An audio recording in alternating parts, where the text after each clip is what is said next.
Hello and welcome to the British Esports League of Legends All Star Showdown. This tournament was created for the very best teams from the Championships winter split, where the top two teams from each group of our winter season will take to the Rift over the coming week to see who can claim the number one position. There are no prizes here, only glory. Following the success of the Rocket League Showdown in May half term last year, the British Esports are committed to holding an annual event for each of our titles, so expect an Overwatch Showdown to follow soon. Before we get started, just a few British Esports updates. First off, over this weekend just gone, the High School Rocket League Mid-Season Cup took place over on Rocket Kingdom TV. I won't give any spoilers, but we saw some fantastic Rocket League from all of our participating championship teams. If you want to check out the VOD, head over to twitch.tv/Rocket Kingdom TV. That's Rocket Kingdom TV. Also, over the weekend, we've had the Yorkshire Games Festival taking place, which was an amazing virtual event with loads of cool activities. Go check out their website by hitting !YGF in the chat for their website link. Next up, we've got the Overwatch Showdown coming this Wednesday. That's the 10th at 4 p.m. And that's between Braintree College and the Confetti Institute, which is a fantastic name, by the way, for an institute. It's shaping up to be a really good match. So if you are into Overwatch, and I know I am, make sure you tune in right here on the BEA Twitch at 4 p.m. to watch their friendly scrim. But with all that said, we're here for one thing and one thing only today, and that is the League of Legends Showdown. For this invitational, our top 8 teams will battle in a single elimination tournament, and it's all best of threes right up until that grand final, which is going to be a best of 5 on Friday. You can check out the bracket by hitting !bracket in Twitch chat. We do have a variety of talent working behind the scenes this week to bring you all of the matches every day from 1 p.m. But right now, I'm Citrus Empire, and joining me on the desk today is none other than the master of time and space himself, Temporal, and everyone's favourite breakfast, Milky Cereal. Hi, guys. I've never heard you be called a breakfast before, Milky. I'm writing that one down. That's my. Where am I being devoured? Who is eating me right now? And good choice. We've teleported in from time and space elsewhere to bring you a best of 3 here between Norfolk Knights and Northampton College Dodos. That first matchup of the day and of this week. I'm so excited. I was there for the Rocket League last May as a referee, and the British Esports Association always puts on fantastic single events for players, and having it be my game of League of Legends, my personal favorite, I'm really excited. It's going to be great fun. Happy days. So, with both teams having played before, what are you guys roughly expecting to see? Be that in terms of potential pocket picks sneaking through, or just how they interact with the meta? I think from my personal point, whenever you see any form of league that isn't the very top, and by that I mean like the likes of EU Masters or LEC, it always comes down to those pocket picks. You know, if a player has a specific champion, let's say for example a Katarina, we'll get into that a little bit more later, but if they do have a pick like that, you need to respect it, you need to ban it out. So it's this constant kind of weird mix of meta picks and what is currently strong in the meta, what you're seeing all of the pros playing, and what these particular players are really good at. I can agree with that. True. It's Yeah. definitely your ability to show up as a unit. Individual elo often overcome by comms ability, and then the ability to execute on the things you've practiced as a team. Don't expect stellar drafts, but we should see some respect for meta picks, for players that don't play as often but have some mastery on the things that really matter the most. And then of course target bans come through. It's not always about knocking down the one tricks, but it can often be about removing support mechanisms. Those utility spots like the Lulus, the Yumis of the world. Don't even mention Yeah. Yumi. Don't talk about Yumi here. No. We have a serial Yumi hater on our left. Oh no. So yeah, it can be can I that do? style of champion that facilitates others. At the moment, we see Pantheon as the biggest example of that. Lulu and Yumi not super present at the moment. Instead, more AD assassins. The Gore Drinker has been nerfed significantly, so we're looking to maybe see a little bit less Pantheon, a little bit less Olaf, a little bit less Renekton, but all the same, there will be support mechanisms coming through somewhere in these picks and bans. Probably something like the supports. I'd be interested to see if we have any rel players today. So that pick has skyrocketed in priority around the world, really, and I can't help but think I said I told you so in a tweet like a month ago. Oh, what is this? Is this temporal bragging on about how he was right about something? Oh. I'm always right till I'm wrong. Well, he is a Then master there's of time and space, longer. so, you know, it's bound to happen eventually, you know. Yeah. Throw enough Has mud to at the get it right at wall, some something point. will stick. All of it sticks, all of the time. And I actually just want to bring up another point on this, because what you do tend to see, especially, you know, at the collegiate kind of level, is that you do get discrepancies in, you know, player elos. But one of the best things that I found as someone who has played for various teams and even coached very badly, to all of those players who were on the team that I coach, I do apologize. I was terrible. They used to call me triple AP topside because I did that once and it was not very good. So the thing that you can find is that even if you have players that are of a lower elo, if your teamwork is there, if you have done enough practicing via scrims, via flex queue, whatever it is, you can take down teams that, you know, are way higher than you. I remember once, you know, me and some friends that we had been flexing and playing in tournaments, we as a bunch of gold plats, we went into a flex queue against, I think there was even a challenger guy in there, and we managed to win, because if you have that communication, it is so huge. So when people talk about elo, it is not that important in the team setting, and it all comes down to that communication that you have, being able to follow up on your teammates' call, etc., etc. etc.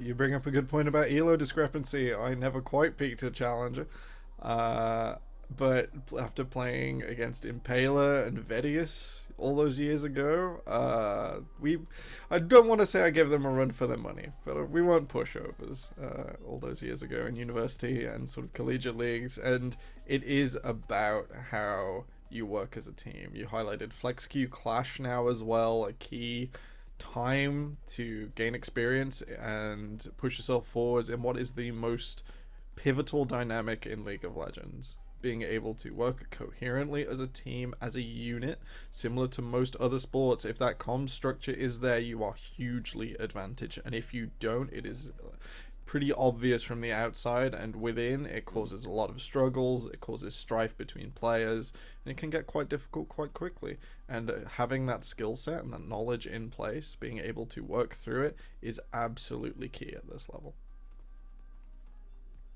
100%. So we did mention earlier a certain Katarina pick that we are potentially expecting to come out in game one. What are your thoughts on that? Because she's had a few different strats come through recently in terms of build path and not so much playstyle, because it's always going to be the win lane push roam sort of assassin lifestyle that she lives. Lifestyle is a good way to describe it. We're on a completely unique iteration of Katarina after having on-hit effects added to her ultimate. With a 1.0 ratio originally, Katarina has seen a single nerf and still occupies a very strong position within, in my mind, what I would call solo queue mid laners. Like, she's able to do a lot on her own and provide a lot of agency, and that only scales up when she's combined with junglers and supports that suit that dive in, deal all the damage, opponent's team don't have any time to react playstyle. We see the Kraken Slayer picked up, that mythic item adding true damage as an on-hit, and fantastically works with her ultimate. And being able to dish out a lot of mixed damage that is hard to itemize resists against. It's hard to itemize health and resists because everything buys it inefficient when it's dealing true damage. It gets out of hand quite quickly. And for me, I know I said, you know, you have to respect those one picks, but Katarina for me feels like almost like the Yi of mid lane, right? She's the kind of champion that can get strong, carry a game, you know, 1v9 at a point. But just like Yi, she has one critical weakness, and that's crowd control. If you lock down that Katarina, she's going to die. And I feel that you can very easily work around a draft. If you know that there are 4 or 5 picks that you really want to ban in that first rotation, you can leave out the Katarina, because if it gets picked early on, just take something like a Leona, take the Pantheon. It's free CC that you can land, and that Katarina will get blown up so quickly. And if you can, put her behind early just by ganking her a few times and not giving her the confidence to step up, all of a sudden that Katarina one trick is out of their comfort zone and on a champion that can't really do anything in this team situation. Cancelling that all-important ultimate with all of that damage really does reduce the efficacy of the pick quite significantly. True. Is there anything else that we're expecting to see? I know, sort of obviously, the Kaiser Collector rampage I've been seeing in every solo queue game ever at the moment is still quite terrifying. Kaiser's still in a really, really strong place. All of the mythics suited to some degree, and choosing between Croc and Slayer and Gale Force is pretty much the hardest thing she has to do. She can adapt into Serpent's Fang versus Karma compositions. She can do all sorts, and I think I'd like to see Kaiser as sort of a insurance pickup here, but the pick does take a while to get going, and if your opponents are able to execute on that, able to get the game accelerating in their favor, Kaiser isn't always the most effective. It is something of a competitive line where, sure, you give her time to get to 3 items, she can melt through nearly anything. If she doesn't quite get there, you can push her over with easier to execute upon things. Like stuff like the Caitlyn is okay, and what else? Zaya makes her life a bit hard, and Aphelios is the stone wall at the front. And I'm really glad that you bring up this point about easy to execute, because there's another dimension to this execution that I want to bring up, because usually when we talk about execution, we talk about a team comp and how easy is it to execute the win conditions of that team comp, whether it's split pushing, whether it's team fighting well, etc. But we already talked a little bit about discrepancies in ranks between players, and something that I do want to bring up is talking about the ADC roles. When you look at some of the main pickups in ADC, talking about the likes of the Kai'Sa, the Samira, the Aphelios, I feel that these are 3 very high skill ceiling champions, and I feel that they aren't the easiest to execute champions, which is why I think that there might be something like the Xayah getting picked up a lot, because in my opinion, the Xayah is something easier to utilize. If you get caught, you've got the safety of your ult. So this is kind of a combination, and something that I think we might see between the meta picks and the comfort picks, where you go for the meta picks that are slightly easier to use. Why go for something like Atilia, which is hard? Sure, it's super strong, when you could opt for something like an Olaf or Pantheon, which is super easy to play no matter what skill level you are at. I'm going to interject with a quick look at some of our AD carries champion pools. Most importantly, one plays Jhin with an absolutely fantastic win rate this preseason. Does have some Kaiser games in there as well, but Jhin is the focus, followed by Lucian. And then our other AD carry also plays an incredible amount of Lucian, but then stuff like Vayne, stuff like Ezreal, at slightly lower game numbers. So both AD carries have Lucian in their pool, but otherwise go to completely different playstyles. One slightly more utility based, and one slightly more I need to 3-shot everyone else on the map based. And this is what we're talking about. You can pinch down certain players' champion pools, and it's not saying, hey, this person is a Katarina one trick. It could be saying, this person has 3 champions, one of them's a meta pick. We just remove that part, and we know that our player can play that other kind of meta pick that he is also comfortable in. And it could be, remove the Jhin, we play Xayah, we've got the best ADC around, and we know that even if a Kai'Sa's picked, they won't be comfortable on that pick. Because if they don't Killer Instinct at the right time, or, Killer Instinct into the right place, they could just be killing themselves in those fights. Absolutely. Putting a burden of execution on your opponents is a good way to skill check, good way to make their life more difficult. And if they do not, you mentioned sort of removing meta picks, as long as you can manage off meta approaches to what you're doing, so to say, stuff like the Jhin, stuff like the Xayah, and making sure that you keep that angle, so you remember your approaches versus holding terrain, which is a big thing we're going to see more of this year in League of Legends, as the game becomes more and more about holding terrain instead of approaching it. Approaching is getting harder and harder as the game goes on, and as teams keep picking more and more holding styles, and champions that hold objectives tend to get more buffed, and I think the Valence team sometimes lets it slide under the radar. So we're going to see how that comes out today. We'll highlight that during the cast if we see it. All sounds good. All sounds good. So, with that said, any predictions for how this game's going to swing either way, both of you? I'm just going to say I'm a Norfolk boy. I live in Norfolk. Norfolk Knights for the win. I have neither an attachment to Norfolk or Northampton, I suppose. I don't want to sort of drop it on performance. I think this game is all to play for, so this is going to be a bit of a softball prediction for me. I too am now closer to Norfolk and have one or two family members there, so East Norfolk Knights, let's take it home.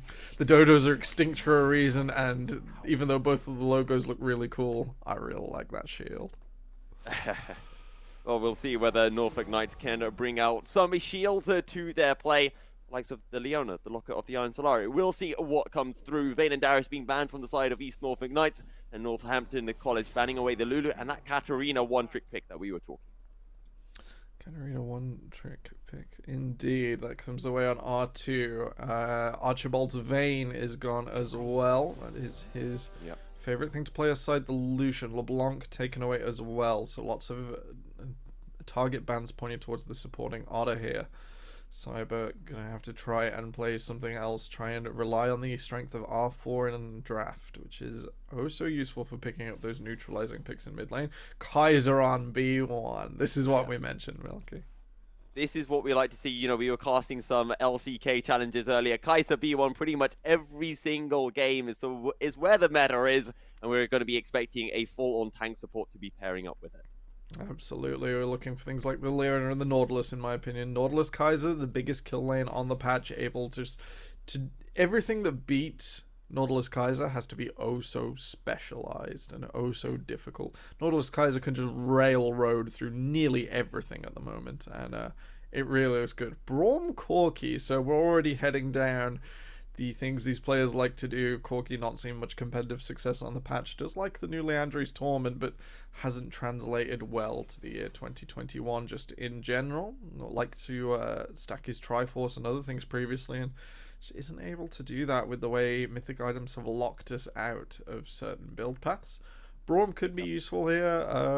It's a very early pick for a champion that normally comes through on R5, quite niche, quite specialized in his ability to block projectiles. So we won't be seeing Zoe, Ornn, or much else that comes through that way from the East Norfolk Knights. Northampton College Dodos just saying they don't want any of that right now with an early Braum pick. Ivan and Hovard now with Jarvan already in. That's looking a bit special. I do want to bring up that we did see Jarvan support in LEC over the weekend. I can't remember who played it. I think I want to say Schalke. I didn't watch that game. I'm just glad I didn't watch. They won. They won. All right. That's all that needs to be said. Kalista Jarvan, it worked. However, we're not getting an Ivan just yet. The Gnar will come through. The Kaiser and Gnar completely in the meta, really strong. The Jarvan not so much, but still a strong. Jarvan's going to rise in priority the next few weeks. This is a champion that has been helped by everyone else being nerfed around him. Will get stronger as jungle XP is set to change on 11.3 or is 11.4 in the near future. Numbers, words, the next patch. The second round of bans coming through now. Ornn was picked up on R3, so we'll have that safe, consistent team fighting topside here. Northampton College Dodos definitely setting themselves up for the 5v5, the front to back. They want this Corki to shred tanks, deal damage, be safe up in the front. They want the Ornn to add the CC, give them the time they need to play through those bigger health bars. Conversely, East Norfolk Knights definitely looking to fight, definitely looking to start on their terms. Jarvan has engage options onto all of these champions, can interrupt a Corki Valkyrie, can get up and force a bad call of the Forge Gods out of Ornn. And Gnar, I have a love-hate relationship with Gnar. He deals so much damage, he sets up so many team fights, and at the same time is so frustrating to play against. Well, the Lucian and Samira banned away. Probably sensible to ban the Lucian to deny the Lucian-Braum combo. I'm looking at the composition of East Norfolk Knights, and I feel like an Orianna or a Gallia would pair really well with this Jarvan. But as you said, you know, this Corki wants to scale up, become strong. So would it be better to take something potentially more aggressive in the mid lane that can bully out the Corki earlier on? There's potential for an Irelia here. Irelia has like the easiest matchup into Corki in the world, and then of course scales out of this universe. But R5, it looks to be a defended jungle here from Northampton College Dodos, so an Irelia could be risky. I think you highlight the Galio fantastically. That has synergy with Kaiser and Jarvan in the extreme. And it's just so powerful. Orianna could also go a long way. Morgana also fine. Going to be the Soraka coming through. Okay, so that's going to be keeping Kaiser healthy, and it can also do a lot of work in the front line here. There are lots of members in the Ornn and the Braum that can allow Soraka the free healing in these team fights. Just keeping Jarvan topped off can get really oppressive really quickly. Seraphine comes through, the auto priority mid laner with no clear counters here for the East Norfolk Knights. I was going to say, why pick Soraka if you want to go down the healing route? Take a Seraphine, but they've decided to take a both. I personally still want to see that engage support. I want to see the Rel. I want to see the Leona. I want to see, you know, even an Alistair to pair. The Nunu will come through. So that is usually a one-trick pick for Espresso Marine. And, well, let's see how well he can perform on it. All right. Okay. I think Nunu and Willem does fine here into Jarvan. Jarvan's clear speed quite slow. Yep. Not the fastest jungler in the world, but then makes up for it in gank pressure. Nunu tends to go the other way. He tends to eat the jungle for breakfast. Then if he can get into a lane with his snowball, fantastic. If not, doesn't matter. Recall, reset, cause some grief for your opponent, eat their jungle, spend your gold, get back out there and do it all over again. Which team comp do we like more? I'm not going to lie. If instead of the Soraka, that was a Leona, I would definitely be on the side of East Norfolk Knights. My biggest question for Northampton College Dodos is, yes, Yorn's great. They've got a huge team fight composition. My question is, does the Nunu belong here? It can do. It gets quite difficult, but then a lot of the setup here from East Norfolk Knights has to be used in such a way that it isn't completely ignorant of the Nunu. If you let an absolute zero go through and you trap your team in there with a Cataclysm, things can get ugly quite quickly. Have to make sure Jarvan doesn't help the opposing team too much, as that could get quite dangerous quite quickly. And we talk about the need against, you know, Jarvan's ability to lock people down. Of course, Xayah has that Featherstorm, and maybe this will... We do tend to see Xayah's going Gale Force, so this is extra tools to be able to get out of that Cataclysm. And I was listening to Cadril streaming not too long ago, and somebody asked, you know, what do you think of Jarvan? And Cadril's response was, Jarvan's useless. Why would you pick Jarvan when the enemy can just pick loads of players that can just loads of champions that could just get outside of the Cataclysm? Now, obviously, that's a very brief generalization, but there is still a truth behind it. That identity of Jarvan to lock people down for a certain amount of time so your team can follow up. If those champions can get out of that birdcage, what's the point? So, this is where Cadril has oversimplified. If those cooldowns that get you out of the birdcage are the ones that really matter for your team, you can force all of them with a single well-placed Cataclysm. Now, if the rest of your team has, say, a Syndra, an Orianna, things that match up, things that punish that lack of mobility, draw everything back together, make it dangerous to your opponents, getting all of that out in a single ultimate from your low-econ jungler who's going to do it no matter what, quite effective, and then has the ability to make these punishing picks have such a great laning phase because of incredible gank pressure. That's pretty good, but I do sympathize with Cadril. Playing Jarvan is a very strict dynamic. If it is not executed on, expect to see him go 2, 3, 4 levels down and start to really suffer, and it's going to be on his teammates at that stage. So if the setup is not there, if the synchronicity is not there in the laning phase, we've mentioned this comm structure, East Norfolk Knights have to execute on this, otherwise they'll be putting themselves behind. And when we speak of being able to execute, they have the likes of this Kai'Sa ultimate. They have, you know, the killer instinct to be able to follow up into the fights so well. And the likes of Soraka just has to sit behind and just heal. Just wish, heal, heal, heal. That's the only job. And maybe if someone gets onto the Kai'Sa, drop down an Equinox. I want to talk a little bit more about the junglers, because you talked about how Jarvan has incredible gank potential with that flag and drag into a Cataclysm, of course, at level 6. But even before that, he has a lot of possibilities to gank. The same can be said for the Nunu and Willump. And my question to you, Tempora, is where do we see these junglers focusing? Is there a particular lane, a particular champion that they're going to try to build around?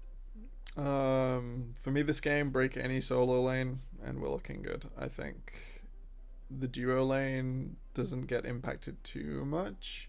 Like, Brawl Messiah will have 2v2 priority, I believe, after level 4. It'll start to scale up in that direction. Of course, with the caveat, if Kaiser finds a load of chip damage, it goes back the other way. And just being able to, fragment those health bars is what Kaiser loves to do before committing to a brutal all-in with a killer instinct. Yeah, those killer instincts can be brutal as we're loading up into game. So, Temporal, I don't think I remember you giving a definite answer on whose draft you preferred. He's thinking. It's hard. It's hard because It's hard. You mentioned earlier at this level things get a bit not flakier, but a bit But we're just talking about the draft here. We're not talking about execution. Just the draft. Yeah. Right, nameplate's off. I'm watching this VOD and my VOD review setup, Yep. pajamas on. I'm sat here with my cup of hot beverage. Yep. I think I prefer Northampton's. It's really close though. We should preface that with it's very close. Oh no, but Corky is such a You don't like Corky. I can tell you don't like the Corky pickup. I'm a huge fan of Corky. Thousands of Corky games over 10 years. He's the champion that first got me out of bronze when I was probably as young as these players are now. I just don't think it's the call. I think it's difficult.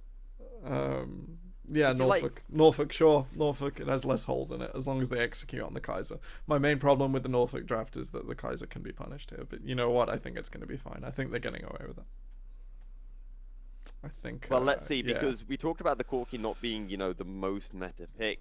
We'll have to see, because again, it comes back to how well can you execute, the non-meta picks if they are your style of champions. Personally, I would have rather have seen something like the Syndra, something like the Orianna come through, something that is easily executed for Northampton Dodos.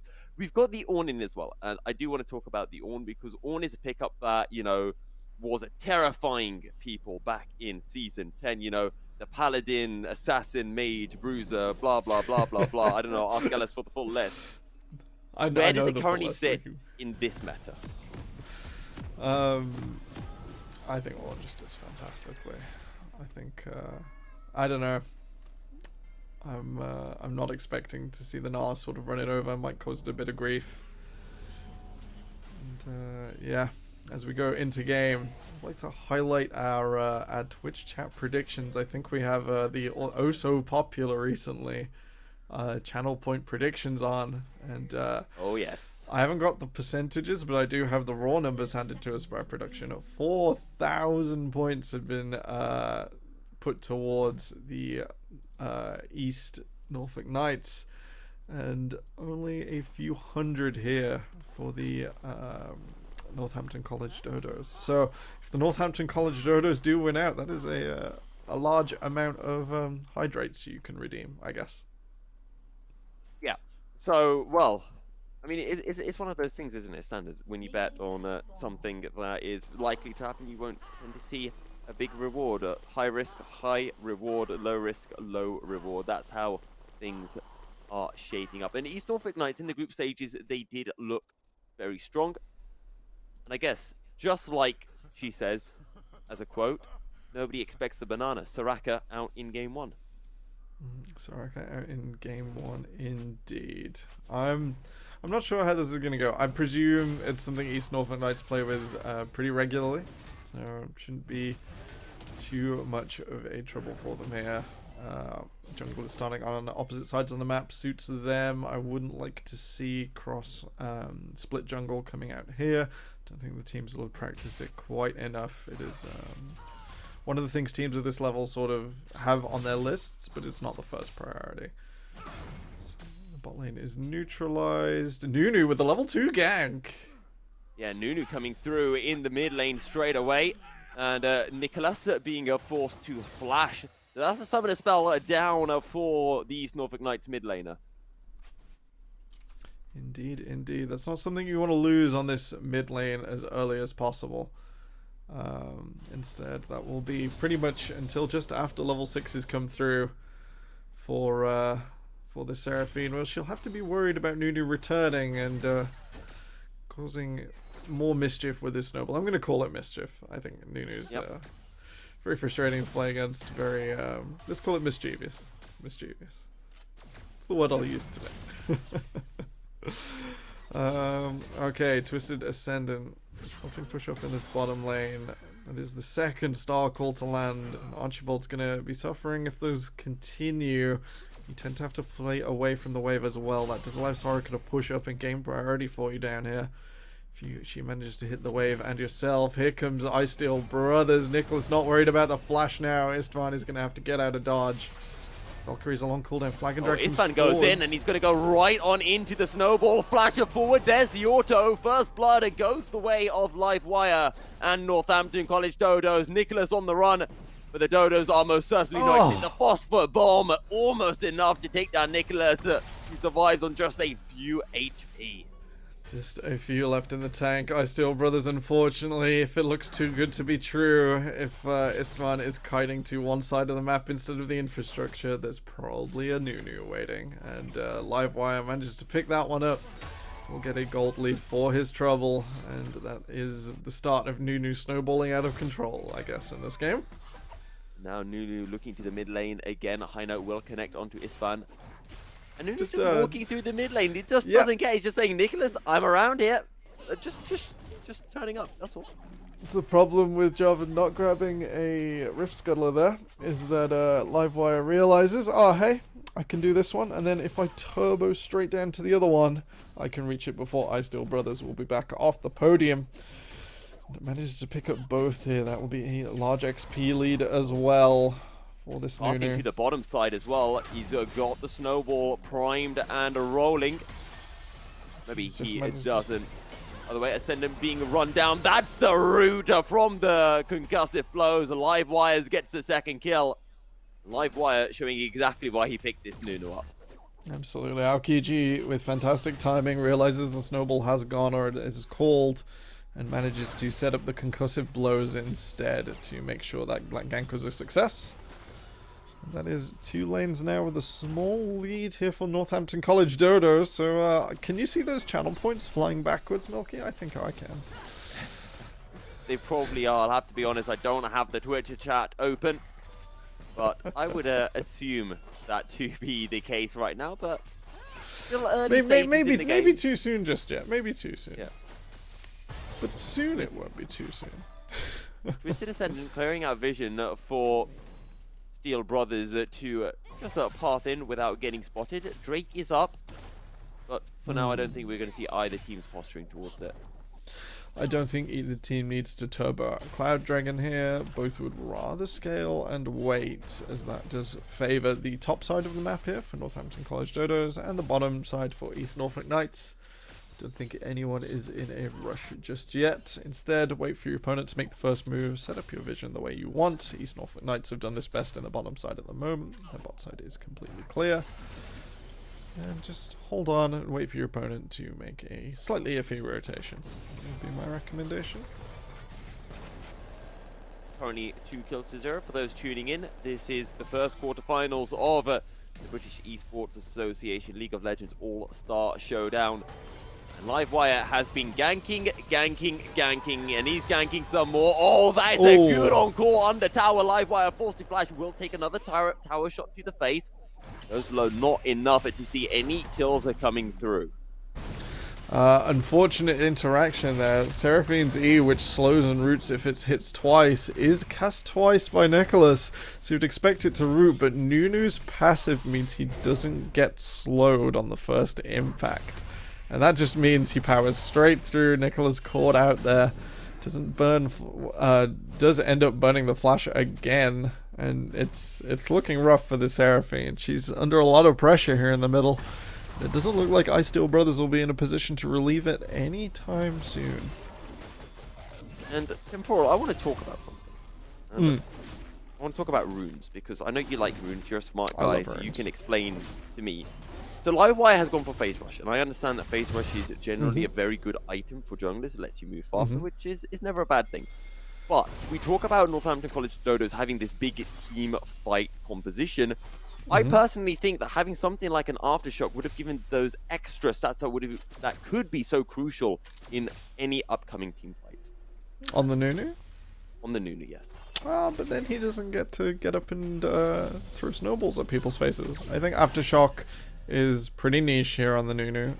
It does help your Absolute Zero in many situations, if that is what you're playing for, but after it was nerfed a few times in previous years, a bit risky to go for that when something like the Phase Rush just gets you up in the position. You already have your survivability with your Chomp. Silence comes through here. That probably would have been the engage from Akaji. Starting to see a CS lead forming on the top side of the map, supporting Otter, almost 20 CS up on Cyber. The Searing Charge won't get the knock-up on supporting Otter, who I think uses... I don't know why that didn't actually connect. Maybe just out of range. It was slightly off-center on the wall, and it means you can't charge it, you can't explode it. 4v4 in the bot side, both teams know this is going on. Teleports available from both sides. Meganar is up now, so we're going to have to see Norfolk Knights move if they want to get in. Yeah, well, the TP's coming in. This is the collapser from the East Norfolk Knights on Flag and Drag. A 4-man knock-up into the Cataclysm. The Absolute Zero finds a lot of damage. A teleport coming through from the Dodos. Encore will only land onto Ispan, who flashes away. And Aokiji just stepping up and tanking everything that he has to. Is a 3-on-4. Ispan just firing out the shots. Aokiji stays alive. That is a huge Flag and Drag. Will find one in return. It's a double kill for Steel Brothers, but he will fall nonetheless. And Twisted Ascendant forced to run for the hills. But Archibald is on the chase. Forces a flash away from Twisted Ascendant, and that will be 3 kills for just 1. 3 kills for just 1, indeed. Unfortunate situation where after the teleport completes, supporting Otter reverts to Little Nah, and that's not where you want to be in a team fight. You want to be the big Nah, you want to have the huge cooldown in the sweep, and ideally you don't want to sort of transform before you can get in. So the ward not available to get supporting Otter there in the moment before the ultimate. Looks like we've got some network issues, so we'll be back in just a moment. But it means we can break down that fight, Milky Cereal. Yeah, we can, and I mean, sure, Northampton College Dodos, they were able to teleport down for the fight that little bit earlier than East Norfolk Knights, but I feel like there was a bit more to the fight than just that.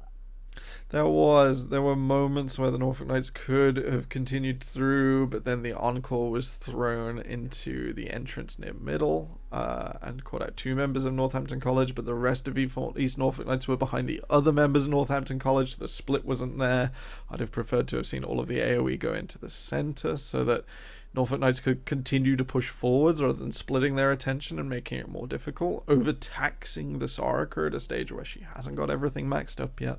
She isn't this huge heal robot, and it was a bit too much too soon, I feel. And the thing that I do want to bring up is you're in these team fights. I mean, it is a full-out team fight. It was 5v5 at one point. You've got something like the Braum for the side of Northampton College, who's bringing a lot of brawn and Braum to the table. And he's able, you know, if he lands a Winter Spite auto, those are stacks that are getting applied to the members of East Norfolk Knights. And they're going to be able to proc those stacks and stun down the members of Norfolk Knights. But as you mentioned, for the side of Norfolk Knights, they've got this Soraka. And Soraka is there as a champion to heal up a member, a hyper carry of your team to be able to do more damage. But you're still early in the game where you don't have this hyper carry champion. So the Braum is always going to be more impactful than the Soraka in these situations, surely. As soon as the passive is applied to more than one person, absolutely. It's as if Braum suddenly just has more buttons, multiple... You got me there. I'll throw that one your way. You tongue twisted me. Just being able to stun multiple members is so huge, and sure, Soraka offers the silence if you manage to stick people to the equilibrium, but the Seraphine Encore was thrown the other way, far away from the Soraka, so it can't easily be chained. It can be moved off here from Northampton College, and as long as these fights continue to get played in a split fashion, the AoE composition here from East Norfolk Knights enabling this Kaiser to play it forwards will be quite stressed. It's not the dynamic they truly want to play, whereas Northampton College thriving in the chaos, in the absolute zero, in the tundra they created in the river. I mean, I presume it's snowing outside for everyone else right now. It definitely is Snowing for me. here. Weather check with Milky Cereal says it's snowing. That's Nunu's ultimate from that last team fight. It reached so Right. far. It did so much damage. The entirety of the UK is just watching it out of their window. Yeah. That's why it's snowing for East Norfolk Knights right now. They're getting confused. Is it snow? Is there a Forgetting Nunu nearby, ult? yeah. I just heard something, Temple. Yeah.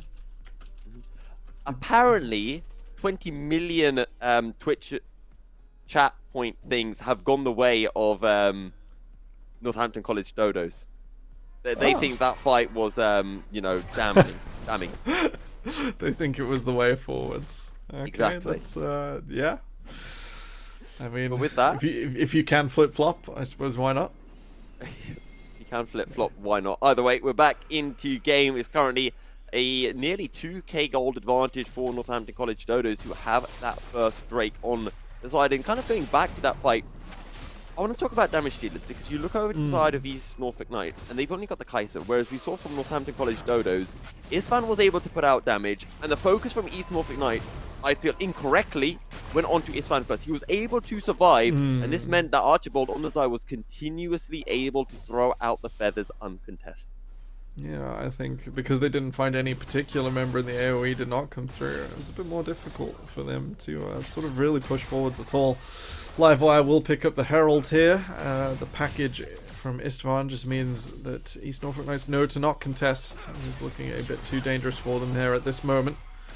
Starcall comes through, will keep V-Gamer nice and healthy. Offers Soraka the free healing, which, you know, is the major cost of her heal at the moment. 10% of her own health, except when you hit the Q first.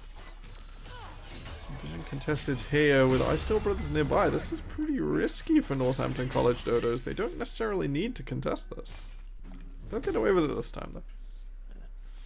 If they see a wood, they want the wood. They take the wood. Yeah, Our take the wood. No, my award. Anyway. My wood. Two Iron Spike Whips out here for East Norfolk Knights, so supporting Otter and Ice Steel Brothers going for those items. Should likely be the Stride Breaker on the top side, and maybe the Gore Drinker, or a Stride Breaker for Ice Steel Brothers as well. Right, but here comes Ice Steel Brothers stepping down. Blade Caller will lock it down. A Gamer Lord. Flag and Drag not going to be able to find his mark onto Archibald, as that's the Killer Instinct coming through. Featherstorm into the Blade Caller, and now the Nunu looking to join the party. Two-mana knock-up, absolute zero. Boom! Goes the side of East Norfolk Knights, and Northampton College Dodos are find 3 more kills. Absolutely fantastic arrival time from Livewire. We started to see East Norfolk Knights take the correct avenue to this play, where Xayah holds all her cooldowns. It's generally best to get onto a support, deal that much damage, and take them out if you can, and then sort of look to make the play again in a moment after those cooldowns are taken out. But Livewire arrives just on time, and it's still snowing outside, Milky. So It actually absolute just zero. got a lot harder. Yep, just avalanche time in the bottom side. Supporting Otter, trading backwards and forwards here with Cyber. Just making the most of the ranged Gnar form to irritate Ornn as much as possible. As we all know, he hates cute fluffy things. And Snow Day Gnar, no exception to the rule.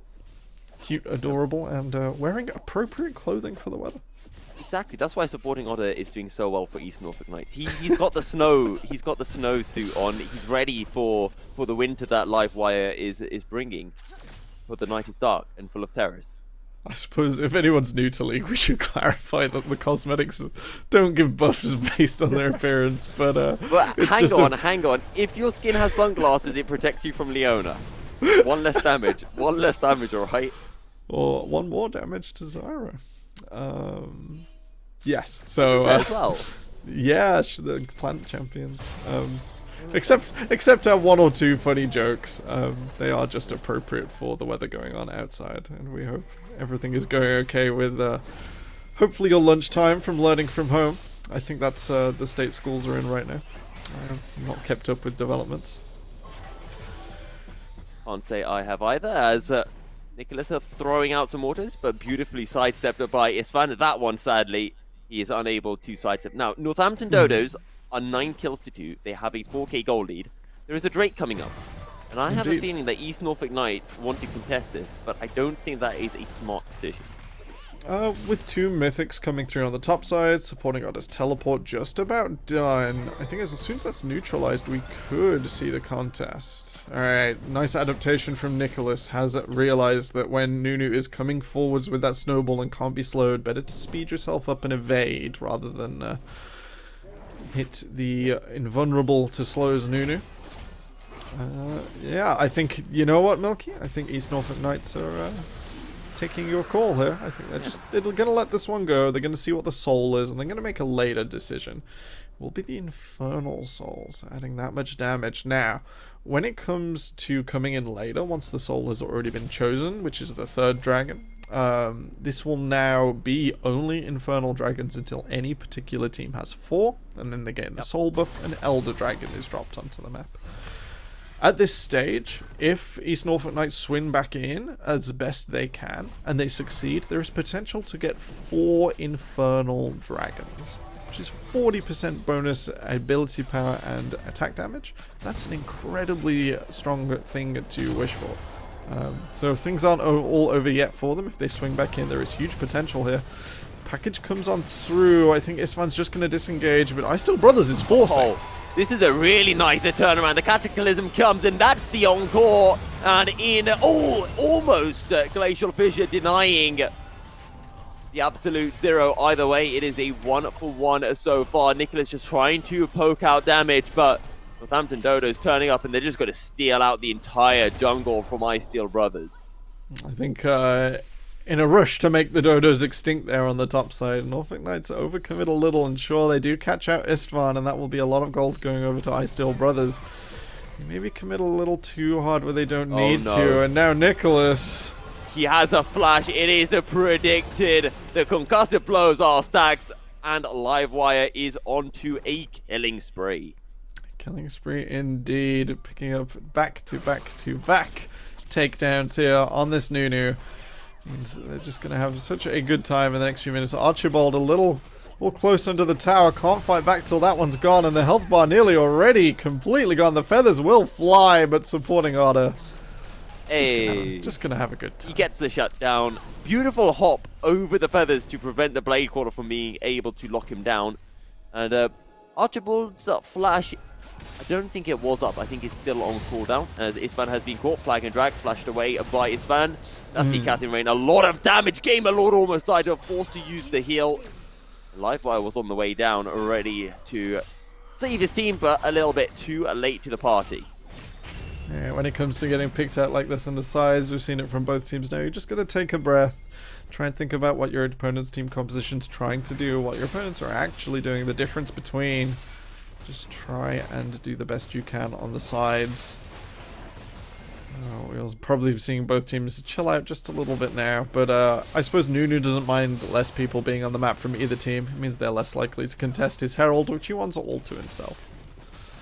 We talk about how Nunu's able to have great control over objectives, as of course he has that chomp. Why have one smite when you can have 2, eh? Exactly. Actually, I don't think it's called a chomp. I believe it's called consume. Chomp is a Trundle's Q. You know what? You got me. It sounded like an ED noise. And that sounds well, I mean, I was the one who said chomp, to be fair, so it's on me. But 5-1 for Livewire on this Nunu. And Northampton Dodos, they have that team fight composition. They just need to, well, pardon the pun, but snowball their composition.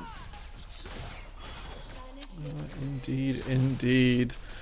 So we're seeing East Norfolk Knights clear out the middle. They're going to move into the top side. There is not a lot to play for on the map that isn't the next dragon in 1 minute and 20 here. So I'd like to see them try and get some advanced vision on. I'd see them try and get themselves in there. If they do get in there early, it isn't the easiest thing in the world for Northampton College Dodos to approach. They can blast in with the package version of the Valkyrie, which Corky gets every 5 minutes.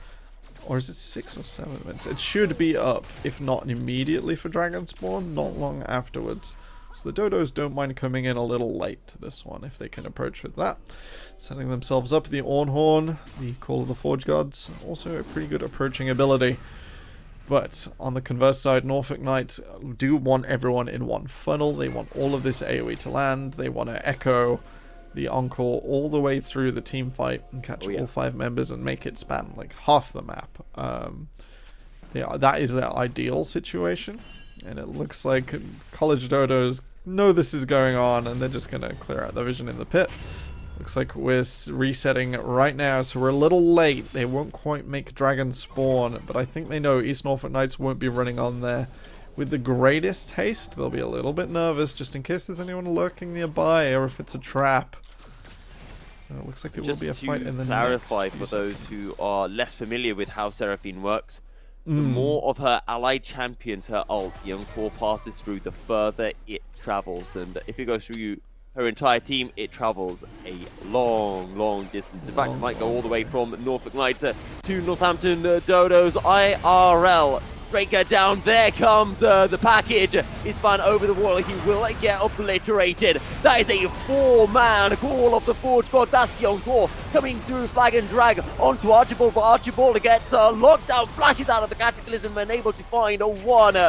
Gamer Lord low, as is Twisted Ascender flashing forward. It goes supporting Otter, but he will fall. It's only Archibald who is left standing. The high note will not be able to connect. Look how low the members of East Norfolk Knights are. Archibald, high note does connect. Throws out the Feathers Blade Caller in, but Archibald picks up the kill. Or gets taken down, I should say, by Nicholas. And that was 5 kills for 3. East Norfolk Knights win the fight. They win the fight, they do lose the Infernal Dragon, however, and it wasn't such a huge win that I'd chalk it up on the board. They still lose 3 of their own. It's a little dangerous at this stage if we're still trading into a Zaya that already has the second item completed, a 1,800 gold lead here in the bottom lane for the Northampton College Dodos, and we saw a glimmer of hope there. VX Gamerlord's Kaiser definitely showed up, took out a whole bunch of members, but it already hasn't reset. It's sitting with 2,000 gold in its pocket. And without getting back out on the map, it's going to be a bit more dangerous. I'd have preferred to see if Dodos use the Herald before the Dragon fight to guarantee priority in a single lane and split the Norfolk Knights, but it's not the end of the world. They're going to just chuck it down here afterwards, not let it expire, and just let it kill some minions. Well, 14 kills to 10, 3 Drakes 2-0. Northampton Dodos are on the front foot, 3k gold ahead of East Norfolk Knights as well. And the question really right now is, when that 4th Drake comes up, somehow Icefield Brothers is going to have to find the steal against the Nunu. Now, Nunu has 2 smites and is 1 level up, so Nunu's smite already does more damage than Jarvan's. So, most importantly, Icefield Brothers' Jarvan has the knock-up on the so well-named Flag and Drag.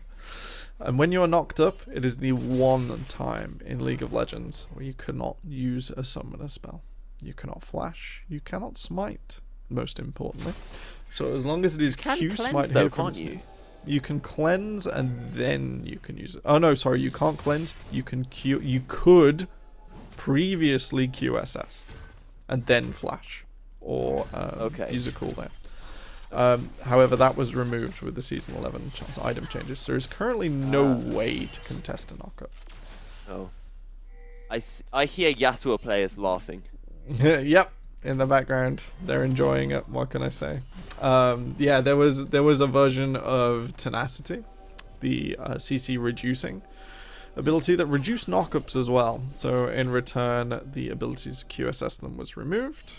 Quicksilver Sash, like a cleanse not on a summoner spell, on an item ability. But that too was removed, so Tenacity no longer reducing knockups. It did get a bit out of hand, really, for many champions, as you could just stack a Tenacity up to about 50% and just sort of laugh at them and their lost identities. But instead, we now just can't QSS out. So there is hope here yet for Icefield Brothers. It is a bit 9,000 IQ to try and smite steal a Nunu, but there is hope. It is not over yet by any breadth of the imagination. 1 minute here. I feel like that gap there has just gone so quickly onto the next dragon. Even though Baron's up, not the easiest position to take it just yet. College Dodos definitely could. but they probably wouldn't survive a contest from the East Norfolk Knights, who don't even have to commit to sort of deal damage to them once they're already situated on an objective. Yep. Right. And The crab I goes want to over bring to up, Dodos. I want to bring up something, which is the fact that I've been a very bad play-by-play caster, and I haven't done my practice coming into Season 11. I'm going to be honest, I do not know what the Ornn upgrade items are, but what do you think the Ornn should be upgrading for Northampton College Dodos first? I think getting Archibald's item just for some more base stats is always a pretty reliable thing to do. I think upgrading Istvan's Triforce into a what's it Trinity called? Fusion. Trinity Fusion. Oh no, that's what it used to be. Oh wait, have they changed that as well? Yeah, I think there might have been a change. I think it's a it might still be Trinity Fusion. The Sunforge's cloak is an option as well, although I don't see the need to do it immediately. It'll only add a bit of luxury stats. Archibald taken down a half. Killer Instinct going right into the backline. Featherstorm comes through, locking down Ice Steel Brothers and Gamerlord now in a tricky situation, flashing forward, trying to get onto Archibald, but just can't do it. The package is here as well. Gamerlord gets shut down. Archibald back in, throws out the feathers, and that is a clean ace for the side of Northampton College Dodos. The honey fruit will be used, and Dodos will secure the Infernal Drake. They make the Infernal Birds go extinct like the Dodos have previously. The Dodos will not be going extinct this game. 5 kills, a Drake, and now they turn towards the Baron. They turn towards the Baron indeed. They can get this one done just before East Norfolk Knights respawn, so this should be a pretty free and easy. The Infernal Dragon Soul adding that extra bit of damage per player.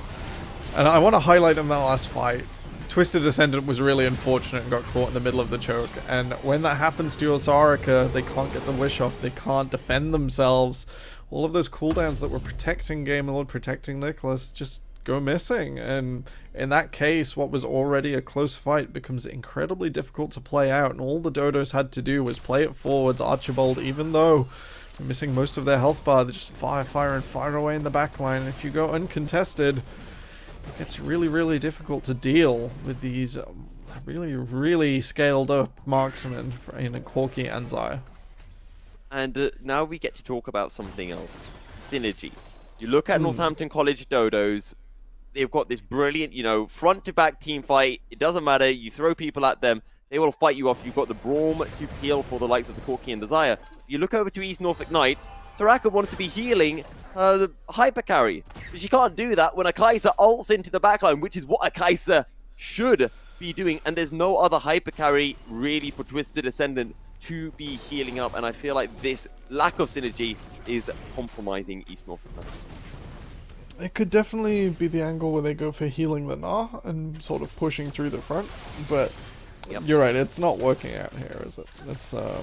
It's being a little too difficult. Twisted Ascendant left a little too vulnerable in the backside, either to chip damage or, in this case, the Call of the Forge Gods. And it just got a little too out of hand. So I think the only way back in here for East Norfolk Knights is some crazy fight with Istvan on the other side of the map.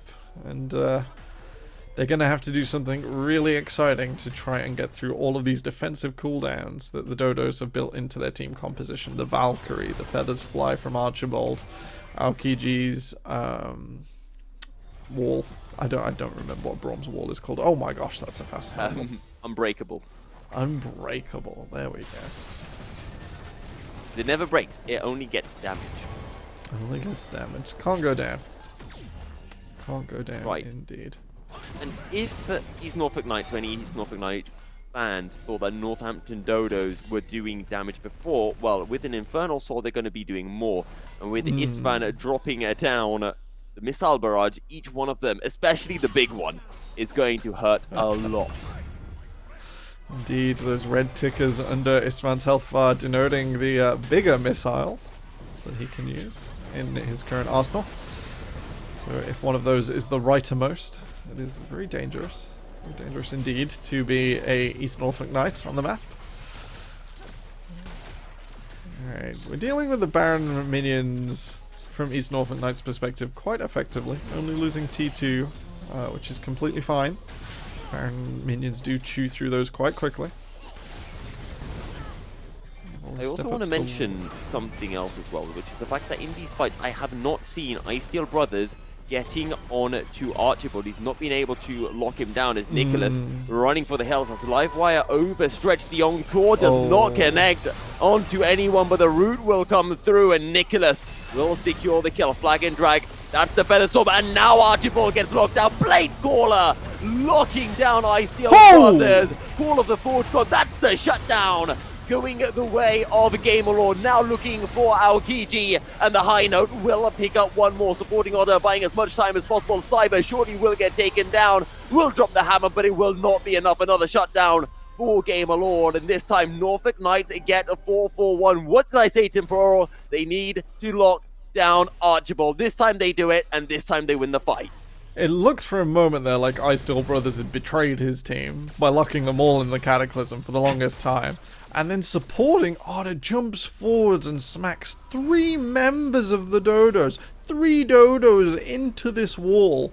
Huge stun comes through and Gamerlord just plays it straight through. What fantastic patience to hold on to that, knowing that that was the setup for his team. That looked intentional to me, not dropping that wall straight away, because you can double tap Jarvan ulti and drop the wall immediately as soon as you land. That wasn't the plan here, and Otter executes on it fantastically.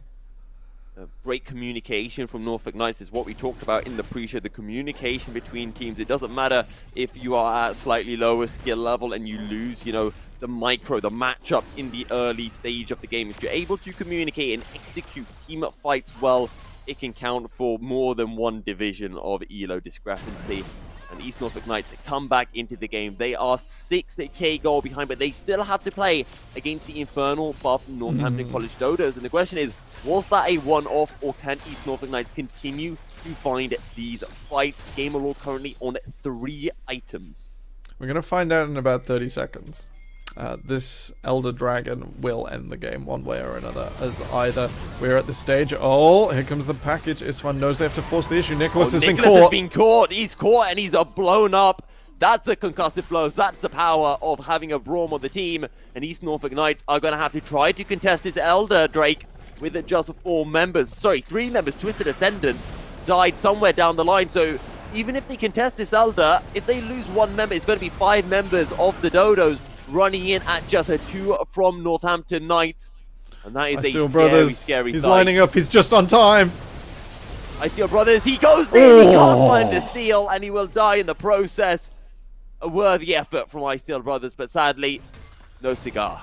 That was a lot closer than I think the Dodos would have been comfortable with, but that is the Elder empowered dragon with 4 dragons themselves, so a pretty long duration here for the Dodos. They should be able to close the game out with this. That is a huge advantage. It means that if they deal any damage to a target below 30% health, I believe, or is it 20? It's something like that. We'll see it marked on the health bars of the Knights. They will immediately spawn an Elder Dragon that will blast them off the rift. I'm going to make a prediction.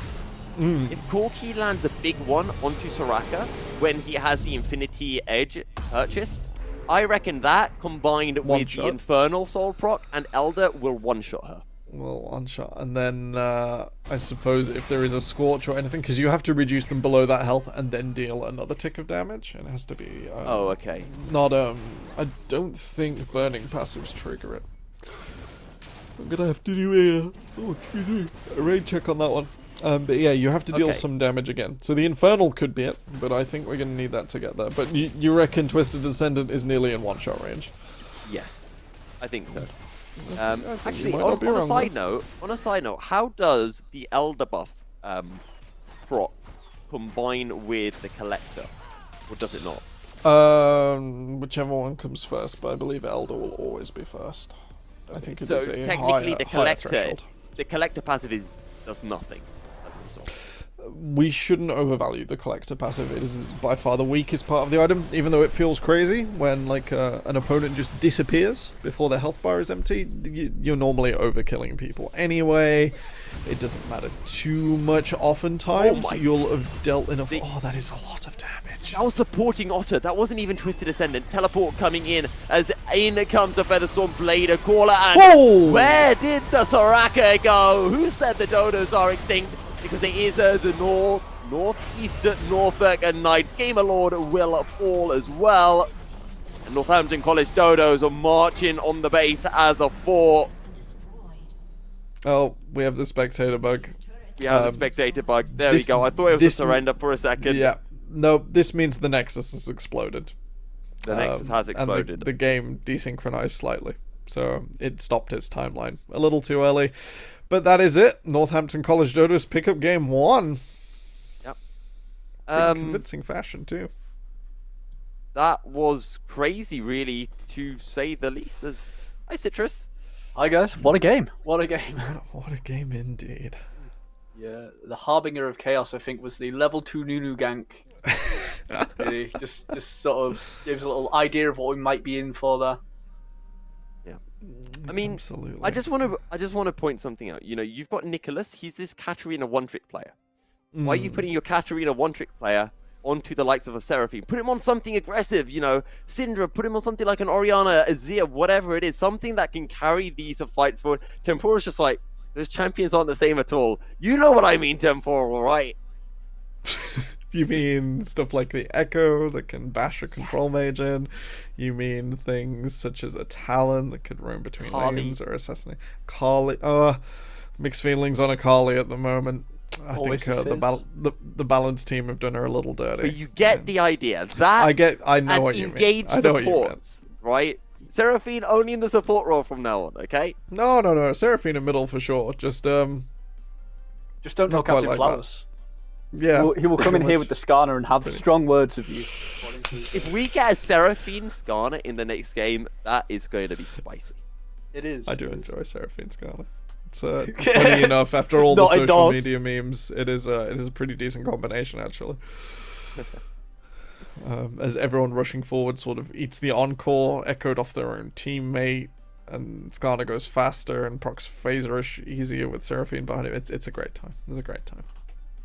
Anyway, are we coming across a new part of the league where we have a new game mode, but you get buffs and debuffs depending on whether, you know, characters are in the lore together or not, or whether they're enemies? Thresh Senna is absolutely terrible lane deal. You never play it. It's atrocious, and same goes for Skarner Seraphine. Okay. What?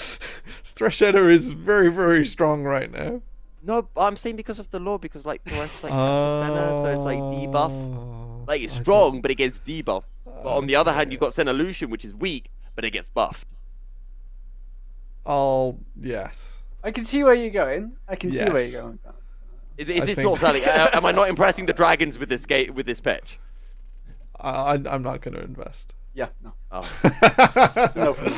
Anyone in Twitch down to invest? I think this sort of thing's been in the game for a while though, with like Jinx, Caitlyn, Vi is like my funniest one, where they get the buff based on what else is going on in the game. Doesn't actually do anything, but it always makes me smile when I see it. Let's bring it back to the series. Congratulations, Dodos. I think you've emptied a lot of Twitch channel point coffers. I think some people are going to be very happy right now with their I can't see it being redeemed in Twitch chat, but if you're highlighting your messages off the back of that game, well done. I'm not sure what else we can do with British Esports ones. Give us a lion pog, I guess, for your victory effort. Yeah, looking to game 2, we're likely going to see some adjustments, but I think certain target bans towards the East Norfolk Knights definitely landed here in game 1. It'll be on them to adjust. And guess it was almost the caster's curse. You guys were both rooting for Norfolk, but I don't know. After that, have you changed your minds? Are you sticking to your guns? Do you think they're going to clutch it out and do the reverse sweep? Or how are we feeling going into game 2? Reverse sweeps are difficult in a best of 3. I think we're going to see a very, very close game 2. It's all conditional on how the Norfolk Knights adjust. In a best of 3, game 2 is such an incredible opportunity, but if you fail at the first adjustment hurdle, it's over. Yeah.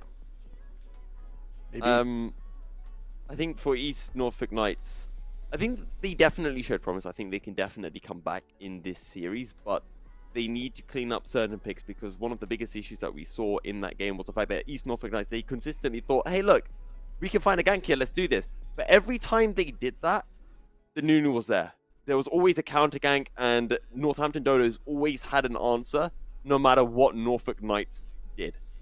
And I think there needs to be, I wouldn't say communication's the word, but they need to have more information on Northampton Dodos. They need to know where the jungler is. They need to know, is there a possibility of a counter gank? Because when you're trying to gank something like a Kaiser Seraphine or a Kaiser Soraka, there's no CC there. There's nothing to follow up. There's nothing to lock people down. And the Jarvan goes in with a flag and drag. As soon as that Xayah really flashes out, you're never going to get her. Instead, so in that Jarvan angle, you should grab the flash, target the support if you can't reach the AD carry, and target them within 10, burn their flash as well, and then come back before they get it again. We didn't see that level of planning, something you'd mentioned. If you can force those cooldowns out and then that is your information, you have to then return and act on them. That's something I would like to see here from the Knights. That is something that the Dodos did leave themselves a little exposed on. And it's an avenue for greater things without too much champion and macro map planning adjustment. I think in terms of adjustments, so I think that Nunu is going to go away pretty quickly in the next round. I think so too. Citrus, right as you said that, it started snowing again. I kid you not, it just started snowing again. He's creeping around, looking for a gank on Milky next. So. Absolutely. Let's get our jackets on. I think it might be snowball time. I do want to bring one final point, and Paul, I don't know if you'd agree with me on this, but Norfolk Knights, one of the most promising players that I saw. Yes, I think Gamerlaw played well on the Kaiser when he got items, but he was out of the game for so long. I think supporting Otter played really well on the Gnar. I think he consistently had a CS lead against Yon. Yes, he should have, but he did well. You talked about the Gnar that he was able to find into the Jarvan Cataclysm War. Yeah. I want to see Norfolk Knights play more around supporting Otter. I want to see supporting Otter unleash. I don't want to see supporting Otter. I want to see carrying Otter. I think that's a fair thing to do. You have to remember when your opponent takes a weak side top laner, that even if it's your strong side, whatever you commit there is reduced by a percentage of efficacy, because you're smacking someone who's going to do the same thing if you kill them 5 times or 0 times. That said, they also had a weak side bottom. Soraka, as you mentioned, isn't the greatest on kill pressure. Sure, it can get oppressive when it's ahead, but into the Braum there is always the risk that your opponent undercuts you, takes the loss early, turns around and tries to play through the lane later on because the Braum still has kill pressure and your jungler is ahead. When you play double weak side, your jungler can always get ahead just through playing the neutral game. Maybe playing through middle, as we saw here, is the easiest way to get the Nunu head, getting both crabs. I think if we're going to take this avenue, I want to see kill pressure. You mentioned you wanted to see a Leona in the bottom lane. I want to see Nautilus. I want to see Leona. I want to see things you can't dodge, things you can't escape from. And then there is a much clearer avenue for the Jarvan or similar picks for Steel to play through. And I think that will be easier to execute here for the Norfolk Knights. It does loop back to that ease of execution that we were talking about before the first game, really.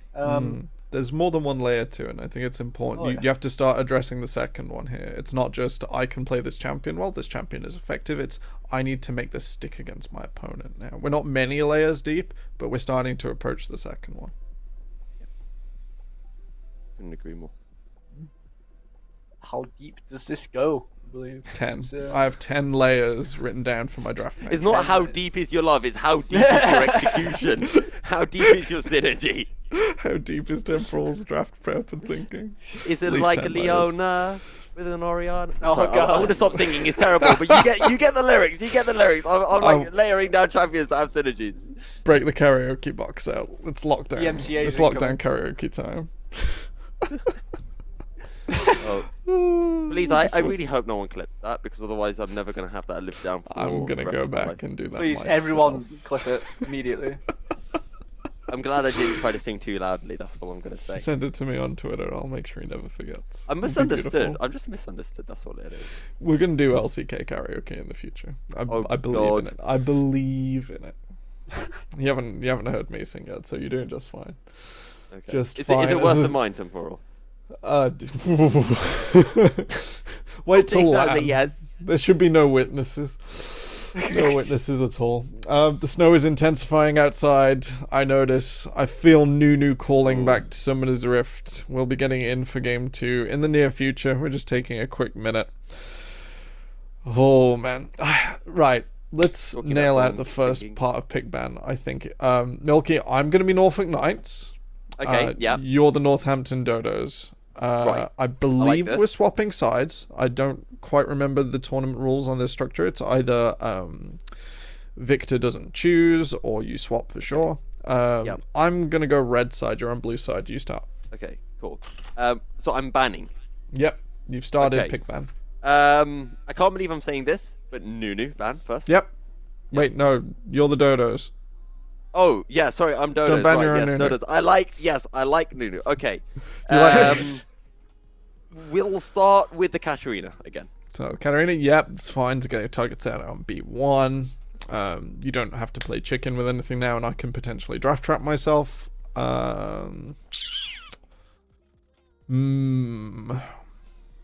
And I'm on red side. Kaiser. Guys, come on, it's handshake temporal. We all know in season 11 you don't ban Kaiser. You only play the Kaiser. You're gonna, Okay, you're you know, gonna since you see did it. that, you've already lost the game for Norfolk Knights here. You've already lost the game.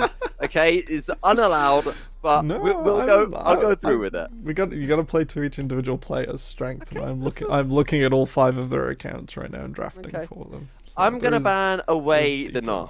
I don't know what else Otter supporting Otter plays, but I think you're strong on it. Remember that oh gosh, what were the bands from last time? I can't quite remember. We had Katarina. We had, I think the Vayne was out. There was a Vayne ban. I think there was a Lulu as well somewhere. down the Yeah, line. there's Lulu as well. Okay, I've hit Kaiser. Your R1 is Real 4D blue chess going on right now. See the- 4D the- chess indeed. I normally do this off a spreadsheet, so Do you need my Twitch brain chat to not help you quite here, gets- Temporal? Yeah, Twitch chat. Give me an R2.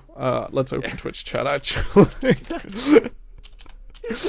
Dude, can I take this as a win? I've made the color cards and resort to Twitch.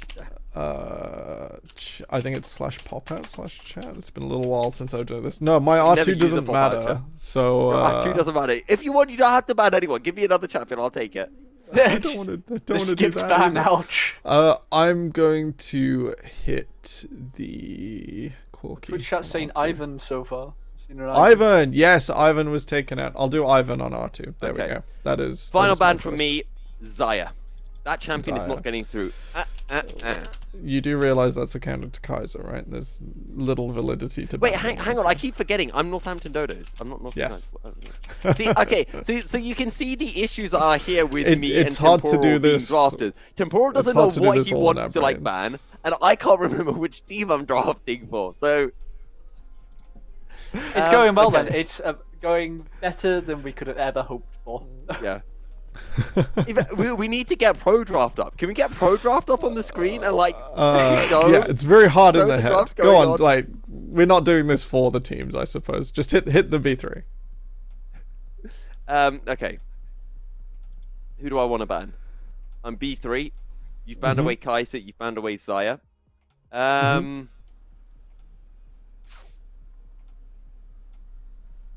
I'm gonna ban away.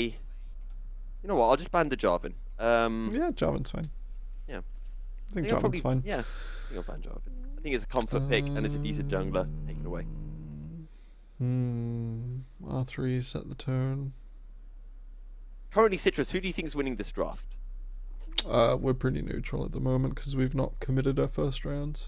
Yeah, but you're biased, aren't you, Temporal? If Temporal's saying that we're neutral, I'm probably winning, right? I'm going to say That's Twitch chat is winning the draft based on making Temporal get baited into an Ivan ban. They banned Ivan in the first game. This is why you know, don't I'm listen gonna to take Twitch it. chat. Like, we all love Twitch chat. It's fun to watch and listen to them rant about stuff, but you don't listen to Twitch chat. Oh no, Temporal's always. lost at the first hurdle. I'm on the other side of that coin. Always listen to Twitch. Go for the chaos. Like, I want to Okay. see some bizarre picks. I want to see like AD on mid lane building full crit and Citrus. just queuing people to bits, man. Like, We That's- haven't that's got to what picks and I bans want. yet. We haven't got to picks yet. We've only got to do the bans. I've got some stuff coming up. Temporal, your final ban for $1 million. Am I back? Hooray. He Tell was gone. me it's all working still. He had quickly got off to like watch some YouTube video on drafting. No, new ganked my internet, I think. Nunu ganked I have your an internet. interesting network setup at my current accommodation. And sometimes it just doesn't want to work. But it's very rare. So. I just want to point out that we as casters sometimes complain about the teams taking too long to do their picks and bans. And me and Temporal, I think we've taken about 5 minutes, and we haven't even done 6 bans in total yet. Right, last ban. Okay. I'll actually do it now. How's that? I'm playing for Knights, right? So that's... You have a pro draft up. No, I don't. I Okay. do have the team accounts though. Okay. See, I'm going into this blind, right? Yeah, we're gonna get rid of Hecarim. Hecarim is my R3. Okay, you're getting rid of Hecarim. Yeah. So my bans were Jarvan. I'm gonna open a notepad. How about that? I can't We're read getting this technical many. here. I banned Jarvan, I banned Gnar, and I banned Katarina. Temporal banned Kai'Sa, Xayah, and Ivan. I didn't ban Xayah. I think. No, you were going to ban Milky, you were going to ban Kai'Sa. Xayah, but Yeah, chose not to. Kai'Sa, Ivan, and Hecarim were the bans. Okay, Yeah. so I'm blue 1. Who do I want to Yep. take? Well, here's the thing. We've got loads of strong champions that can come through. I talked about this in the pre-show as well. You want to be taking something that is strong in the meta and is easily executed. Something that has a flexibility that can be played in every single role. I'm locking in the Pantheon. Yep. Pantheon was one of my considerations on R3. I think it's good. He did get a significant nerf this patch, but I think you still play it through. I think you probably go towards the lethality option. P1... I never said this is a jungle Pantheon. It doesn't have to be. You can flex it 4 ways. Everywhere. It's like River Shen. R1 and River 2. Pantheon. My R1 is Jhin. Yep. My Smart. B1... what are you going to pick? I don't know. What am I going to pick? I'm Depends what you pick. I'm reading what these players have played, so I'm Right. finding out. Is this going to be the bit where they'll say, yes, Milky, you've got a better draft, but the question is, can your players play? Your players have never played the champion in the history of them owning League of Legends. That's the extra layer to these. You can't just like draft is ready in a moment, says production. Okay, so our little exercise. I hope it runs faster than this draft that we're doing Yeah, right here, yeah. Temporal. The players should know what they can do and can't do, and I'm trying to 4D chess here, and it's not working out too well. I'm gonna I mean, pick. Temporal, you know when you do drafting in Yeah. the UK scene, do you ever find that you're running out of time to make your draft? No, I normally make my opponent sweat by insta-locking everything. Jin Leona was Okay, my R1 right. too. Yeah, I like extensive prep, and then I put my opponent's players under so much stress, we normally win at 25 minutes by their team composition falling apart. That's my favorite way to play League of Legends, by the way. Okay. It's not very kind Well- to your opponents, but it does feel really, really good to play. Well, the Lulu ban's coming in, and that's not what I would have banned. I mean, Northampton College Dodos have banned away the... Yep, you were right on with the Nunu. Why have they banned away Nunu? Not a clue. They play the Nunu. Yep. Wait, no. Hang on. Oh, the teams have been switched around. The teams have been switched around, but they Yes. aren't on the graphic. Graphics the Okay, other that way makes around. sense. Okay, so See, this production is trying to in us here. that makes perfect sense. That means we have East Norfolk Knights on the right side, on the red side, instead of where they are written on the left. And the Dodos are on the left on the blue side. Okay, so Norfolk Knights have banned away Nunu Corki, and they'll be finalizing in a moment. And the Dodos have banned away Lulu, responded with Katarina, and then LeBlanc to finish out here. So we're still targeting Nicholas just a little, and then no Lulu plus Hypercarry in the bottom lane, even if it's off meta at this stage. I think Enchanter supports do suit the chaotic teamfighty style we saw in the last game. Alright, thank you, production. We've swapped around everything that isn't the Knights logo, so I'm sure that's coming through in just a second. Hecarim on B1. That's a pretty strong pickup if we're playing for team fights. I mean, if I remember correctly, you wanted to ban the Hecarim at B3. I mean, speaking of bans, I went for the Katarina ban, you went for the Nunu ban. So a couple of the bans are still the same, and we'll see what the East Norfolk Knights want to answer that Hecarim with. Will indeed be the answer. R1 ticking down here. We're going to see Galio come through, so that indicates another Kaiser game, most likely. We're going to see a mobile hyper carry, something that gives Galio a front and a back option on this ultimate, as that disruption can be used in an aggressive fashion or in a true defensive fashion. Jarvan again. Galio-Jarvan combo is strong. Looks like we're holding for the Lilia. Lilia has incredible agency on this patch. It's going to be the Ashe through instead. I like the Ashe here. Underrated pick. Does a whole load of damage with Kraken Slayer at the moment. You know what's even better than the Ashe? Putting the Ashe support and taking Misfortune ADC. Challenges Just like Credit Brian did in LCK Challenges. They made it work. They took down T1. I don't know about that one. It worked. So much pick potential. So much. So Either much, way, indeed. You know what? Ashe ulti, to be feared. Absolutely. It's a really strong cooldown. The response is Lucian here. Both AD carries do play it, and of course, it is currently one of the best solo laners in the game.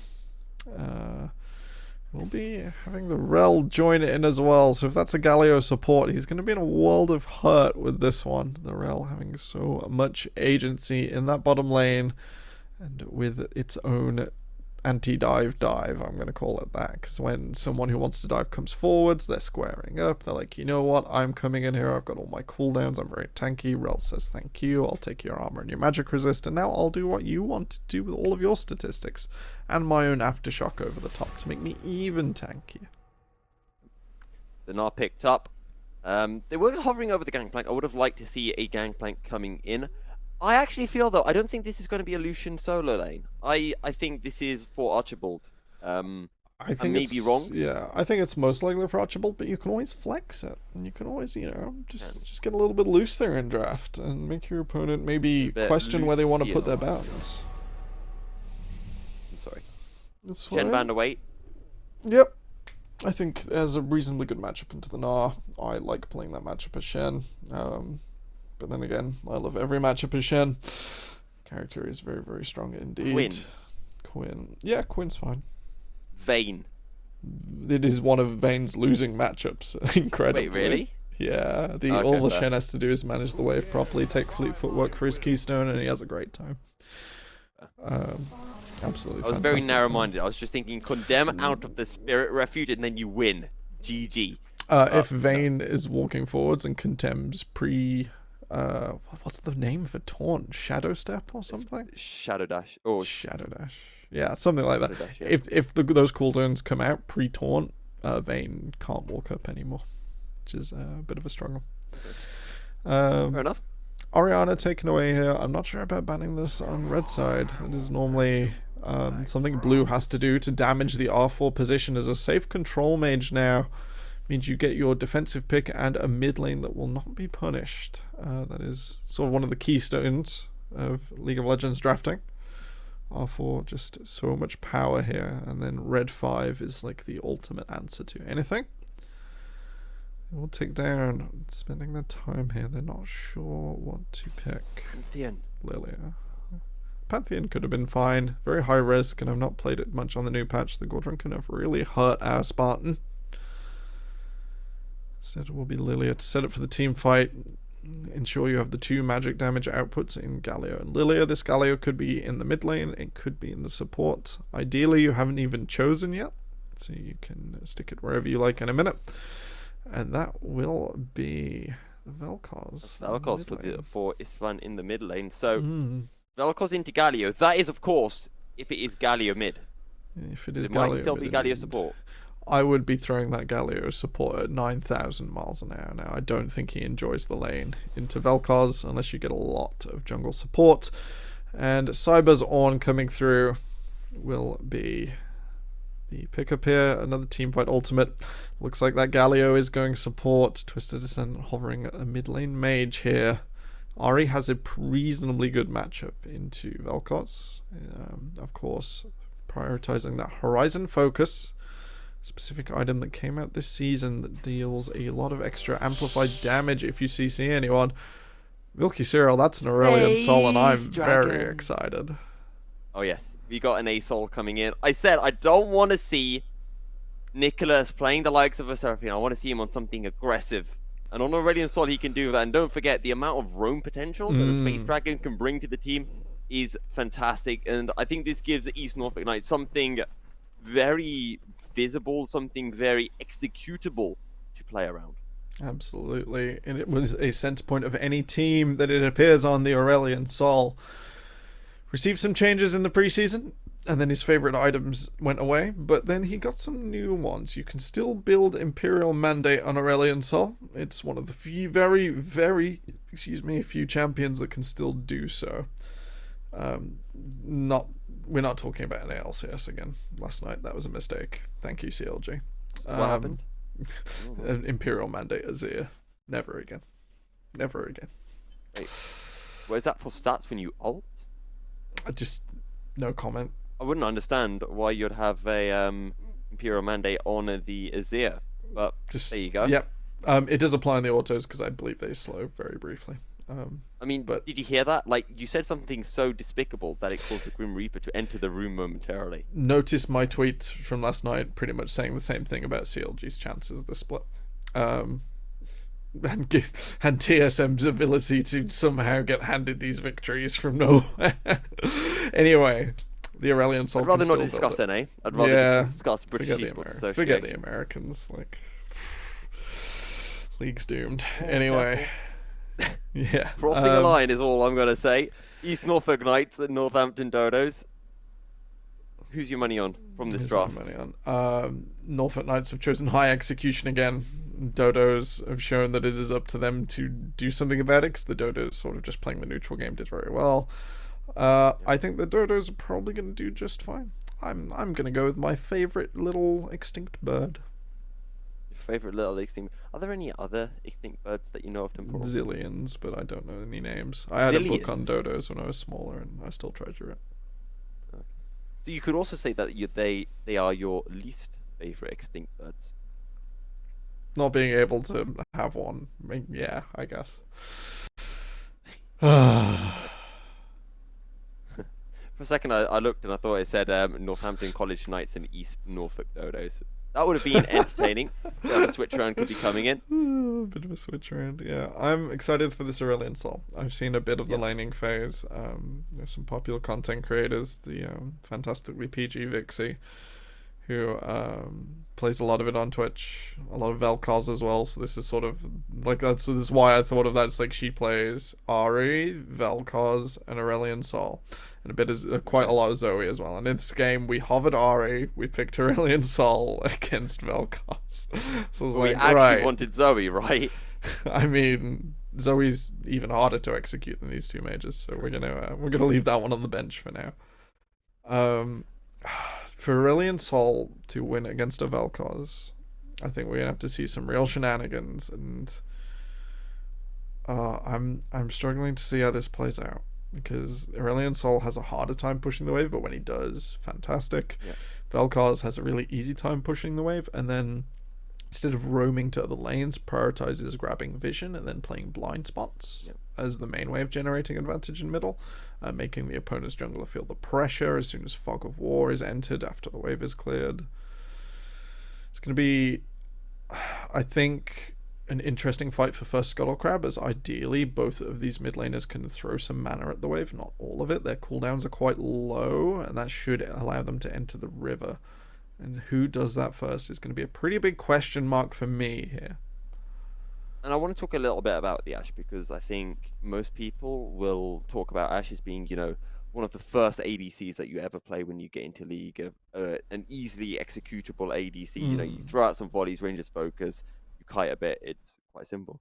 But I think one of the biggest things with Ashe, which you notice a lot with, I feel like when Hans Summer was playing it for Rogue earlier this season, how good you are at landing those cross-map ults. If you can land those Enchanted Crystal Arrows from the other side of the map, it can be so huge. And all of a sudden, you take a champion that is, strong in lane, able to win lane against most other ADCs, and you can win lane for, the rest of your team as well. So I am interested to see how well Gamer Lord can play with that Enchanted Crystal Arrow and whether he'll be able to find picks on the other side of the map, because that could be the difference between East Norfolk Knights taking this game and taking us to game 3, or falling out of the All Star Showdown right here in the quarterfinals. For sure. When it comes to hitting cross-map ultimates and ultimates that define key team fights, timing and the ability to recognize a one situation as soon as you throw the stun, which relies on vision, information, timings, are all key. If you hit the cross map, you have to take the percentage chance. The opponent's champion isn't there, or you have to set it up with something like the Galio, so they're always standing still or exactly where you need them. Then playing that forward into an objective, generating advantage off the back. 400 gold, 300 gold, it's not really enough for an Ashe ulti. There is always potential for more. There is always potential to play it forwards. Recognizing those situations and the timings around them is the key thing for all Ashe ultimates. I think this goes back to what we were talking about with Citrus in the post-game show after Game 1. That information, and for Norfolk Knights to have that information of where all the members of Northampton Dodos are before making those plays, so that when they do go for those engages, 10 seconds later, they're not saying, oh no, look, jungler's turned up, it's now a 3v3, or we're in a 3v4, how do we get out of this situation? And I do want to see Norfolk Knights just being that little bit more sensible, being that little bit more cautious, but more planned out plays. Definitely thought out is the answer, I think, for both teams.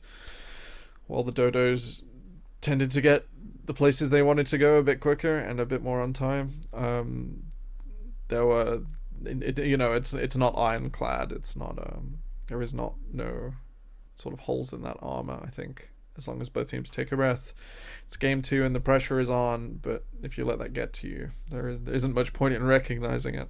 So we're gonna just hold on, make sure that both teams take a breath, execute their game plan, which is going to be roaming middle here from Aurelion Sol, trying to make the side lanes feel the pain, running back that Gnar versus Ornn, maybe twisting it as you'd mentioned, and just making sure we keep the Ornn down a little in the early so that the Gnar can do his thing and secure the teleports to help the rest of the map as a 5-man unit. It'd be quite nice as you see those sorts of dynamics play out here.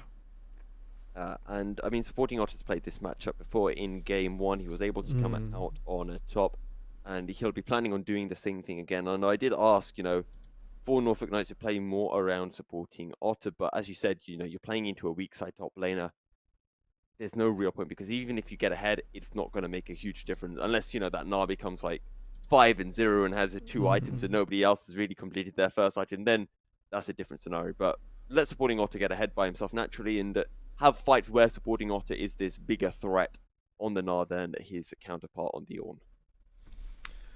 Will indeed be the difference, and whether he can continue to execute without the Cataclysm to bounce his opponents off of will be a pretty key question for me as well. I think we're nearly ready to go into game. We are sorry, it's taking just a little while. Yeah. We can redo our picks and bans again if you want. You say the words and the game will appear. Ladies and gentlemen, we are on to the Rift Game 2 here. Northampton College Dodos looking to close out a best of 3 in stylish 2-0 fashion against East Norfolk Knights, who are trying to hold on desperately to their chances in this first round of the League of Legends All-Star event for British Esports.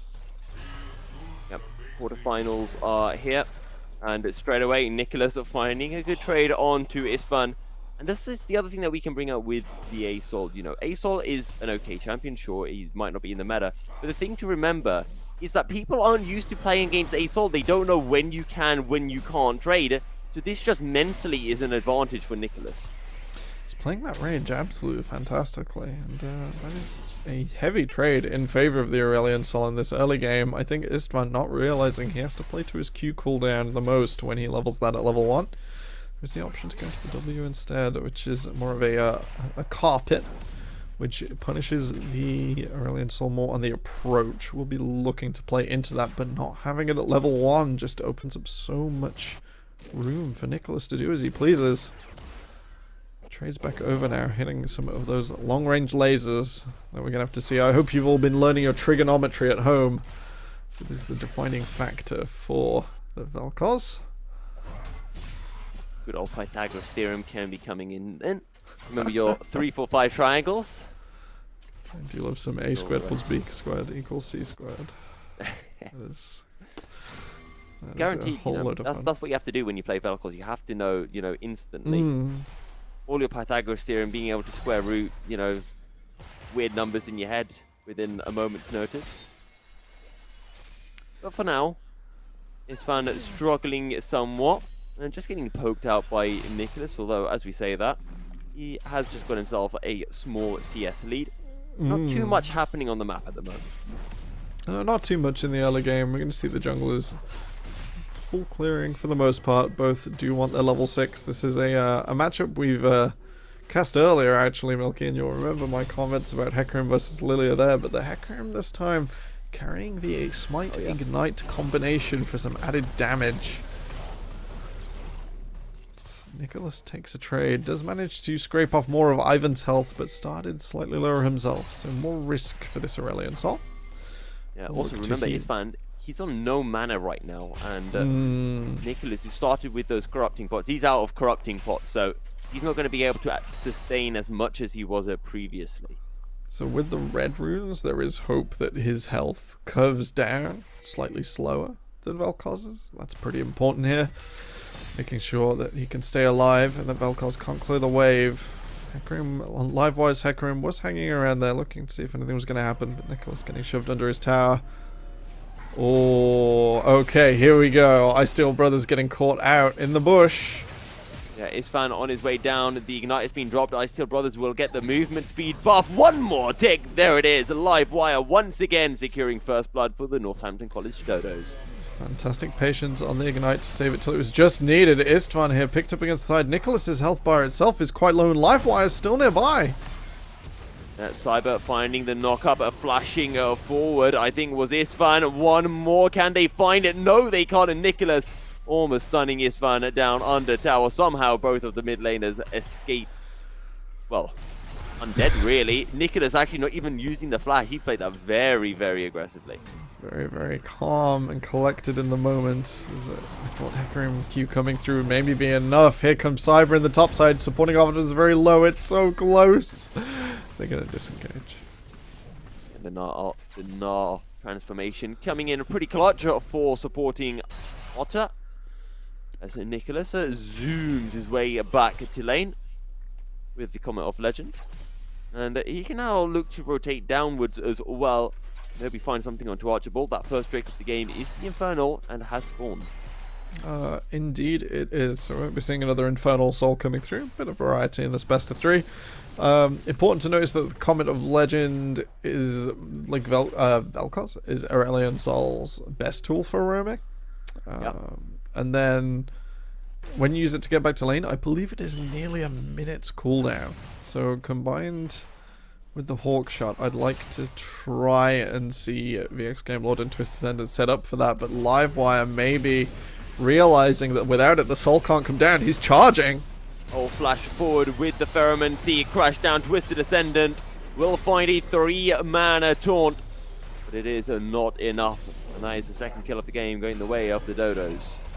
So we have the Dodos this time. Nicholas is going to look to try and trade back in middle, but Dodos just managing to get on the board once again. They make the pick on the Galio in the way of recognizing they can't quite reach Gamerlord from that angle, charging in from the river bush in their positioning. So instead, we'll just make the pick off Twisted Ascendant, make this dragon an unviable contest. 2 members tanking, so there is potential for Nicholas to move in here after the fact and try and pick off a kill, but that won't be happening today. Instead, Dodos get that Infernal Dragon, also important when you have characters such as Vel'Koz and Lucian, who just stack a whole load of damage and look for the utility in item choice rather than sacrificing their damage range. Can't be complaining with it all soon. Death Blazer comes out. That was a bit ambitious, this one. Still a little ambitious.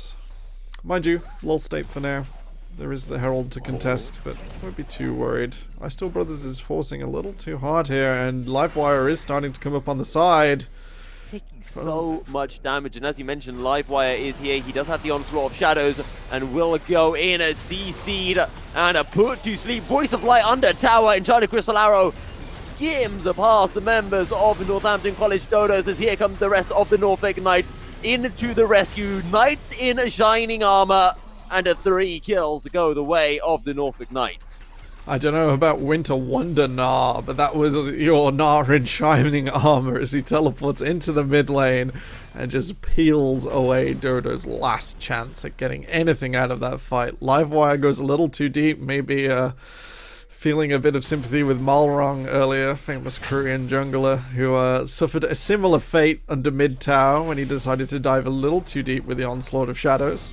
And yeah, it happens to professional and amateur players alike. Just going a little too far in Hecarim, getting a little too excited. Your teammates can't often follow you, so if you can't finish it off yourself, the risk increases and increases. Archibald, looks like we have Dodos rotating up here. They're going to go back to bottom. That could have been a lane swap coming through there, I feel.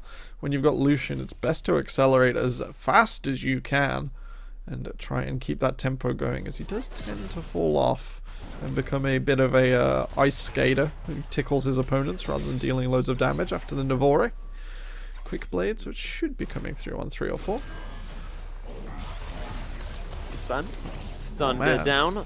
That is a lot of damage that is coming through from the Celestial expansion. Livewire turning up. Nicholas is just sidestepping so well. That's the ignite. Nicholas finds the solo kill. Now on the run. Oh, he gets the CC down as well with the Star Surge.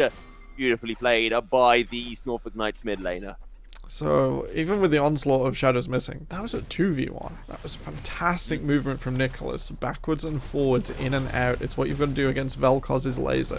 Because it relies on depth. If you keep altering that depth, backwards and forwards rapidly, it becomes very, very difficult to aim an otherwise rather straightforward skill shot. You know, fire it at your opponent. If they go left or right, trigger at the right time. Instead, it becomes a question of which depth they're going to be at. And knocked in with the knock-up from Vel'Koz not quite landing, it means that Nicholas just skates backwards and forwards and looks so good doing it. So what you're saying is Nicholas was really playing the hokey cokey there, right? Shaking it all about. And you know what? It's what it was all about. It's what it was all about. Nicholas picks up his second kill of the game. 2-0 and 2 right now. Another Star Surge, and they just get so big. The damage is ridiculous. And Icesteel Brothers just takes this as an opportunity to bully out Livewire. Nicholas won't be here for a while. And that is the ultimate burnt by the Lilia. So the swell seed, or as I like to call it, the bowling ball going over mid wall here would spell doom, as it would put Istvan in range for the Star Surge. He's got maybe 50 health too many for it to be a kill now. Here it comes. The bowling ball lands. He's not going to throw the Star Surge off first. Oh, he's still ticking. One more. He's slow. Oh, he killed himself. He killed himself on the wolves. That is sad to see from Istvan. Oh, dearie me. He tried to find the slow and didn't realize that the wolves were up. That was unfortunate. There is a chance the last tick of Lilia's passive, as I believe the swell seed was still burning, would have picked him off there. So it was a protest wolf. Go back to base a little quicker, I guess. But without checking the buff bar, wouldn't know for sure. So we'll hand Istvan that one.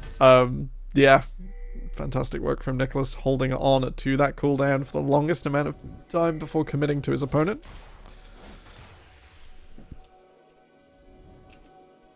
Well, Northampton College Dodos stepping up into the river. We do have an Ocean Drake spawning. Do East Norfolk Knights want to contest? There is a Space Dragon making his way down, and he's traveling very quickly. I wouldn't be surprised if he was flying. And that is a big Star Surge.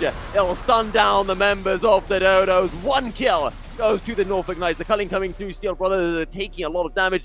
Mr. Descendant will tank up the rest. These Norfolk Knights won't be able to steal the Drake, but they will be able to find a kill. Yeah, unfortunate the supporting Arder's TP was down. Cyber could have thrown theirs early, and maybe I would have preferred it. Have prevented the Star Dragon from rushing in there uninterrupted. But instead, it works out all the same. An Ocean Dragon going over here for Northampton College Dodos. One of the weakest of the dragons, as its health regen will only be 1 dragon strong instead of a stack, as Istvan getting picked in Too the middle. much damage. Hop in, supporting Otter will secure the kill. What did I say, Temporal? Put Nicholas on something aggressive.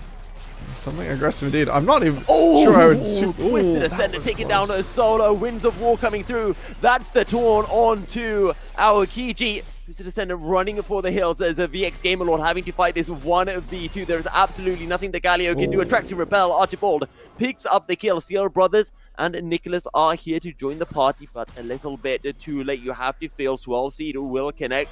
Lilting Lullaby will not be dropped as that's the onslaught of shadows. That is not a smart move. Winds of War as well. Nicholas finds another hero's entrance. Will give extra stats to Steel Brothers to turn into our Kiji. And another kill. Oh, triple kill for Nicholas. And the Call of the Forge God will not be able to find his mark. Justice Punch somehow keeps him alive. Volcanic Rupture through. Twisted Ascendant survives, and Nicholas is back into the fray, but triple kill for the Space Dragon, 6-0. That was really stylish. I don't know what to say. The Celestial expansion just catching the right number of members, and a huge stun coming off the play near Tribush. It looked really ropey for Twisted Ascendant there for a moment, as I got the swift reminder. I had forgotten that Rel's Q breaks shields. Of course it does. Does it break shields, or does it break magic shields? Well, magic shields has the word shields in it, so it breaks all of them. Twisted Ascendant was given a swift oh whoops, as after sort of the bottom pocket play where Gamerlord went down. It's like, you know, I can walk up, a bit of this damage is magic, I'll go forwards, and then 2/3 of his remaining health was swiftly removed before any damage was dealt, which was very scary. But then the hero's entrance, applying that to multiple people, coming back over, keeping people still for Nicholas's just grand play. That was absolutely fantastic, and making sure Twisted Ascendant gets out with the punch backwards, it was just so fantastically played. I'm not sure the execution was required, but we're going bottom again. They are Enchanted Crystal Arrow lands right onto the rail. The culling comes through, and Aokiji forced to dismount for. They are so much damage from the Celestial expansion volley. Not going to be able to find his mark. Star Surger comes through, 2-on-1 in the top lane. East Norfolk Knights are everywhere. They are running rampant and supporting Otter. Will secure his 2nd kill of the game.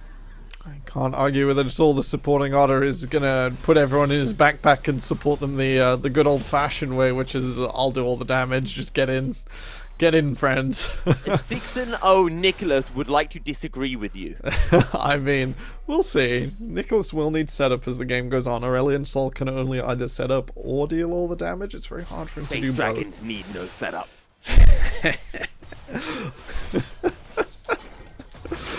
We'll see. But he has his Rylai's completed, which Temporal, do you like numbers? I love numbers. I have multiple qualifications in numbers. So take a look at Nicholas's KDA. Add up his assists and his kills. What do you get? Nikolai's KDA undefined. 10 over nothing. 10, right? If you add up his kills and assists, right? Look at how many stacks he has on his Dark Seal. Max. Right? Yes. Now multiply the 2 numbers together. 100. Yes, and he has more CS than that. Now, is that a coincidence? I think not. I wondered where we were going with this. I didn't know where we were going. I was going to do like 100, and then I noticed he was on 100 CS, so I was like, okay, let's like multiply and do. It was close to being perfect. It was perfect. It was close, yeah. Close to being perfect. I forgot that more scene number from The games Incredibles. coming through in this stream. Don't you worry.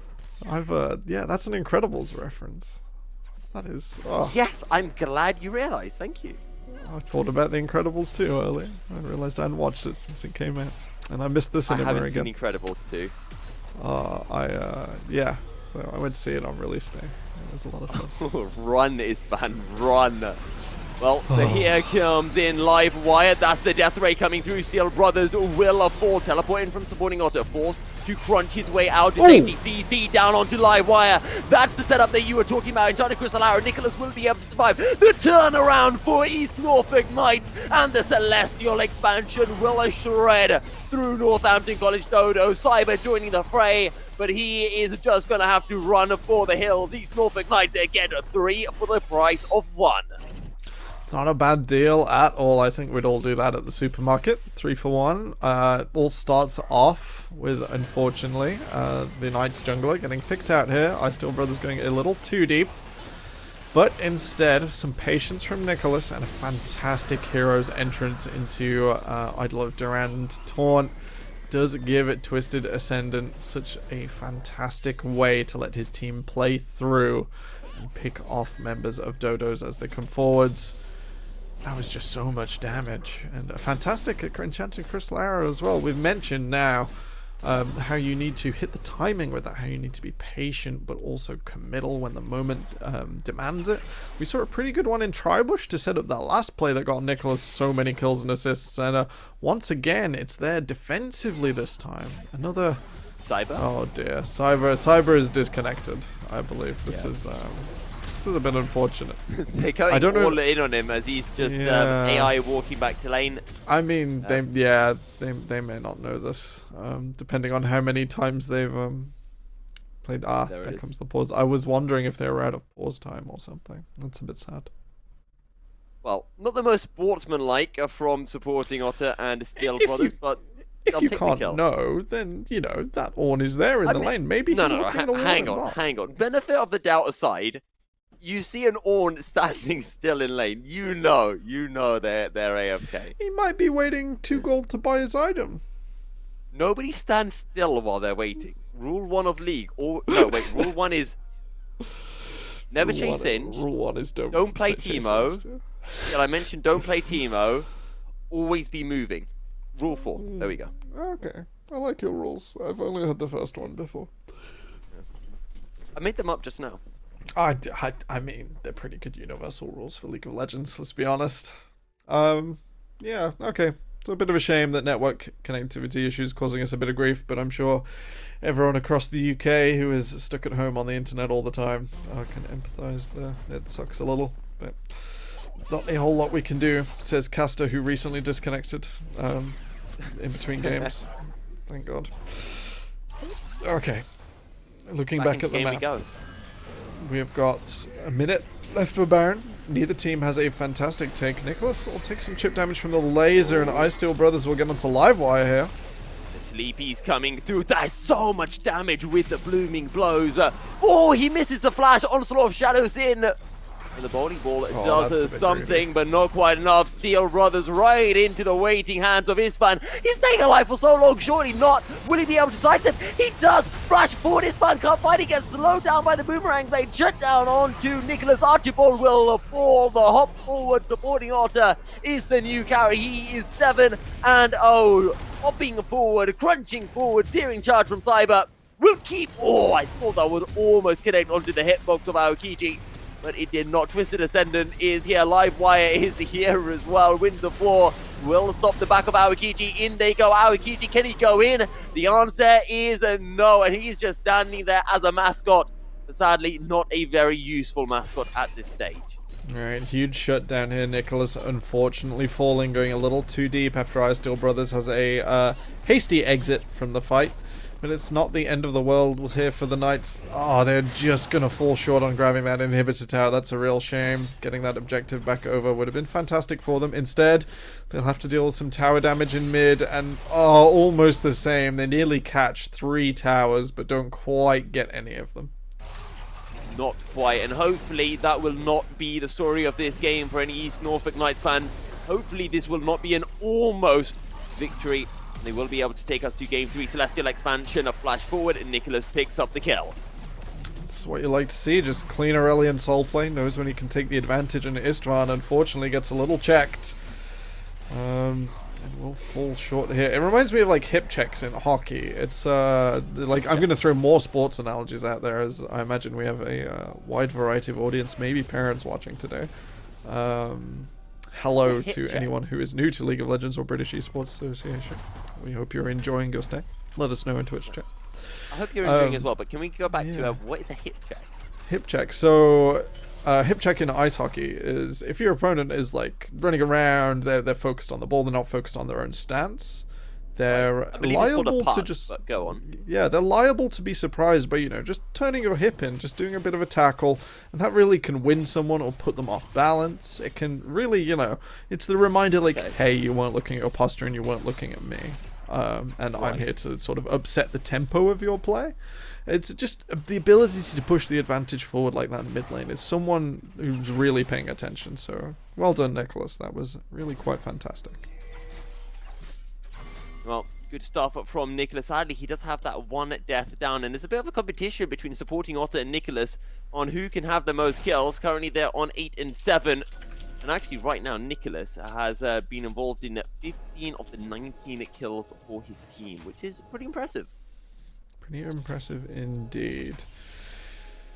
Oh, okay. And I would like to point out that supporting Otter is now the carry Otter, with 2 items complete, same as Nicholas, more kills, less assists, but we're not interested in this.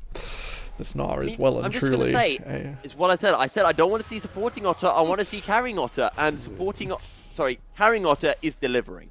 And carrying Otter is delivering. He's carrying this team along in those little paws.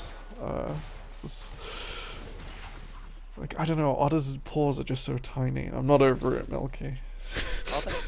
Otter's really cute, to be honest. And Otter is playing Gnar, and Gnar is officially the cutest character in the entire game. Ooh, okay.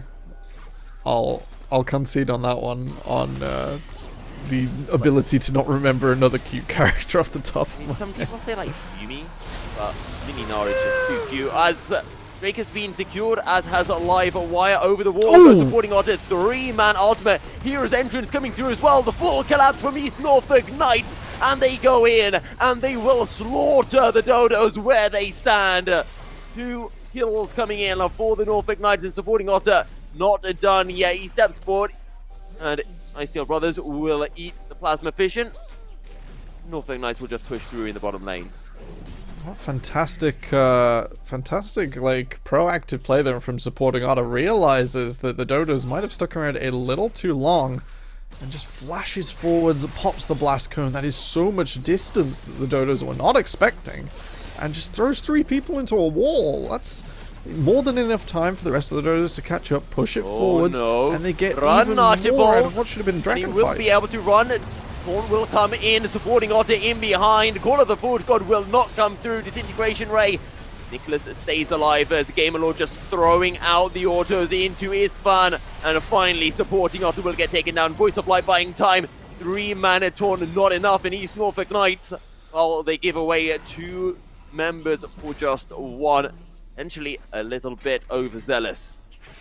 Potentially, but the bottom inhibitor is the center point of a pretty famous statistic in League of Legends. Okay, never mind. Ice Steel Brothers has had enough of this. Flash, watch out, Eep, because you're already dead. Ice Steel Brothers picks up the kill. That is a lot of damage from Ice Steel Brothers. That's a whole lot of damage, and that was against a squishy target, whereas Ice Steel Brothers' build is completely percentage health based, so we'll do pretty much the same thing to the tankier members of the Dodos, do more. So just to the squishy ones, and we just saw what happened there. Okay. Yeah, we're gonna go back to hockey analogies. Some sports have power plays or like adjustments on the map. Inhibitors are those for League of Legends. They are the last step before you start losing the thing that allows you to stay in the game. We don't score points. You just have to get all the way into your opponent's base, and then the points come throughout the series. The bottom inhibitor, this is a 2013 stat. When the bottom inhibitor falls for your team, your win rate drops to less than 10%. Right. Steel Brothers, though, his survival rate might be dropping. Never mind. Nope. East Norfolk Knights are to the rescue. They are really playing like knights in shining armor right now. Knight to Lesser steps forward. Will stun down Aokiji, who mounts up, running for the hill. Cyber steering charge away, and East Norfolk Knights are well and truly in the driving seat. 9,000 gold ahead of the Northampton College Dodos. Culling will come through to whittle down the wave. And the Star Search is not going to lock down any members of the Dodos. Not going to lock down anything just yet, but the carrying Otter himself, his position on this bottom side has just gone mega.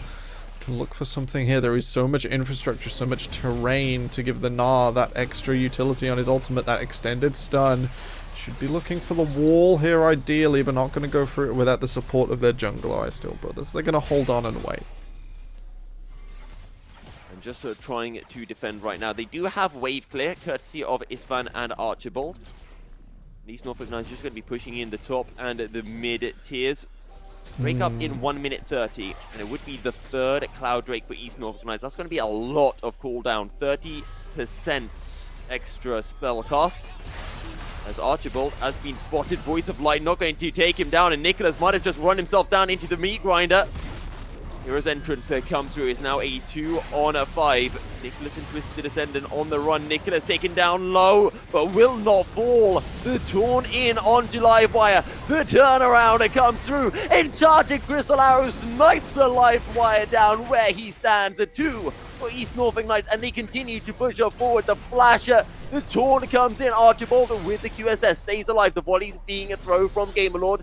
Nicholas has reset and will be making his way back down.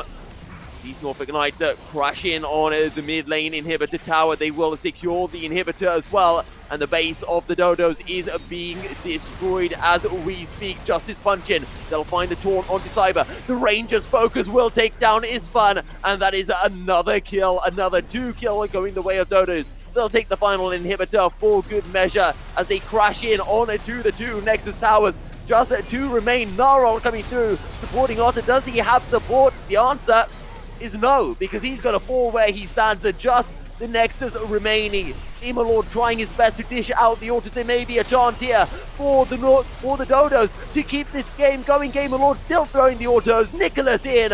Another kill. Double kill for Gamerlord. And that will be the Nexus down. East Norfolk Knights take us to game 3. Take us to game 3 in convincing fashion. In comparison to game 1, Ice Steel sends Livewire to Earth. And oh man, what a turnaround from what I thought was a much more convincing game 1. That looked like a convincing game 2.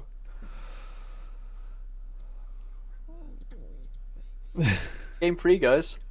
All to play for in game 3, and now that the Norfolk Knights have shown that they're not just a Katarina only team, it's going to be on the Dodos again to say, oh, actually, how can we replicate what we did in game 1? And I think I'm actually going to disagree with you on that point, because you say, how do the Dodos replicate what they did in game 1? I don't think doing what they did in game 1 is good enough, because I think now we've got East Norfolk Knights, they're back in their rhythm, they know what they're doing. As I said, make supporting Otter, be carrying Otter, put Nicholas on an actual champion that can do stuff, and you can see East Norfolk Knights perform. It's down to Dodos. They need to do something different from what they did in game 1, because you talked about it in Draft Temporal. Dodos kind of had this kind of sit back, let the side of Norfolk Knights come to them and deal with it approaching game 1. They tried it in game 2 and it did not work. It did not work. Sorry for my distraction. A small child just face planted in the snow outside and started being very upset, but its parents were just out of my shot. Nunu ganking people even when he's not picked. What can I say? Yeah, he's got to do something when he's been banned out. Right? He just throws children face down in the snow. It's a horrible thing to do, you adorable Yeti. Yes, so we'll be looking to try and keep this up for the Knights. They've shown they have the wider array, but they still need to keep using it. We should not count the Dodos out just yet. Moving away from children falling in the snow, it feels like the Knights were... Okay. It was a casters proper, are down, like... casters proper, down, casters are... like... I was losing him, I was flat, holding it, and then like- I saw Temporal just lose it again, and I was just... Oh, it's all okay now. They're walking Right. in the direction of the... You summon a heal, guys. Just maybe drop a cleanse. Cleanse, Get that one yeah. out. Yeah. Yeah, let's QSS that one off. Let's Yeah. back to neutral. The game.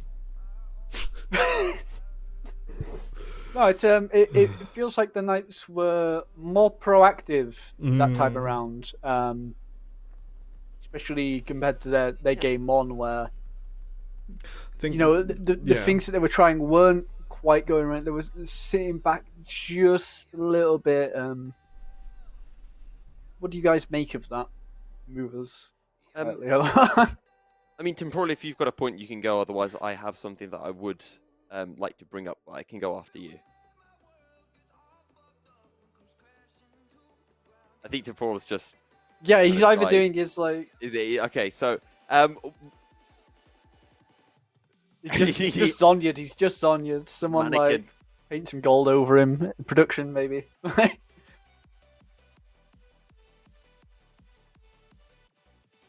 I tried that, and then they disconnected my internet again. So, okay. So apparently, stream can't hear temporal. So I'll go ahead and answer Citrus's question. Yes.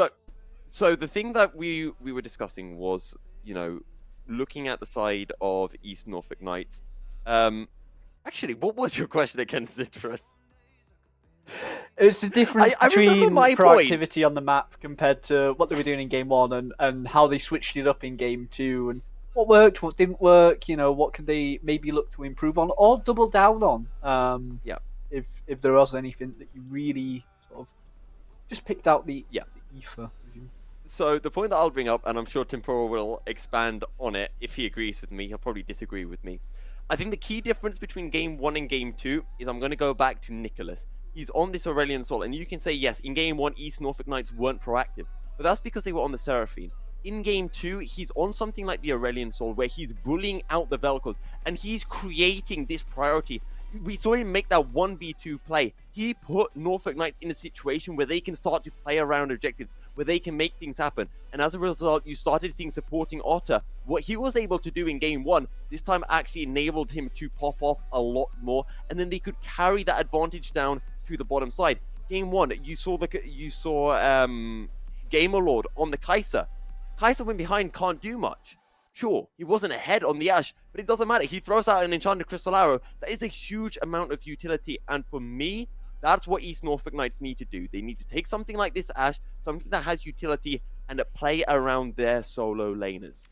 It's all important that the Ashe adds its own damage threat and did a considerable amount of damage in that game. So you're not truly sacrificing your AD carry position, but you're adding extra units to it.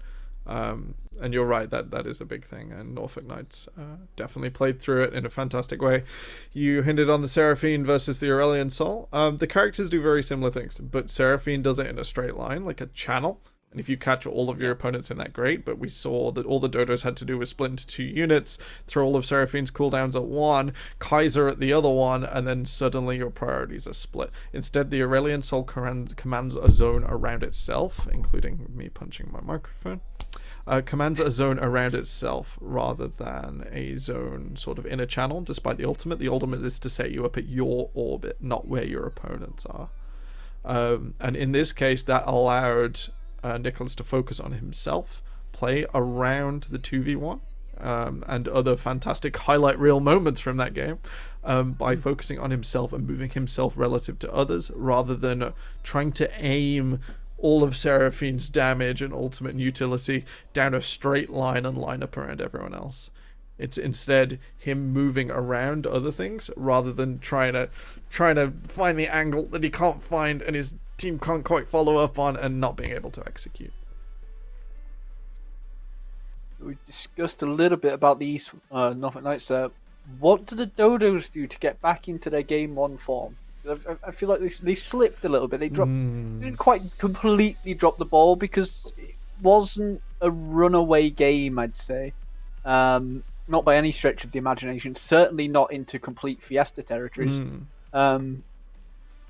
What do they do to claw that back to maybe inch up game 3? Because it's probably going to be a close one, looking at the previous two.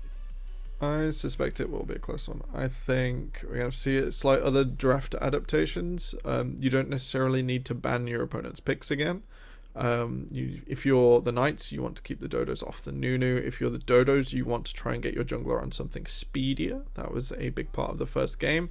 When Icesteel was 3rd or 4th to every fight, it tends to put him a little bit out of sorts, a little bit behind. So getting the Nunu or the Lilia here through for the Dodos would be pretty good, pretty key, I think. I mean, my thoughts are that for the side of Dodos, ban away the Gnar. We already talked about the Katarina.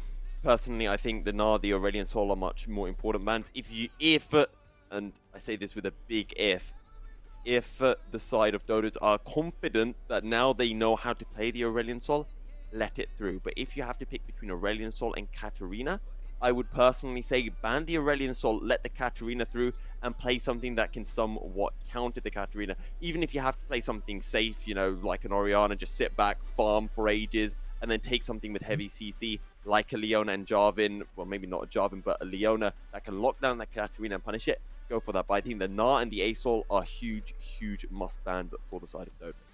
Well, before we get into anything further, we are just going to take a quick sort of 5-minute break here, guys. So stick around. We do have game 3 coming. We have another best of 3 coming after this. So we just need a moment for both teams to prepare and for Moki and Tavoral to rest those vocal cords for the remainder of the games to come.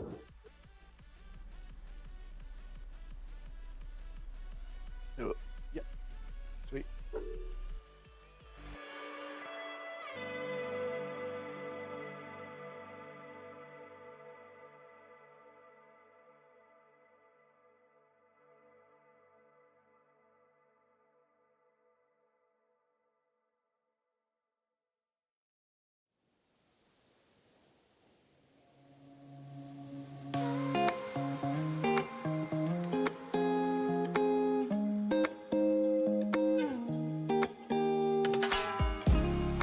I still remember how it used to be, holding hands, running wild and free.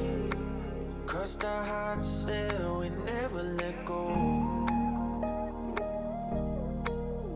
I still think about our younger days, how we dreamed about a better life, holding you so close to me, in the backseat of your ride.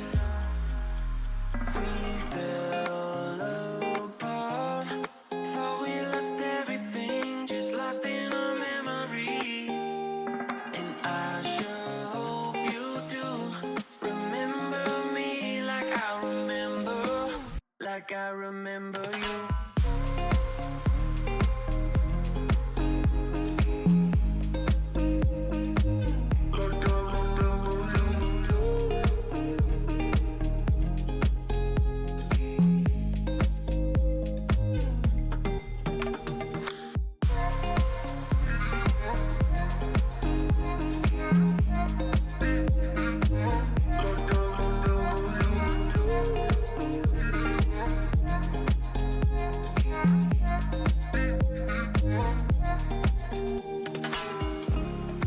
We drew our names in the pavement, thinking about how we never change. I still remember how it used to be. I still think about our younger days, how we dreamed about a better life, holding you so close to me, in the backseat of your ride. We fell apart, thought we lost everything, just lost in our memories. And I sure hope you do remember me like I remember you.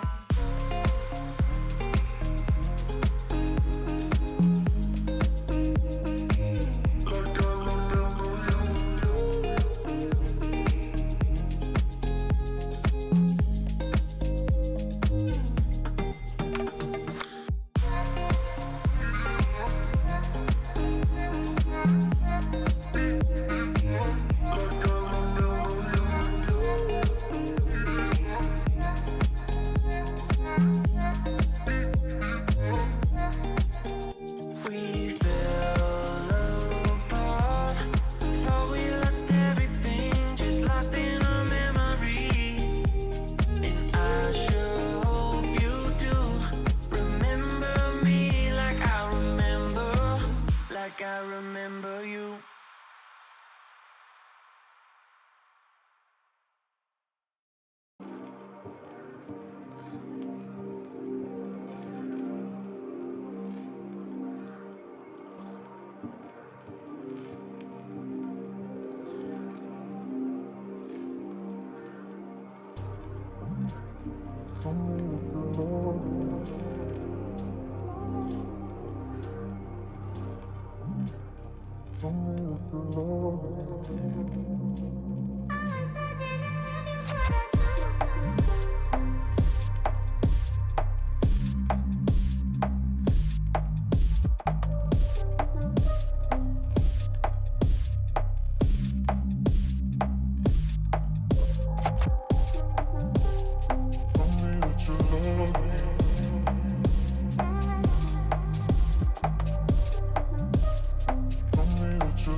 Welcome back, ladies and gentlemen, as we jump into the third and final game of our first quarterfinals for the British Esports Association League of Legends All Star Showdown. Currently tied 1 game apiece between Northampton College Dodos and East Norfolk Knights. And the Northampton College Dodos over on the red side, or over on the blue side, East Norfolk Knights over on the red side. I'm still Milky Cyril, still joined by Temporal. Here we go then, picks and bans for game 3. Picks and bans for game 3, indeed. All right, we've seen the bans come through already. The Dodos running it back on blue side have taken away the Katarina. This time, as you wished, supporting Arda will have to show off something else other than his Nart. The Lulu coming away, so Twisted Descendant won't be supporting from that heavy enchanter style. Corky, Vayne, and Nunu, the bans away from the Knights, identifying that the Nunu was indeed the problem in game 1. They couldn't keep up with that jungle pace, that style, that gank efficiency. Taking the Corky away as well. I wouldn't know how to deal with the Corky unless I had an Aurelia player on my team in this meta, because the pick just hasn't been played. It's been shown as ineffective in a bunch of ways, but if you make it effective, you need an answer. If you don't have one, you've got to pay the troll toll and picks and bans, and it has been paid here. The Vayne taken away from Archibald as well, not giving him too much comfort. Malphite on B1 here for the Dodos. That suggests they're coming in. They're going to try and do a lot with this auto-engage priority. And the Orianna being hovered. The Wombo combo is here for Northampton College Dodos. We talked about ease of execution. Well, a Malphite Orianna Wombo combo is not difficult to execute at all. I think it will be the Orianna, but there wasn't any hovered there for a second, and I had a glimmer of hope in my eyes. Conversely, for the Knights, they're running back the Ashen Galio, same as the last game. I'd imagine this Galio's destined for support. Doesn't always have the greatest matchup into Orianna. It gets a bit shoved in under the tower, which isn't really where Galio wants to be. He wants to have the agency. And I'm really glad that once again we're going to be seeing Twisted Ascendant on a tank, not on an enchanted support like we saw in game 1. It was, you know, the 3 things that I wanted Norfolk Knights to do differently: carry mid, let supporting Otter run rampant top, and engage or / tank support. Looks like we're going to be getting the Shen, and the Shen did get banned away, I think in game 2. And I'm interested as well where this set is going to go, because at the moment it looks like it's a set support. Could well be. The Malphite can also go support and jungle, although I definitely wouldn't recommend it. Shen Malphite, not the greatest matchup for either of these players, really. Goes a bit neutral. Malphite, of course, can just cancel the Shen ulti and sit in the side lane if he's ahead, or also teleport down to have a great influence. Samira taken away here, so Archibald won't be able to play the huge team fighting marksman gymnast extraordinaire that Samira has become the last few months. Frankly, too many buttons Zaya on. is open as well. Zaya is open, but remember, we like Zaya into Kaiser or Extreme Pick. Now, you're right that the Extreme Pick is coming through here. Malphite ulti dodging without flash is just such a good feeling. Such a good feeling. I'm interested, like, the further ban could decide whether that's coming through here. Yasuo ban, so they see the knock up, they see the wombo combo potential. They banned away the Yasuo, which, I mean, it would have had to be a Yasuo ADC, which sounds risky to me, but East Norfolk Knights just want to stay well clear of it. Well clear of it, indeed. Yeah, when you're not sure, committing to something you know you don't like just stops it biting you in the butt later on.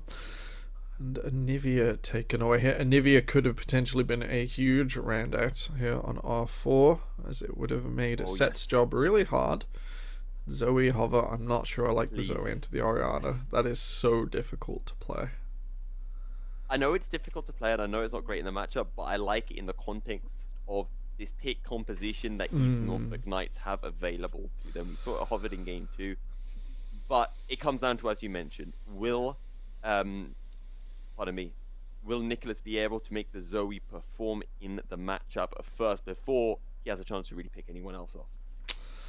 Potentially. And then this Zaya lock-in makes it also difficult to hit those enchanted crystal arrows, those sleepy trouble bubbles. It's going to be a lot of burden of execution here on the Knights, and that seems to ring back to game 1. It is 1-1 currently in this series. This is the one for all the marbles, Milky. Winner takes all here in game 3. The final pick out here, we have 2 flexes, so this could be jungle mid, this can be jungle top or support still from the Dodos. I hope they haven't outflexed themselves and got confused, because that's a Zac lock-in. Yeah, I think if they didn't take a jungle here, it would be very, very iffy for Dodos. Dangerous. Don't let the scoreline at the top of the screen confuse you. It is a 1 win apiece. East Norfolk Knights having won game 2. I like the Zac coming through. East Norfolk Knights, how do they want to answer it? At the moment, they're hovering the Amumu. Amumu could do just fine. Plays into the pick comp, gets all the cooldowns out before you start playing with the bigger cooldowns. Gragas as well. It's playable. Okay. Gragas Talk about pick comp. Yeah, Gragas jungle traditionally has suffered in the last few months, as it was a prime sort of position jungler last year. His clear speed not quite as fantastic, and if he wishes to go down the tankier route, the guaranteed golden experience from top lane seems to suit him a bit more. And in the jungle is a large risk. Let's look at East Norfolk Knights. Zoe picks, Ashe picks, Gragas picks, Shen being able to fly in from the other side of the map and assist. Galio again can help with those picks. Look at Northampton College Dodos. We are all going to murder you, is what Northampton College Dodos are saying. Every single one of them literally wants to fly in at your team and blow you up, with Archibald just throwing out feather after feather after feather before pulling them all back, ripping them through your body. And if you're a Northampton College Dodos fan, you'll be hoping shredding down the side of East Norfolk Knights. I really don't know where I sit with this draft. I think if the Knights bottom lane gets ahead, this starts to get very dangerous for the Dodos. They lack the ability to find this Ashe consistently through Galio, through Shen. That's a lot of defensive cooldowns, and if they align in a way that mean Northampton College Dodos don't find their way in reliably, then the East Norfolk Knights have the ability to play front to back through the team fight. This can be twisted, because if the Ashe is found, we're lacking a lot of damage outside of onto one single target with the Zoe. That's going to get very dangerous very quickly if not executed upon appropriately, but at the same time, if you're finding picks and you have the follow-up with Ashe, that is so much power.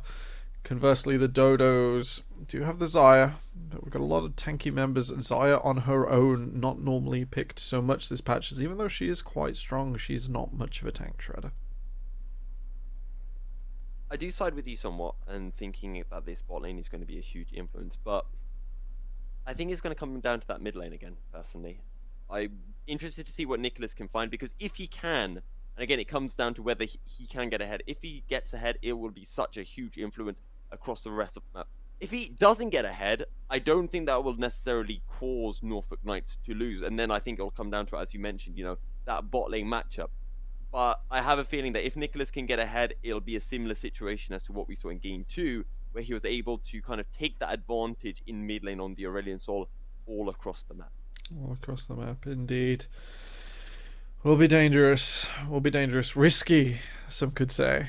And exciting, for sure, as we head on to Game 3. Both teams playing slightly more, I don't say execution heavy, but if we'll notice it more when the mistakes come through, because instead of just seeing an Aurelion Sol star just go a little bit left, a little bit right, it'll be the trouble bubble air balls, hits nothing, and will feel really bad to watch, I presume. I feel that's the case a lot for Northampton Dodos in this match. I mean, they've got such a huge wombo combo team fight. Once those ults are gone, and this is always a kind of case, the dynamic that we can bring up when we talk about a pick comp versus a team fight comp. When your team fight comp has the likes of a Malphite, a Set, an Orianna, I forget what's being picked support now as well for the side of Dodos, but when you have this huge wombo combo that revolves all around your ults going in, if you miss those ults, you now have a 60-second cooldown where you can't fight, or you can fight, but it'll be less effective. Whereas for the side of Northampton Dodos, or for the side of Norfolk Knights, sure, if you miss a trouble bubble, it'll be evident, but in 10 seconds time, you can look for another trouble bubble, and you can keep on searching. And it's something that you brought up before, I think, when discussing Lilia versus Hecarim, and talking about how Hecarim has a more effective all-in. But on the other hand, Lilia is consistently able to throw out those swirl seeds and consistently search for those picks. And eventually, if you throw out 100 of them, one of them is bound to land. One of them is bound to land. It's what you do in the cooldown in between, because we mentioned those long cooldowns out from Dodos, but when you sequence them together in those downtimes, it can get very dangerous for the Knights. Both teams have lots of windows to be punished and to punish each other here, so it's going to be explosive, is what I'm looking forward to. Well, an explosive game is definitely going to be coming your way, and what better time to have it than in the third and final match of our first quarterfinals of the All Star Showdown. East Norfolk Knights, Northampton Dodos. And Coral, your prediction. Sorry, I've got to do you. It's so hard. It's so hard. And I should, of course, caveat that with both teams have a fantastic chance to win here and repeat their victories. I'm going to give it to the Dodos at 60-40 strength. I think there is just more of a chance. They are able to do what they want to do. If they continue to sort of have a good time in the bottom lane, I think that is an axis that Norfolk Knights need to play through. That is their dynamic this game. If they keep that down, it'll be harder to do things. All these defensive cooldowns not offering the same potential aggressive avenues for the Knights. Yeah, I'm going to jump on devil's advocate. I'm going to go with Norfolk Knights, my home county peeps. Yeah, it's always going to be difficult because you're going against this whole team fight composition, and I think probably the crucial factor is going to be how grouped up are Norfolk Knights in these team fights. If they're all together in one area, if they allow the Set to flank in and, grab a Galio and ult him into the rest of the team to start off this huge fight, it's going to go terribly wrong for Norfolk Knights. But if they can stay slightly more spread out to find some picks, then I think it can go very well for them. And I think Norfolk Knights, they've got the momentum from Game 2, and I think momentum can be a huge, huge factor. Absolutely. If either of these teams gets going, they have fantastic tools to push that advantage forwards. There's so much sort of punishment from an Orianna shockwave that can potentially come through.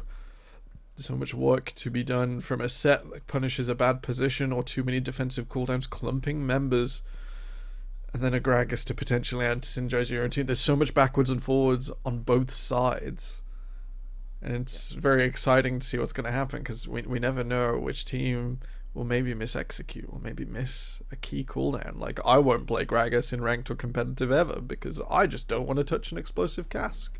It is one of the most impactful and powerful cooldowns, and I don't trust myself to miss it. Counterpoint. I like playing Talia.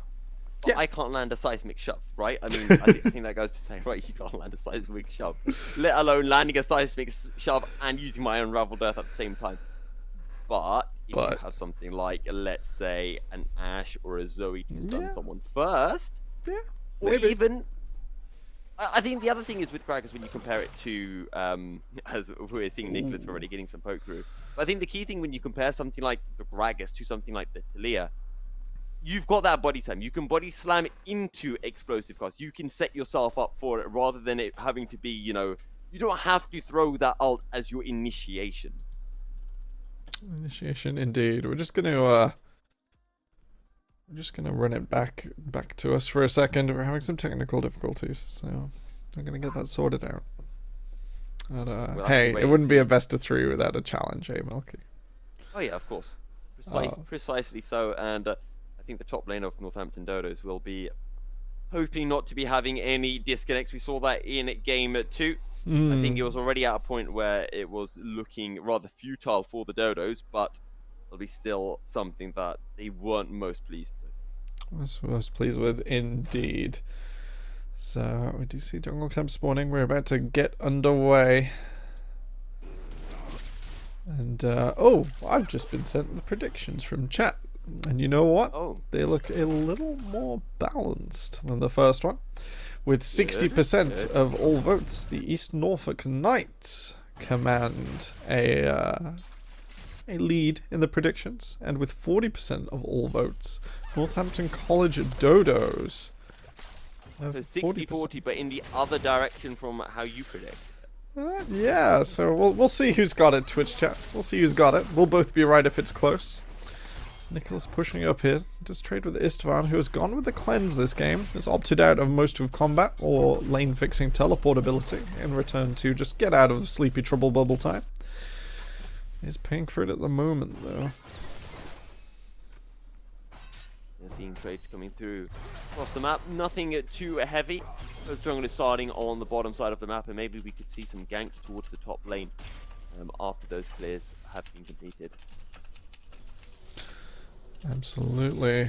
Give me a moment. I am stuck in an alcove at the moment. Likewise. Likewise. Okay, well, we're just going to stick in this alcove. You like this alcove, to be honest. You can actually see, if you look next to the scoreboard, there's a deer that... Oh, never mind, we can't see it. I'll go looking for the deer. I think I've seen it. I think there's like a Lion King reference in the top left as well. We can just see it there. That's like there? the plinth. As Cyber takes a little bit of chunk from supporting Otto. Is that where the monkey holds up Simba to the world? I think so. Or if not, it is a suspiciously similar shape live wire over the Classic wall. slingshot coming through. The Justice Punch will be denied. Heal buying time for Twisted Ascendant. But surely that's going to be first blood to the side of Northampton College at Dodos. And was it? Yes, it was. Indeed, it was. Can't argue with getting on the board so quickly. And it looks like that will be the dragon started up, I believe. Or is it just the crab at this stage? Just the crab at this stage. Dragon will coming through at 5 minutes. Well, once again, Northampton College Dodos picking up first blood. This time it doesn't go to live wire, but he is at the center of how the Dodos were able to secure that first blood. Indeed, indeed.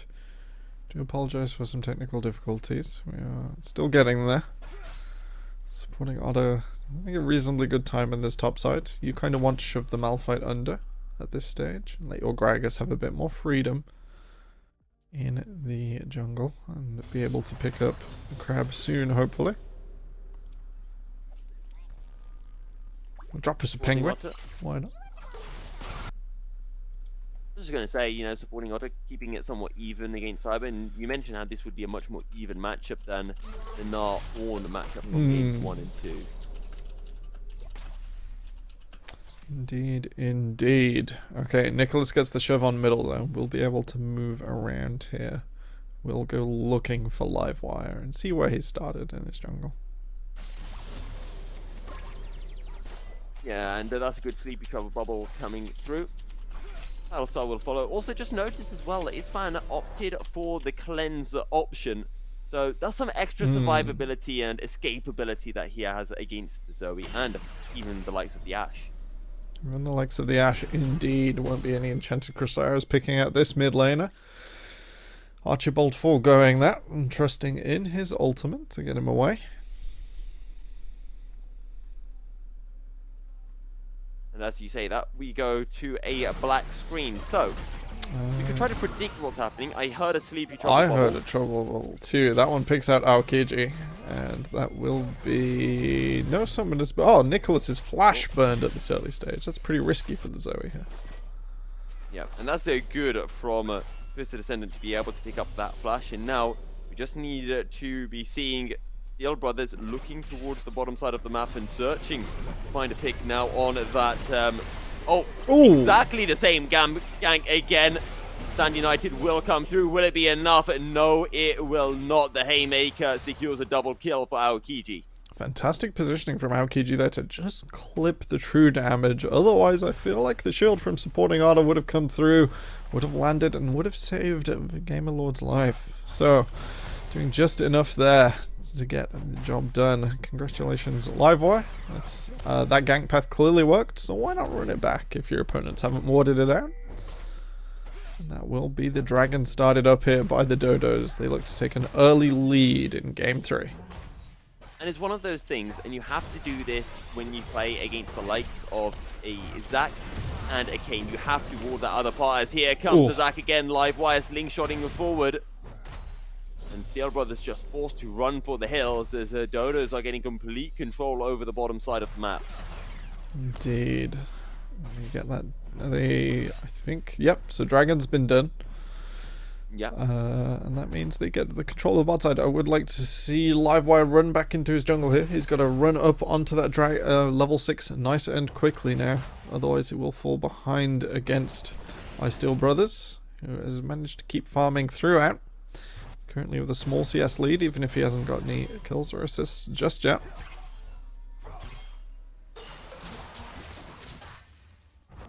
Oh, fantastic work from Nicholas to make the position under the tower unsustainable. Will cost Istvan a little bit of farm.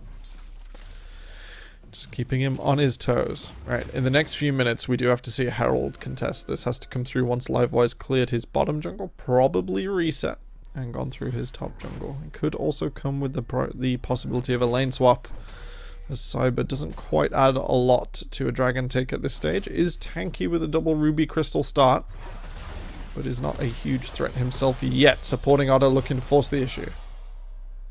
And the Twilight Shroud buying time, or I should say the Spirit Refuge buying time. Supporting Otter just to trade back in his favor now. The ultimate is available for Cyber, but I don't think he quite has the mana for it. And maybe this will give Supporting Otter a chance just to trade favorably. Fingers crossed, fingers crossed. As we go to the bottom edge of the river. Or bottom edge of the bottom lane, Those minions are so unknowing that they're about to die. So unknowing. They're marching off, as they do.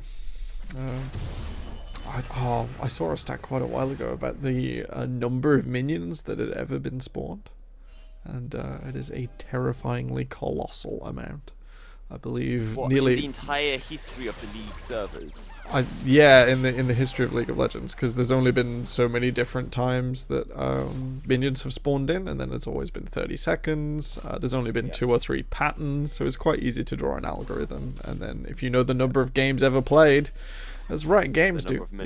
Each one comes with its own ID, and you know where those changes were. You can quite quickly draw up an equation. If anyone wants to give that a go at home for their homework, I'm sure you'd impress your maths teachers. Nicholas out of mana, so not going to capitalize in middle. But yeah, I'm point pretty... out, Go on. Nicholas to use one trouble bubble, he got the cleanse. His very next trouble bubble burnt the flash on Isfan. So he's been landing them, and Isfan is now very susceptible to a gank from Steel Brothers. Absolutely. Steel Brothers has hit that level 6. Livewire has as well. So that's 2 gank assisting ultimates that do oh so well. As soon as you manage to get into a lane, sure won't be a problem here for Steel Brothers and Livewire. It's just where they choose to go. The Herald is the focus, so the top side of the map. The most likely point for them to appear to go bot lane would be to concede that objective at this stage. No, Nicholas having a... It's almost 20 CS down on Archibald. is not bad at all here from Archibald. On the counter side, though, supporting Otter, 15 CS up on Cyber, and Steel Brothers has been able to power farm a little bit and has a 10 CS advantage over Livewire. Now has that level 6 available. I really want to see Steel Brothers starting to potentially look to some lanes for some ganking opportunities. Absolutely. So Livewire is catching back up, no longer 20 down. Oh, it's just going to find Otter on the edge of range. Oh, not able to pull it back, so quick flash there from Otter. We'll get him out of the elastic hands. Will be snapped back into the waiting jaws of Livewire. It does cost the summoner spell though, and that will matter if we don't see any lane swaps or anything come through. The next dragon is coming up in 30 seconds, so recalls through for that.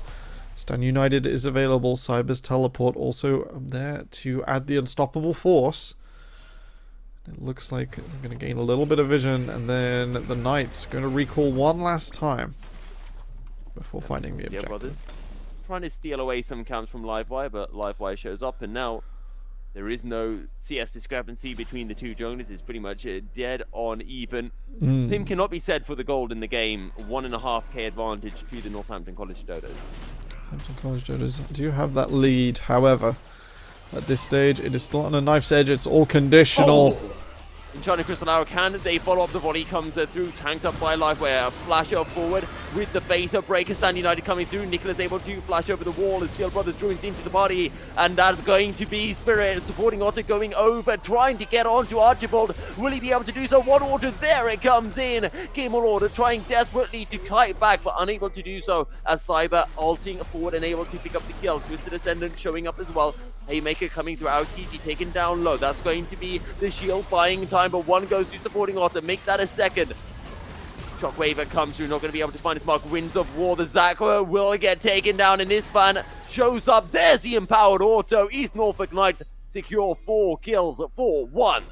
Both AD carries the focus, but unfortunately the Knights able to do more with their long range cooldowns.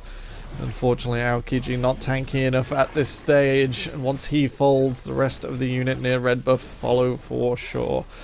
It will be the Knights taking a small lead here. They restore their gold discrepancy as they were starting to fall a little bit behind.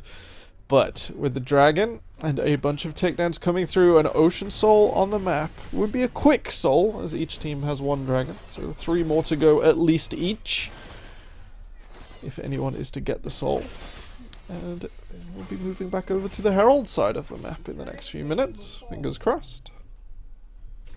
And actually, if our observers can just highlight where that gold is, because I have a feeling a lot of it is on supporting Otter, who might have to be playing carrying Otter once again. Because there's a 30 CS discrepancy between the two ADCs right now, and that sounds scary to me. That does sound scary. I do imagine Archibald had, at least before that last fight, a lot of the lead, and now some of it. Livewire spooled up, charged up there in the bottom. Didn't quite manage to launch it off. Sleepy bubbled lands. Nicholas won't quite fight the angle. This one gets away with it this time. And you mentioned carrying Otter again. That's a Malphite that for 10 seconds of Shen cooldowns just lost 3/4 of its health. Yep. And has got that Iceborne Gauntlet, or what is it called now? Frozen Fist? Frost Fire Gauntlet. Frost Fire Gauntlet. I'm just going to call it Cold Fisty icon. Well, Cold Fisty indeed. Cyber has been spotted. There's a paddle star into the Shadow Taunt, and Cyber also to ult out to safety. And this is what we were talking about. Nicholas able to find a lead, able to push in waves, and able to rotate around. It's what he's doing at the moment. But his fan showing up. We'll be looking to find something in return. Deep Shovel Bubble almost connecting onto the Oriana. So no tower just yet. And just, excuse me, clear out the wave there, just in time. That means that the tower won't be going down just yet. Cyber will be able to come back. It's going to be a real struggle for this Malphite now. Not grabbing much in the way of armor here for the Shen. Shen deals mixed damage, especially with his empowered Q. So the main way to address Shen's damage is to grab Berserker's Greaves. I still call them Ninja Tabi, I'll admit.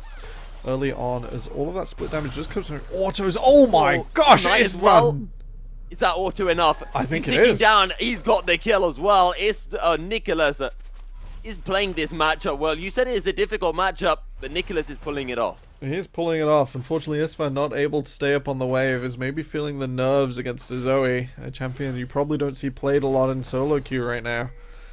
And oh boy, that was a little bit nasty. That was 100-0. And that's the power that Nicholas is bringing. Doesn't even have an item completed yet, but is 2-0-3. Shadow Dasher forward from supporting Otter, and then just stands in the Spirit Refuge. Throws out a few autos. Now Rift Herald is up. We have our next straight in just over a minute as well. Livewire is looking towards the bottom side, but East Norfolk Knights looking to find the collapse. Oh, body slam almost cancelled the elastic slingshot. And Charlie Crystal Arrow will not be able to find his mark. Sleepy Trouble Bubble will, and the paddle star will follow through. Very nicely tanked by Aokiji. And Isfan is showing up to the party. Archibald taken down fairly low. Elastic slingshot in. Two-man shockwave to follow. Sleepy Trouble Bubble will connect on to Isfan. That's a body out on to Livewire. Aokiji turning up. Battlestar does a lot. Twisted Ascendant lockdown. Featherstorm comes through into the blade puller. Twisted Ascendant low. Exhausted down. Will get taken down. Archibald will fall as Gamerlord finds one. Gamerlord finds the two. Livewire is there. Next, another Trouble Bubble. Nicholas is damn huge. Triple kill for the East Norfolk Knights ADC, and they will secure 4 kills for 1. The best Cyber could do on the top side with that teleport was Unstoppable Force into supporting Otter, so he didn't teleport down with his shield.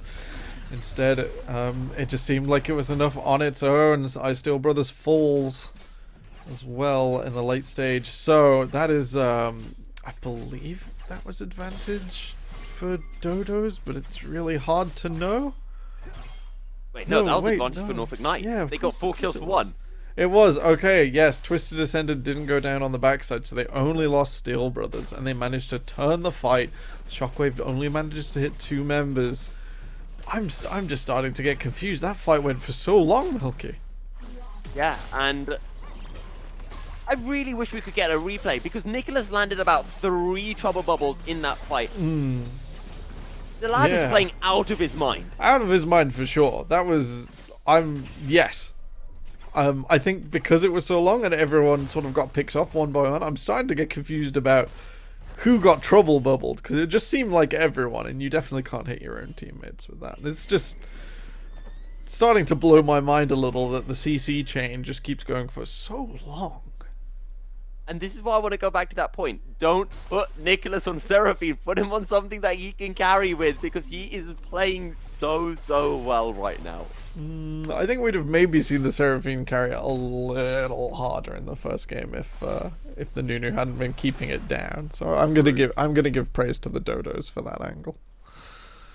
Can you imagine? Actually, I'm actually scared now to see what Nicholas could do on his Katarina one trick. We may find out later in the tournament if someone decides they don't want to ban it. We don't want to find out. I don't think they want to find out. Meant to be a PG stream temporal, okay? You're not wrong. Dearie me. Well, East Norfolk Knights, 9 kills for 5 for those tuning in. This is the first quarterfinals of the British Esports Association League of Legends All Star Showdown. Norfolk Knights taking on Northampton Dodos.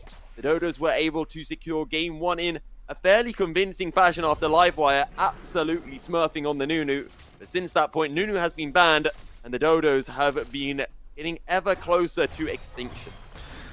Closer indeed. They are going to have to do something to bring it back. That body slam comes in, and that is so much damage. Good blade caller, but it doesn't matter. Gamer Lord onto a rampage. Livewire is next, and Livewire is a pop down into the blob to form. The tower will be taken down. The Zac will be taken down. East Norfolk Knights secure their 11th kill of the game.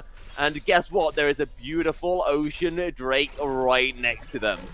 Right next to them, ready and waiting their prize. They grow their gold lead to some 5,000 gold. That is not to be sniffed at here.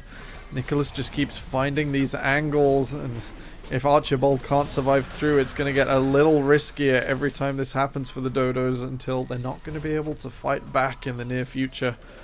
Unfortunately, Cyber yet to join a team fight, yet to be able to show his stuff on this Malphite. I'll have to look for that as the last hope for the Dodos that are on the verge of extinction. And I also want to mention as well the fact that we just saw Isfan using that shockwave in the pit. That's now a cooldown gone for another minute or so, and I mean, it was a good shockwave, but there was no follow-up, so it kind of made it a bad shockwave. I mean, as long as you're not contesting Herald, which you're not, because Baron's now up, and you don't suspect the Knights are going for Baron, sure, you lose immediate pressure, but the cooldown's nearly back up again, and I can't see a moment where we'd have liked to have seen it used. Yeah. It's not the biggest commitment in the world. I was just going to say, at the moment, I don't really think the Dodos really want to be fighting. They just want to be, well, playing it safe, really. And while not holding that cooldown is a problem for playing it safe, because your opponents know it's not there to get back over it, if they're not absolutely running for it, then not the end of the world. Not the end of the world. You can see this assignment again where we send Marksman to the middle for Dodos, and I can't How does help he keep but, landing them? What on earth? Nicholas! Can't Calm yourself, lad. That is disgusting. Can't help but think that's very risky into a Zoe, eh? I think sending... He needs a QSS. Yep. And he needs it fast. I mean, he needs to not be paired against the Zoe. When your opponent's long-range mage is this far ahead, pairing your last hope for dealing damage in the game, it's very risky. Enchanted Crystal Arrow here. Cyber forced out again. The flash as well. That's gotta sting on this Malphite. If we have an MVP of the series and people do not vote for Nicholas, I'm gonna get mad. Like, he can run it down. I don't care if the man runs it down from here on in. He is MVP. He's already done it for you? Yeah, he's already done it. Even if Dodos win, I still want the interview with Nicholas. I still want the Nicholas MVP. What about the supporting Otter? He's in a 3v1 here, Milky, and he's holding it. I mean, supporting Otter's been like cool, but he ain't no Nicholas right now. Okay, oh, See, Sleepy look at that! Triple Bubble from long Look at that! range.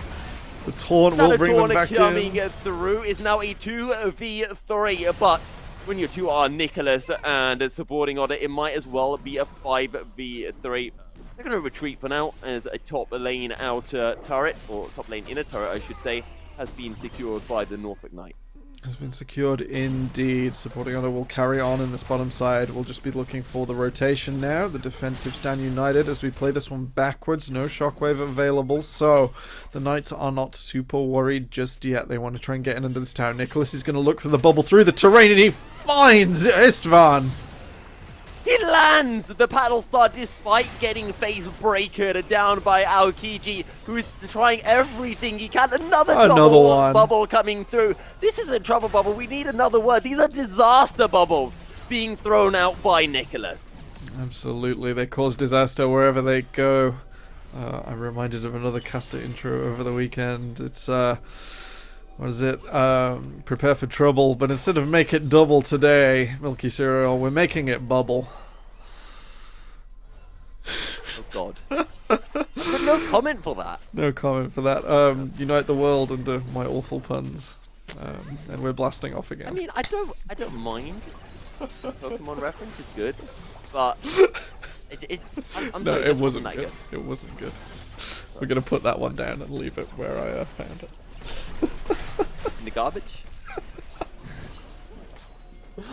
Sure. Either way, oh, that's an explosive toss, Enchanted Crystal Arrow, the sleepers, well, Norfolk Knights will find the fight they need, surely, but it's getting turned around. That's the set ultimate coming in, and there's only two members standing from Norfolk Knights in Nicholas and supporting Otter, the two biggest members, but they're going to get run down. Archibald low, supporting Otter will fall, and he's Norfolk Knights.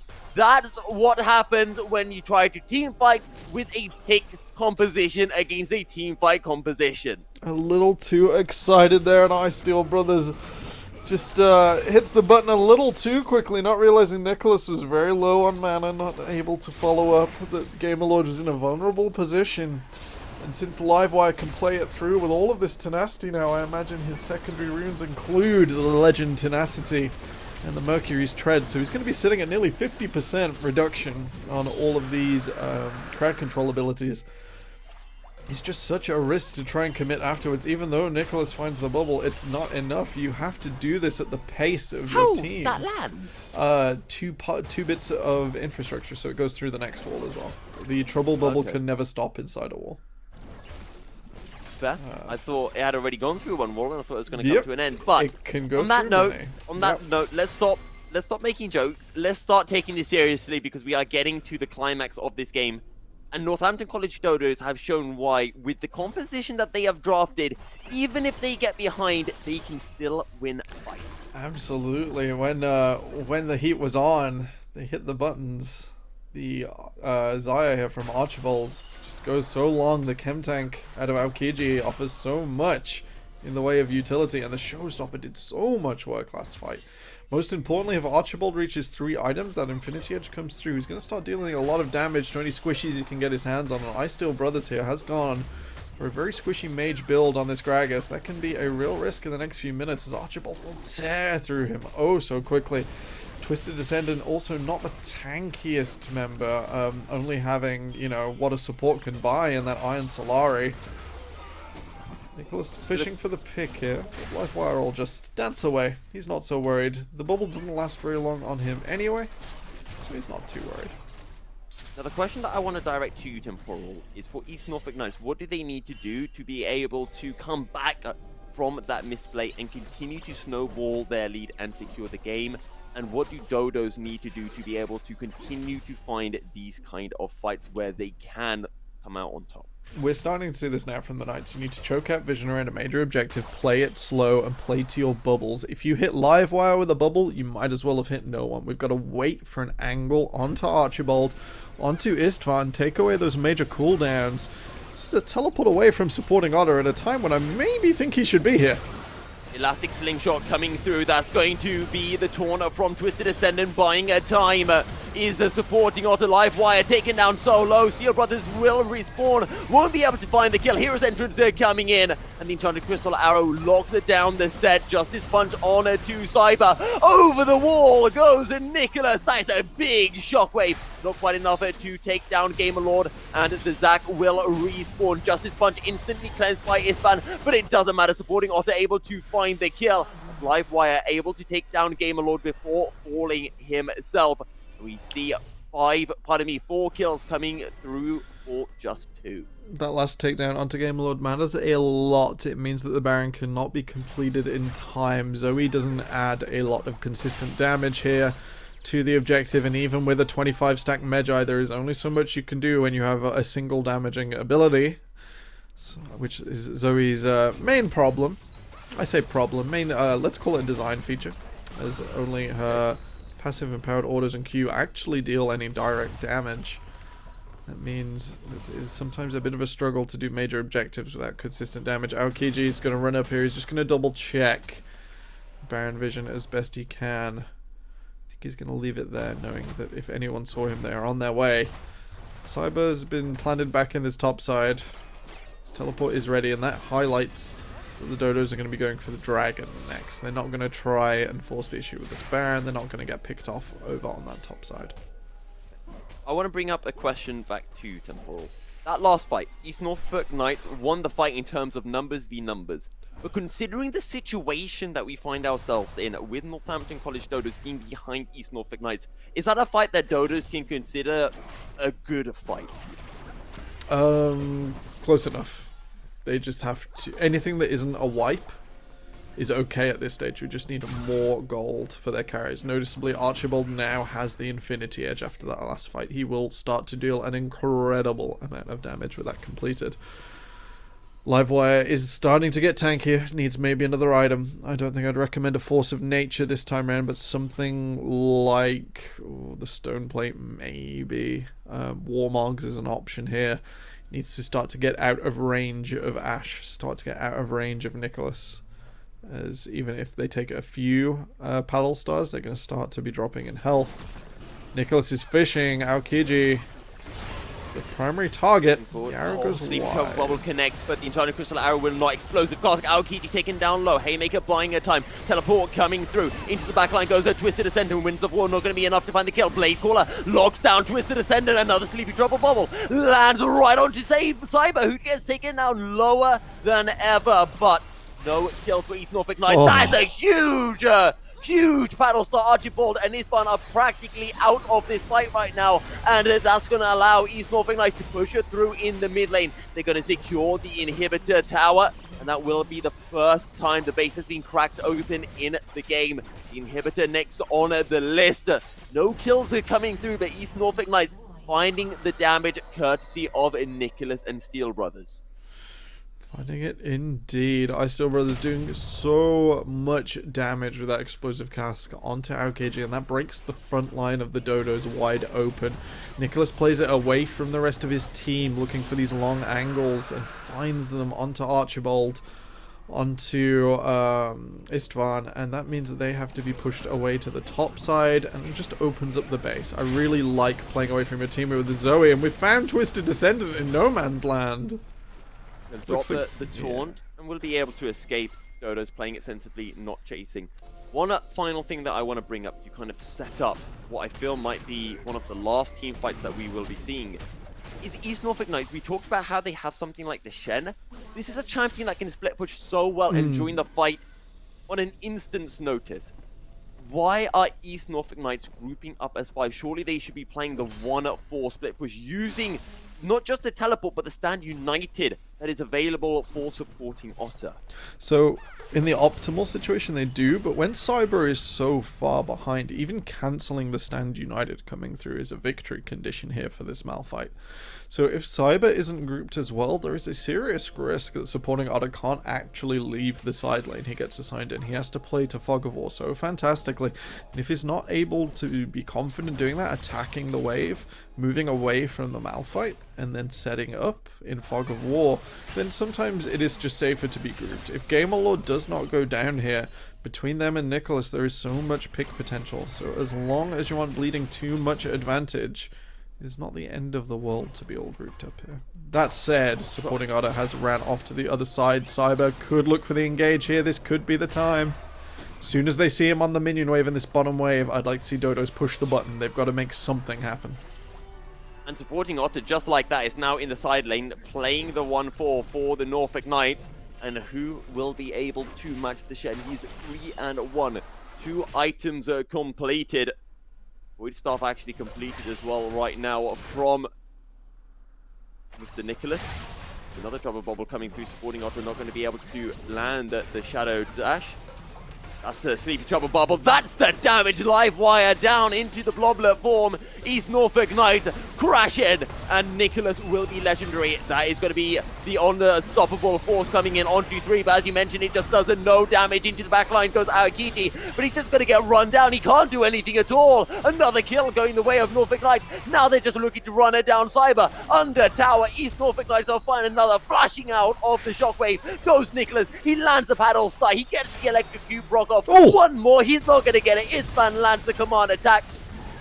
Justice Puncher forward. Ispan will fall, supporting Otter, flashing forward, just keeping Archibald out of the fire as East Norfolk Knights crash in on to the Nexus house. Blade Caller will not root supporting Otter, and East Norfolk Knights turn their attention towards the top lane. They secure the inhibitor tower, and they will secure the inhibitor as well. Shortly now, they just retreat. Potentially you can look for unforced errors here in this situation. Gamerlord is still alive and is dealing a not insignificant amount of damage here. Clear away all the minion waves and fog away from the base. Are they looking for a trap here? I noticed supporting Otter spacing backwards and forwards there. Instead, they got 2 members going to recall. I'll look to leave the fight, and 2 still here on this inhibitor. Going to make a choice, friends. Staggering your Vex at this stage in the game is very, very risky. Unless you're defending an objective or a specific piece of terrain. Looks like Gamerlord will just take away the jungle, deny some more gold and experience here as Knights look to close out this victory. That is a 20 KDA Zoe, who would very much like her 25 stack Magi back. Northampton College Dodos, they took game 1 in such a convincing fashion. I think most of our viewers had them down to be the series winners. Game 2, East Norfolk Knights came back in dominant fashion, and now the Dodos find themselves on the rope. They need to find the defense. They have the team fight composition with those 5v5s. They have shown a promise to take it down Norfolk Knights. They've won a fight before. They're 7 goals behind right now, but Istvan is slowly coming online. He's got the Luden's Tempest, he's got the Zonias, he's got the Void Staff. Istvan will start hurting. We saw him take down Nicholas not too long ago, and East Norfolk Knights, they turn towards the Baron. Towards the Baron indeed. Supporting on to a surprising amount of damage. The Titanic Hydra really does do a number this season when everything has such high health values. Gonna take this one down uncontested. Dodo's not able to truly leave the base. They are set up around this dragon, but it is a fragile position. Istvan cannot join this fight without teleport. Cyber was on the bottom side and will be looking to swap over now, so they do concede this river position. They are unfortunately forced to run away. It looks like they've left Livewire behind as the last man to try and steal away this Ocean Soul, but if he goes down, they risk the base. This is such a delicate play. He's charging up on the other side. Will not quite make it in time. He tried to pull it off, but unable to do so. Nicholas will secure his 9th kill of the game. And now, Northampton College Dodos are down to 4 members.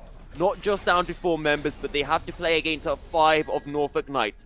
5 members of Norfolk Knights with a Baron buff. 5 members of Norfolk Knights with an Ocean Soul. And they are crashing in down the mid lane. The Dodos need to find a fight. A 4v5. Can they do it? Well, we'll see momentarily. Sleepy Trouble Bubble will not be able to connect. And the Knights keep on pushing forward. Battlestar not here. Wave clear is a present for Dodos. Archibald desperately trying to whittle down the wave as quickly as he can. Oh, Cyber, if you're going to push the button, you're going to push it soon, buddy. Cyber clearly just buying time. Livewire is now back. In we go. Elastic Slingshot. And there comes the engage right onto Nicholas. And that's the shutdown courtesy of the Shockwave. The ultimate in from Asakiti. Is it enough? Twisted Ascendant surely will fall. It's on 3v2. Make that a 2v2. Livewire will fall. Triple kill going the way of Steel Brothers. Awakiti on the run. Can he stay alive? The barrel roll. The quadra kill. And Northampton Dodos put up a valiant fight. They gave it everything at the end, and they were so close, so close. The focus was right, the execution was right, but East Norfolk Knights will come out on top, and East Norfolk Knights will progress it to the All Star Showdown semi-finals. Congratulations are in order. The Milky Cereals home county will continue moving forwards. A very close fight in the end, as unfortunately they got Nicholas, but the Gamer Lord was just able to fire away on that Ash, and that was all they wrote. What a game, and what a Zoe, might I add. Oh my days. That is the stuff of solo queue nightmares. Let alone full team fights, just dropping people left, right, and center. What happened, guys? Happened. I think that Zoe was allowed to play her game. It was very dangerous, and even though Livewire managed to get quite a lot of tenacity on the go, it still isn't enough when one paddle star is most of your health bar on a huge tank. I'm sorry, I'm feeling a bit sleepy. I'll come back in a second. I just got hit by a Nicholas Sleepy Trouble Bubble. It's just, just take a moment. Unfortunately, the Dodos lose in what was in some ways a close game. They did take a couple of fights. It wasn't a whitewash by any means. No. They had moments there, and that last fight looked like it could go the other way for just a second. It was so close. And unfortunately, they couldn't take out all the carries all at once. The Gragas Quadra at the end. Sad that he didn't see the Penta, but, we'll take a Quadra. We'll take a Quadra any day. Yeah, take a quadruple any day of the week. And a victory, most importantly. That will have the East Norfolk Knights moving on to the second round, which I believe is later on in the week. I think that'll be Thursday. Yeah, the 11th. So that is indeed Thursday. Calendars. Woohoo. Calendars, woohoo. So, Norfolk fans, be sure not to miss it. Indeed. And off the back of that, that's not our only set of games coming up today. Next up, we are going to have the Cyphers versus AGSB Esports, duking it out to see who's going to be joining the East Norfolk Knights. All right.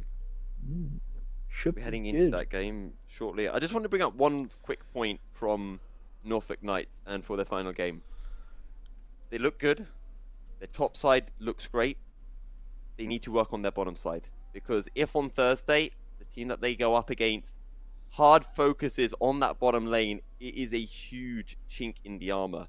We saw, in this game, Gamerlord able to do a lot, but that was only after the entire team of Norfolk Knights were able to come down.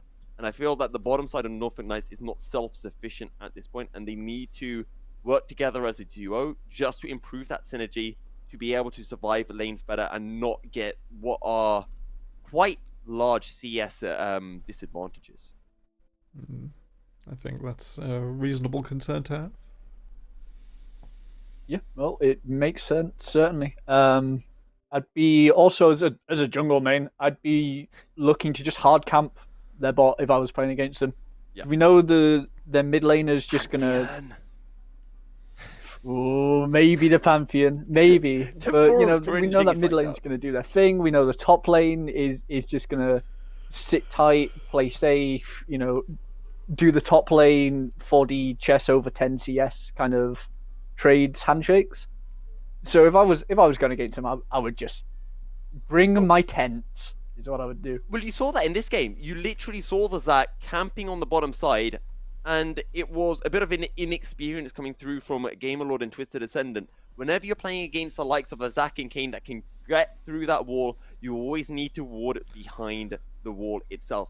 And they didn't. They got caught out twice. Then they started warding. Then they started playing safer and were being more careful. But that initial couple of deaths, that can swing a game hugely. That can make and break a game. So do what the Zac did.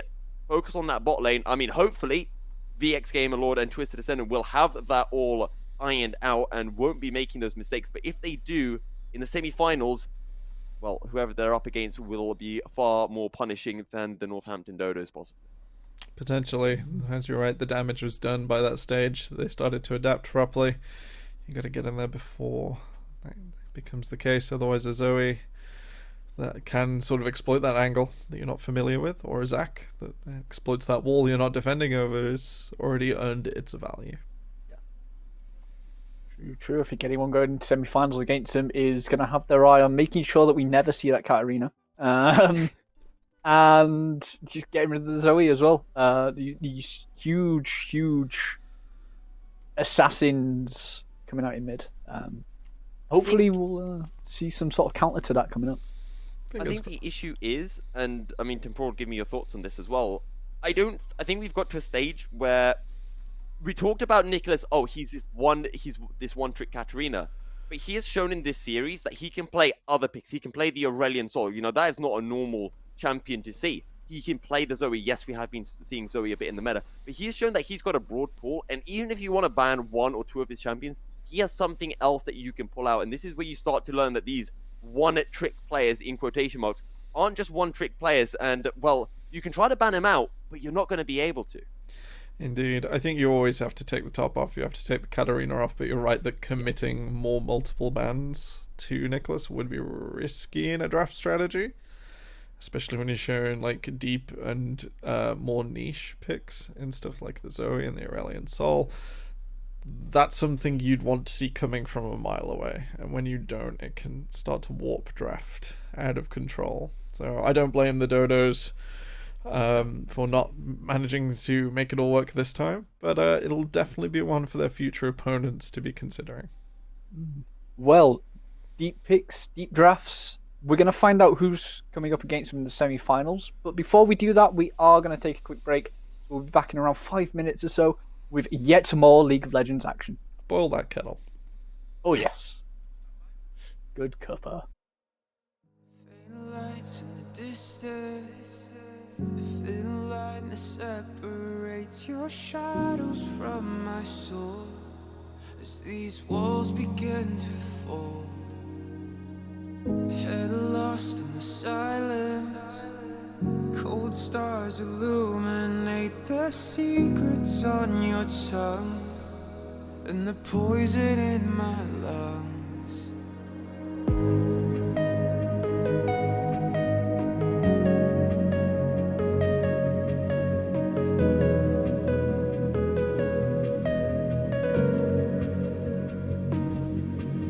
Where every passage ends, a new road begins. The further I descend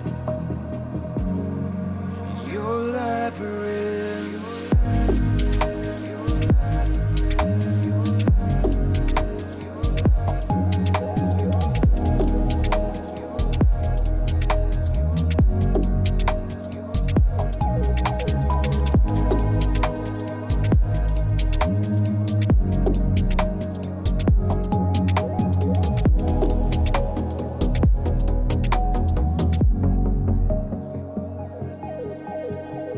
Blind eyes in the darkness, frail hands reaching out, sword echoes in the smoke as the doors behind me close.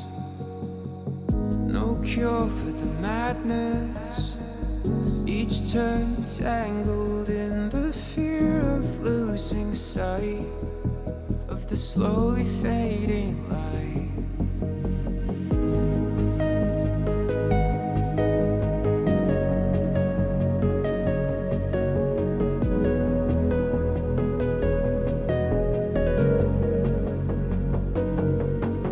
Where every passage ends, a new road begins. The further I descend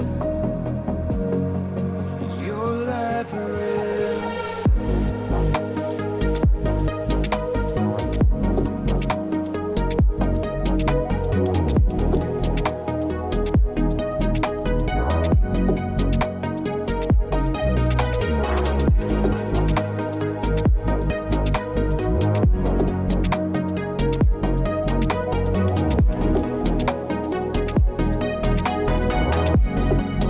Your labyrinth.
I'm searching for some sunshine. Just need one ray through the dark skies. I gotta look for the bright side. I know we're gonna be alright. I know we're gonna be alright.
All right, welcome back, ladies and gentlemen, and League of Legends enjoyers. I'm on my own just for a hot minute. Milky Cereal has been ganked by Zoe, so he's sleeping off that trouble bubble. Unfortunately, he doesn't have much tenacity. He's more of a armor and health stacker, so he'll be back in just a moment once he's woken up. But for now, you're stuck with me, and I do believe Citrus is joining me through the ether of microphones. Citrus, you there? I am lurking in the great abyss of draft. Oh, there he is! He's Oh, appeared on my screen. Almost like I've TP'd in from top lane. TP'd in from top lane. Well, joining us, this two-man party in the bottom lane. The draft has begun. AGSB Esports on the blue side, and Colonel Surfers on the red. I'm probably going to pronounce that horrendously wrong. I'm very sorry. Colonel Surfers? Twitch chat, you may correct me if you wish. Okay, this draft started out with Swain Galio Zereth and Malphite Udyr Vladimir bands, which are a bunch of fun. We're looking at some power. Health mages taken away from both sides. The Galio will not be there for Colonel to try and defend anything. I don't know if that Teemo lock-in is serious or a placeholder. Looks to be. AGSB have run the Teemo before, if memory serves. Okay, will be interesting. To great effect, and that was also into a Mordekaiser. So they basically just pick it to win lane and absolutely stomp them out. Didn't I cast that game? Yeah, you did. I hosted that one as well. So yeah, you should know. You should know. I should know. My brain doesn't reach quite that far back. Okay. These casters. These casters. I don't know. Memories like sieves. So Kaiser here for Vilfire. That's a pretty good pickup. I like the Vayne into that as well. I've been seeing quite a lot of that recently as almost a counter pick. It's sort of similar range, but I find that the Vayne has obviously the more single target damage, and the Kaiser especially sort of early on with the true damage. You can stack that a bit quicker. Absolutely. And then, of course, it is very hard to dive onto a Vayne as a Kaiser, so that backline assassination potential not quite as high for the Kaiser. Responded to with Nunu, Willump, and Thresh. Team setup here. Colonel not committing to anything with that. Silas and Rel the answer. Rel has a reasonably good time into Thresh, isn't worried about his interruptions at all. Followed with a Mordekaiser. Now, Mordekaiser, that solo lane split push god. Likes 1v1ing so much. Hello. There he is. He's woken up sorry, again. I'd fallen to the bottom of the ocean. I needed to swim back up. Nami ults and all of that kind of stuff. Oh, I said you got trouble bubbled. Sleep, then I got put in the ocean, woke up, swam up. You get the idea. It was pretty much right. Yeah, dear. Oh, we were just running through draft. Now, Milky Cereal, you gave us some rules of League of Legends earlier, and AGSB have thrown one of them right out of the window, just like they did last time we cast them playing it as the same team. Two rules they threw out of the window, okay? Clearly, Temporal, you weren't paying attention when I laid out the rules for you and all of our viewers, right? What's the other rule?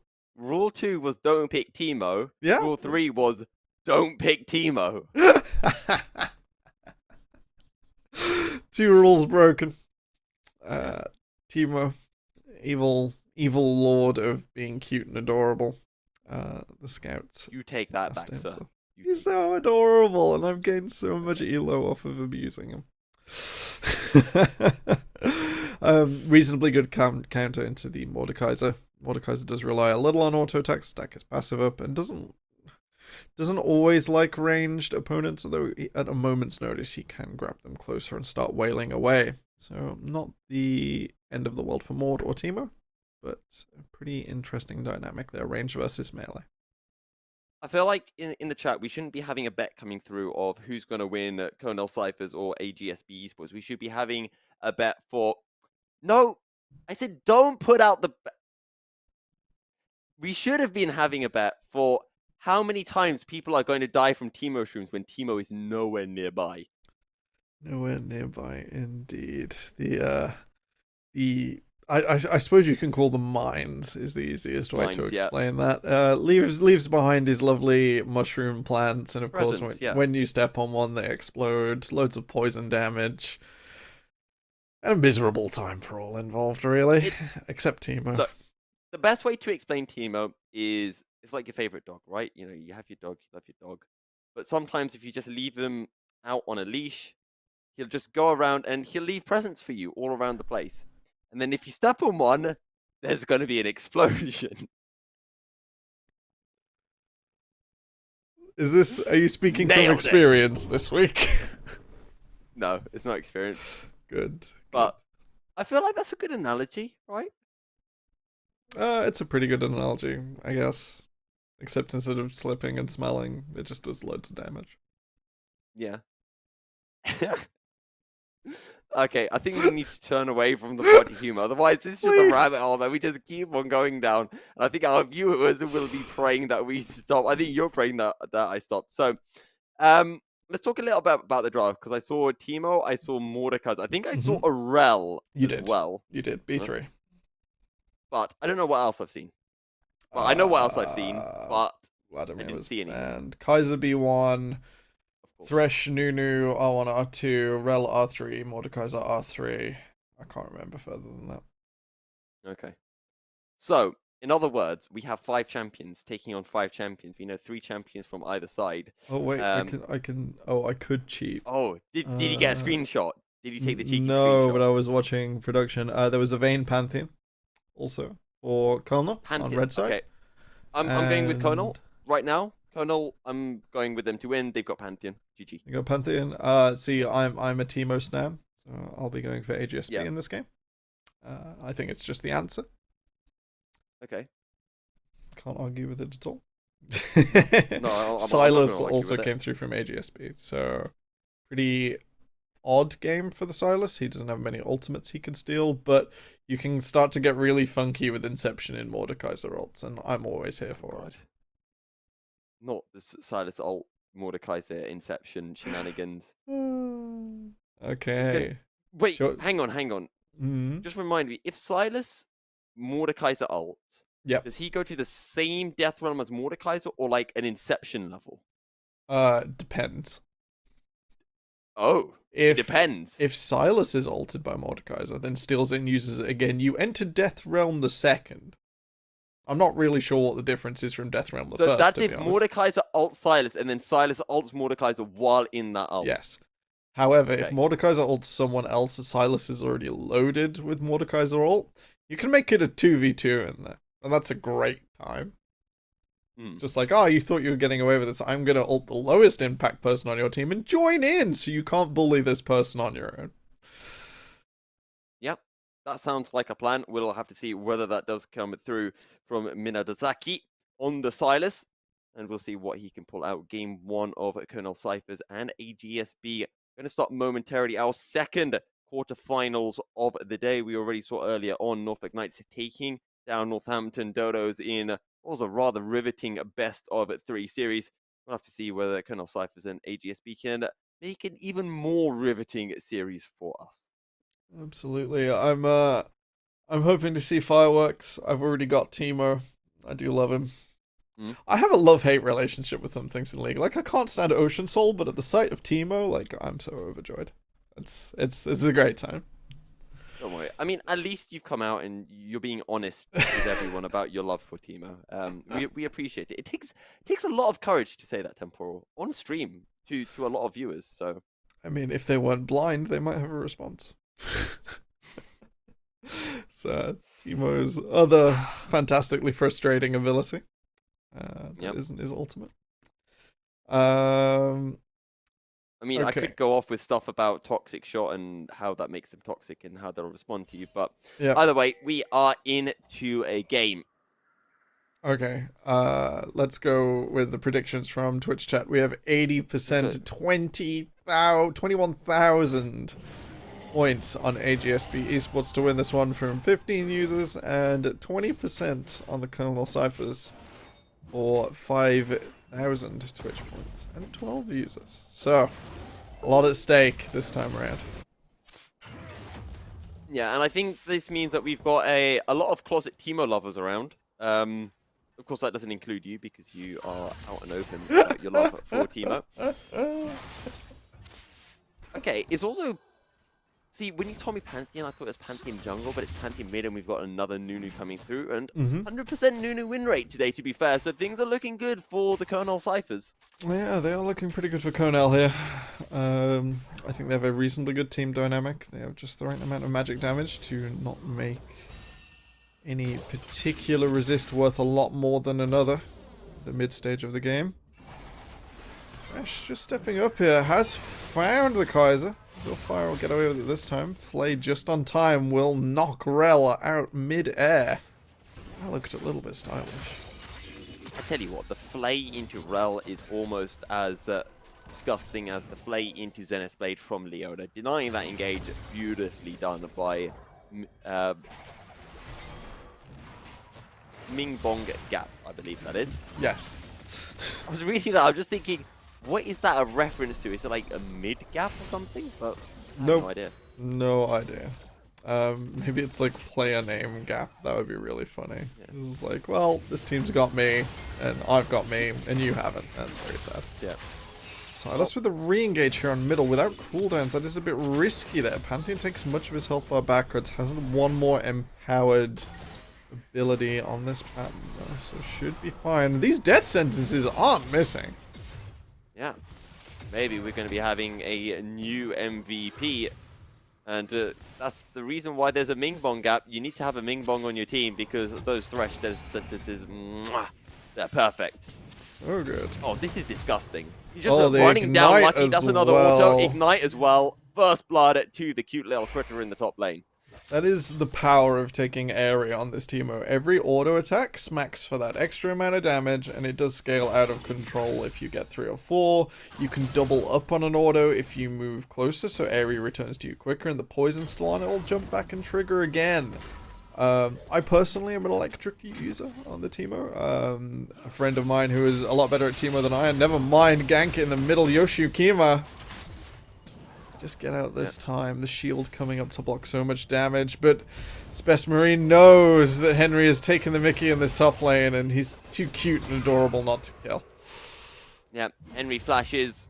Colonel Cyphers don't. They just take the kill regardless, and Henry will be sent to the Death Realm. Not Mordecai's Death Realm, but just the Death Realm you sit in before you respawn. Yeah, just the quick path to base. You know, the one that doesn't require pushing B. We'll push out this lane as well without the ignite on, without the teleport, that ignite coming through on Teemo. This does take a little longer to get to lane, so we'll lose a couple of minions here off the front. But yeah, using area on Teemo late game will give away your position, as it will always go from wherever your trap hit on the map back to your location slowly, and is visible through Fog of War. Just a heads up for all Teemo players out there. So if you use Electrocute, your assassination potential stays high, and people can't see you. Same for Comet, really. It'll always spawn from wherever you are, hiding invisible on the map. I remember once I was playing Leona, and a Teemo killed someone with their Shoom, and I happened to see where the area went. I just E'd to that location, and killed the Teemo who was low. As that's Vilify getting taken down low. The Ignite is a burnt. Cathy and Rain buys some time, but not enough, as Shivos will be able to find one Ming Bong gap on the run. And there is a big gap between him and the rest of the team, but the flash of Ferromancy secures a second in the fight in favor of AGSB Esports. Not sure they can quite pick the dragon off of that. Vilfire is sent reeling to base, but both Zivos and Ming Bong gap caught out there. Mina Zozaki-sana was just in the right place at the right time and left mid a couple of seconds prior. Means he won't be level 6 just yet, but unless Yokoshima Ryu pushes the issue, it's going to be difficult to find any counterplay. They do establish vision over the bottom river with 3 control wards. That's sort of the gold standard for vision. Any more than that and you're sort of wasting Oh, look, it's a wild bird. wasting courage. It's a wild bird. Oh, never mind. We can't see the wild bird anymore. There it is. Wild bird is gone. Oh no, here comes Henry. He's going to bait Express Marine to go over the Noxious trap. Can he outplay this? Surely not. He's level 6. The others are level 5. That's one miss. The Obliterate will obliterate the critter out of the game. Second kill going the way of Lucifer. The second wave Lucifer, indeed. Henry, unfortunately, without flash, a vulnerable little yodel in this top side. He does have his mana regen now, but without much in the way of movement speed.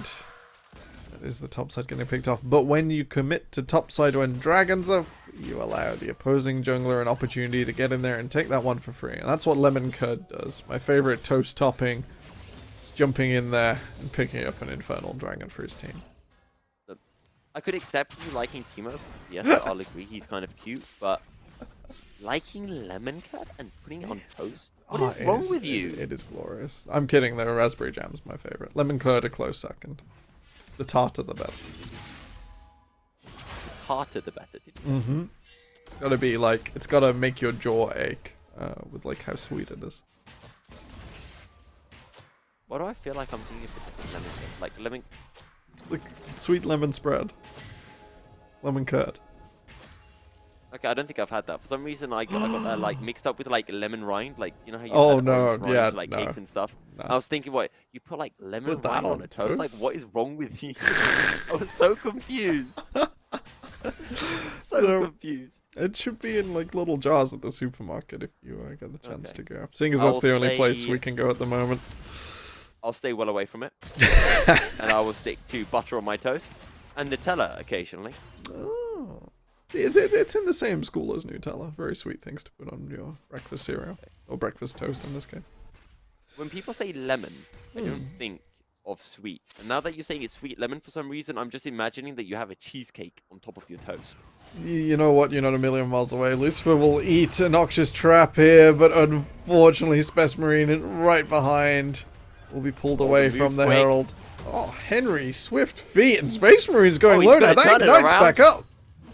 Toxic Shot consumed, though, will allow Spes Marina to heal up. And there you can see the Aerie traveling back and forth, courtesy of the poison, as you were alluding to earlier, Temporal. Just about. I really thought we could have seen the Space Marine fall down there, but in any case, not today. We'll live just a little longer. That area is doing so much damage. I've seen that double apply like 3 or 4 times now, just when we've been looking top. That is...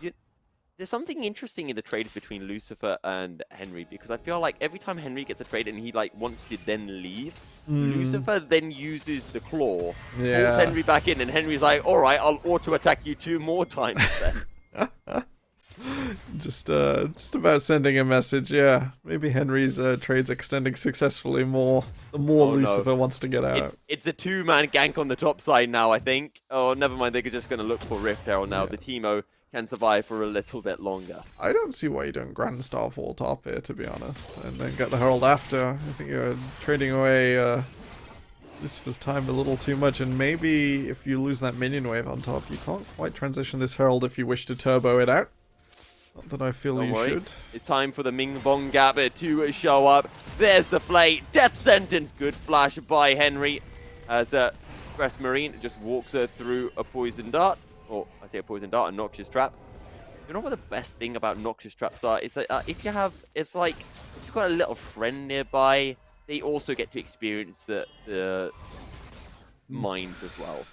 The incredible slow and damage, indeed. Yeah.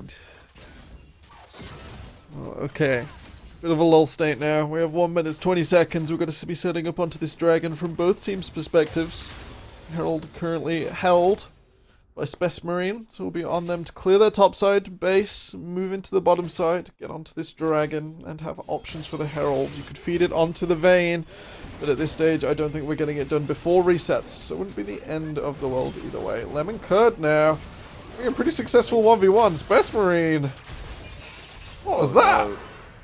Minadozaki showing up and the engage on to Pantheon will be a kill. Flash forward into the death realm goes Minadozaki, but he's just going to heal up. Somewhat flashes over the wall. Come on, obliterate Lucifer. No, you're running the wrong way. He gets exhausted down, and surely he'll get taken down. Henry picks up the 2nd kill of the fight.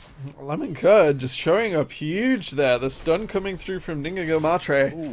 Just securing everything there. And Conal Cypher's really suffering at this mid game.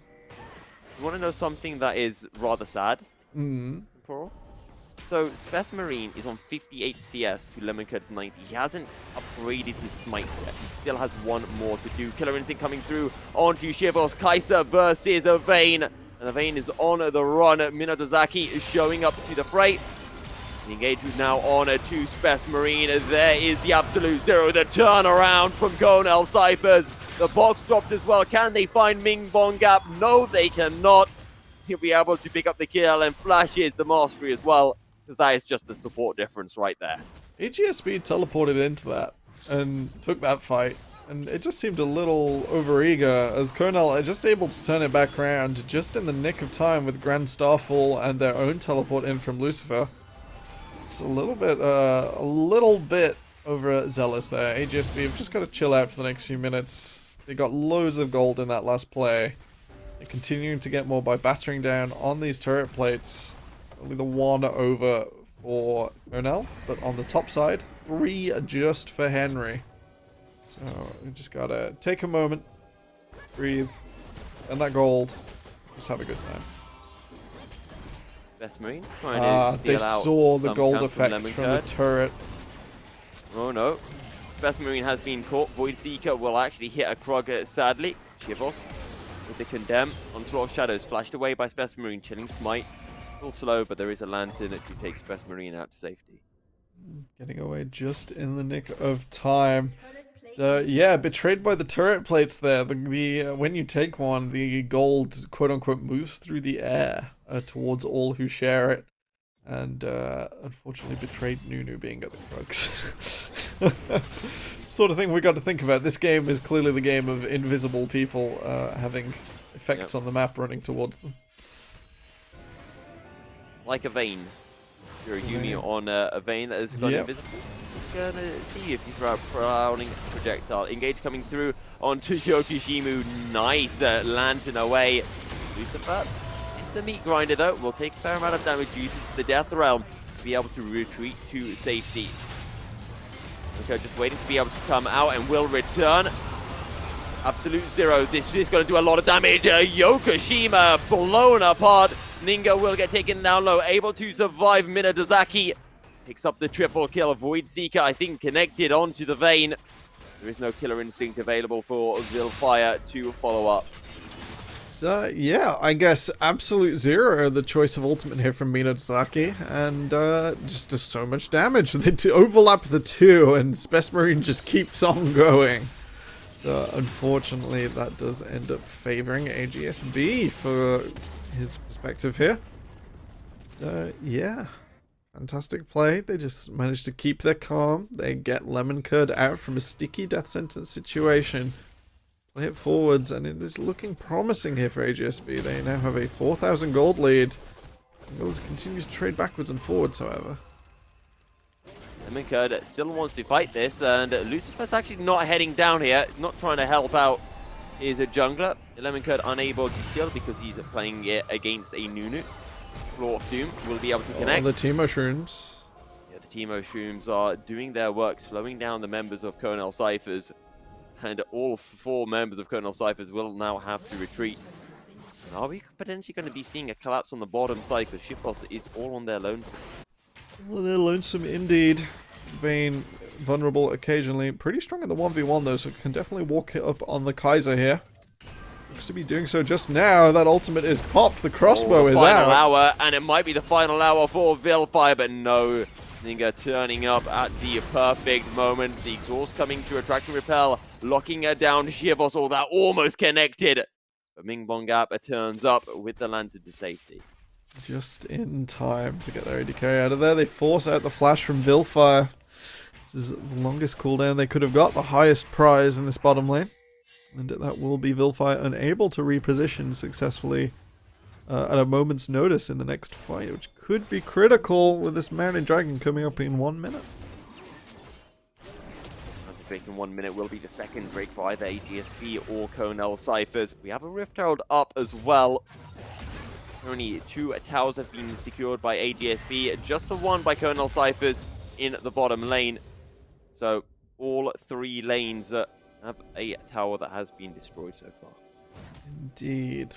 That does mean that this top quadrant, the north side of Konel's jungle, vulnerable for Teemo to just walk in, shroom up, and deal as much damage as he likes. Not quite the same on the bottom side, as the mid tower still stands for AGSB, and it always makes it slightly harder to get in and grab vision.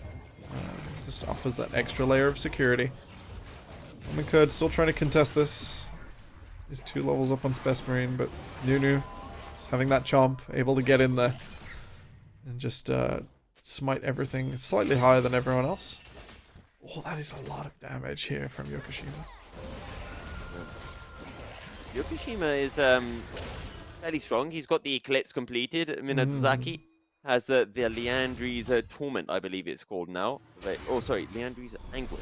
Leandri's Anguish? I can't remember. Anguish for sure. Leandri's. Torment's the previous edition. Oh, Yokoshima nearly walked over that one. I saw that. Oh, they're all... Oh, that is an engage and a half. The attract and repel. The magnet storm. The box will do nothing. Ming will fall as well. Drop your mastery now, son. Say AGSB. That is some fantastic planning and patience, and AGSB will just clean that one up, and the Herald will impact mid tower, but it will not fall. That is a 3-for-0, a defense on the tower, and the second dragon of the game. All important to get these mountain dragon bonuses through, as Lemon Curd and Minazaki, especially Ningyo Matre, will be adding lots of resists to their team this game. An all important bonus amount. Henry moving into this top side now. There is no vision in here. It's hardest to defend with no towers on either side. That means some entrances and exits are going to be some traps for AGSB to potentially all hide in a bush around in the future. 13 kills to 5. And a 5,000 gold lead. Okay. AGSB in the driving seat, and Colonel Cyphers need to search for a way to get back into this game. I'd like to see more use of the Pantheon Grand Starfall. They have so many options here. Henry and Lemon Curd. Lemon Curd gets grabbed into the Death Chamber, but he's a level up on Lucifer. He could just take this fight. Yep, he can. Daldian Obliterate coming in. And, well, the Mordecai is greeted back to the real world by a Teemo spitting poison into his face. Spitting poison into his face, indeed. That is a real shame here, Lucifer. Unfortunately, a little over-eager to say 1v1 me, bro. And will fall away. The healing coming through from, I've forgotten the name. Voidwalker? I think it's the Voidwalker. The mythic item from Mordekaiser. It was halved on the most recent patch, so definitely a bit harder to take those long extended fights, and it looks like AGSB not waiting for anyone. They're going to shroom up around the Baron and defend that position, and very quickly Ronell are going to have to do something about this, as AGSB are actually just going to back it up. They've got some damage down with those shrooms, and they're just going to chill it out. Yep, they will. Right now, we are seeing that goalie just slowly start to get bigger and bigger as AGSB start to take more and more control of the map. Indeed, yes, slowly creeping through, but with no mid or top tier 1, you can just repeat that and do it again. On the top side, you can move in through, as Yokoshima flash has to be burned. No chance of him going down here unless we want to see a really fruity Grand Starfall from Minazaki. Very inadvisable to Tower Diver Pantheon. You can put his shield up and stun you under there. That's a lot of time lost while the tower is wailing away. So even at this later stage, still not going to see a dive come through. Scuttle Crow on the bottom side will now be secured. And again, as we mentioned, both teams just kind of playing sensibly, just farming up, waiting for, I guess, the next break. And then there will be an objective to fight around. Indeed. It is 2 minutes away. Ming Bong Gap has found Lemon Cut it. The Onslaught of Shadows very respectfully used. I think probably could have held on to that one for just a second or two longer. Just check if Konel were going to keep going through. But that is all they can get from that pick. Yokoshima still without a flash. Most importantly, it's going to be pretty close on getting this Onslaught of Shadows back. The Hecarim ultimate. that charges fear into so many people, if it can hit them all. So it looks like we're getting a recall for AGSB in just enough time to set up a similar bush trap. They can, with 1 minute 20 left as they leave the base, they can get there with about 30 seconds left on the clock. They can set up their own little triangle of vision. Try and hide in it once again. Zevos is just based, and Henry will also be doing a delayed base. There won't be too many shrooms, and the Vayne might have to run straight in to try and contest this objective. AGSB just have to walk through first. They have the time, they have the planning. Will be on Ronel to try and get in onto this objective that AGSB are so fantastically holding with plenty of time. Precisely so. Just going to clear out some vision in the bottom side jungle, and we have Drake spawning in half a minute time, and AGSB starting to gain control over the bottom side river.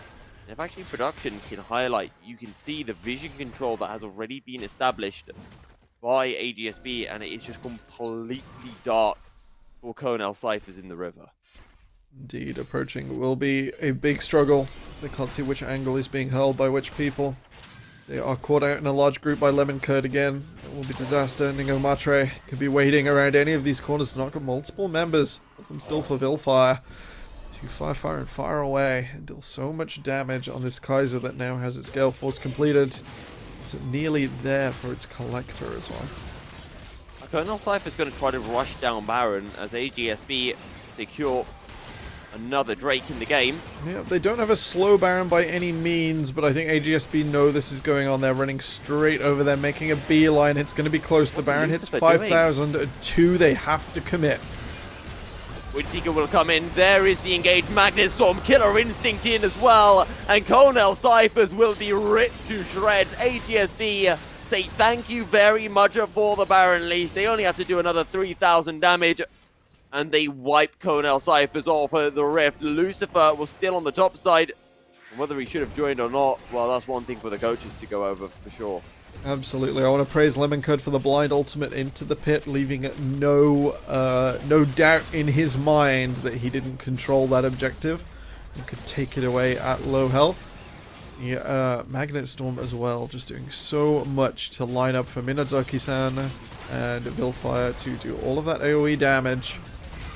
It just works out so well here for AGSB. Props for not taking the inhibitor. You don't really want to give Zevos a lane to farm at this stage if you can avoid it.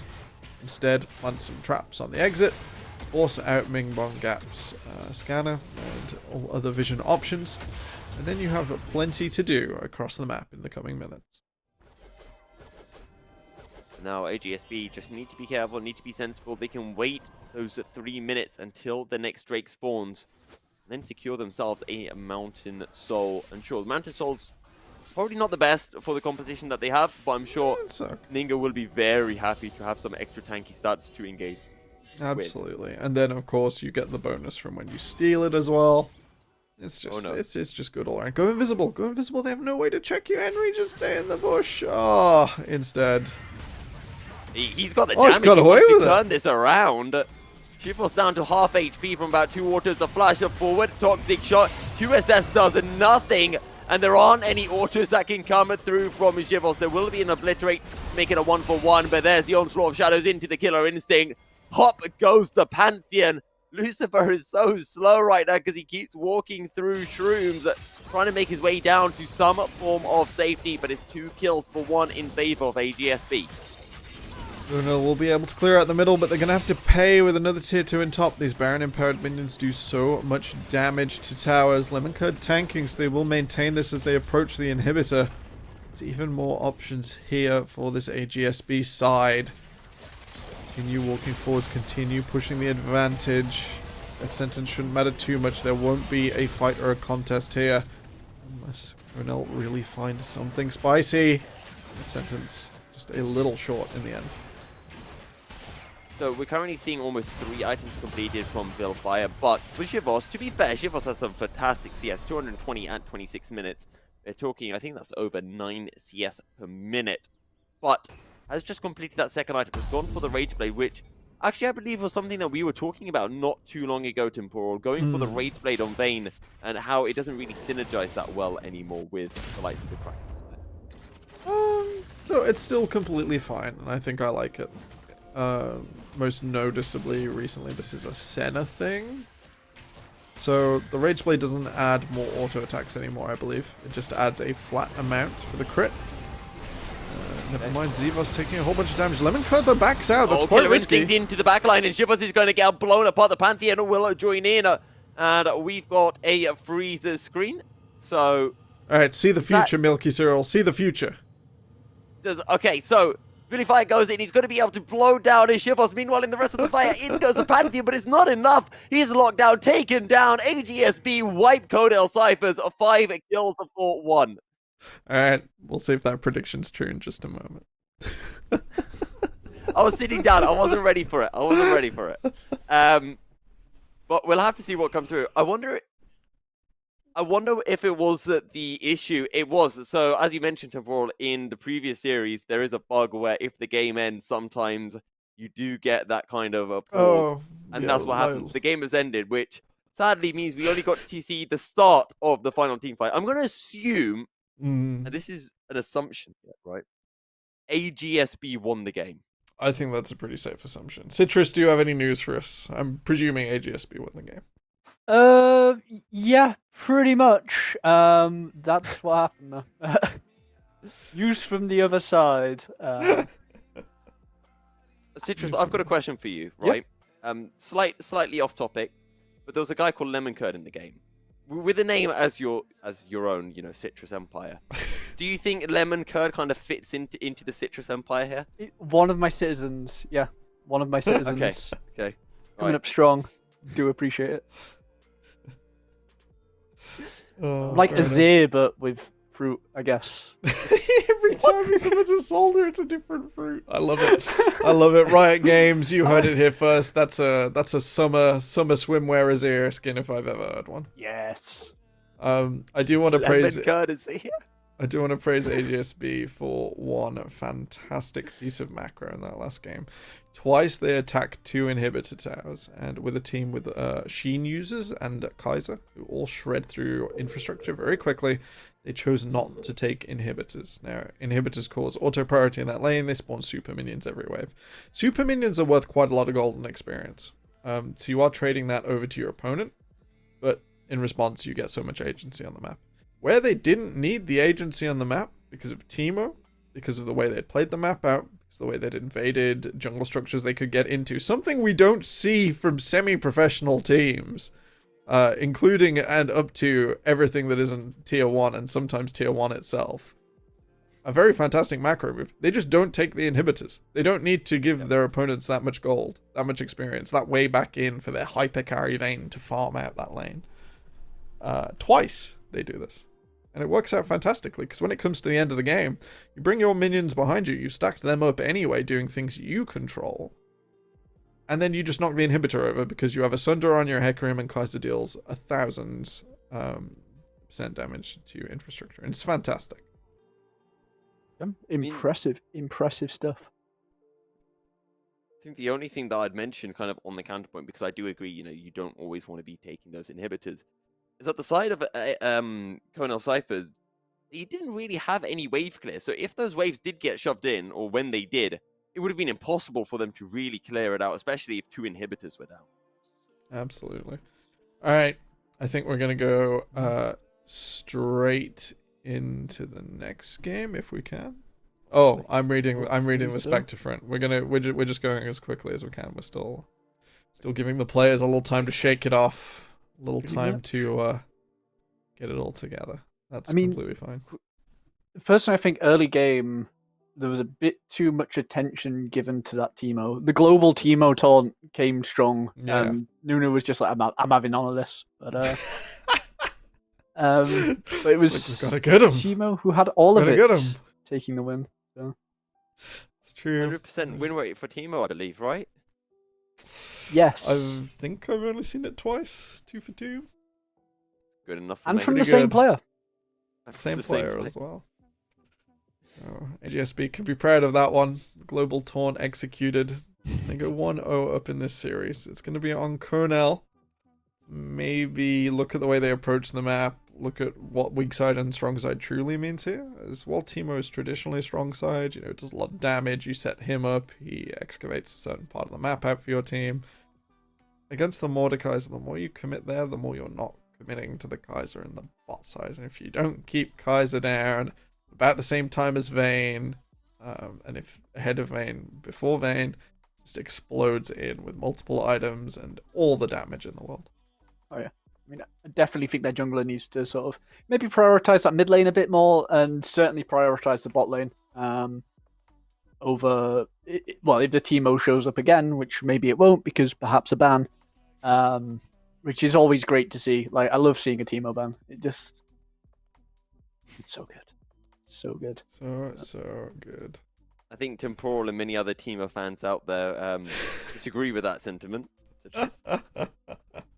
That's mean, fine. They can just learn other champs. As far as I'm concerned, I'm hitting that ban button. I can't Where that deny one's going straight it's away. fun if Teemo's involved, and it's fun if he's like banned away or camped or anything. It's all a load of fun.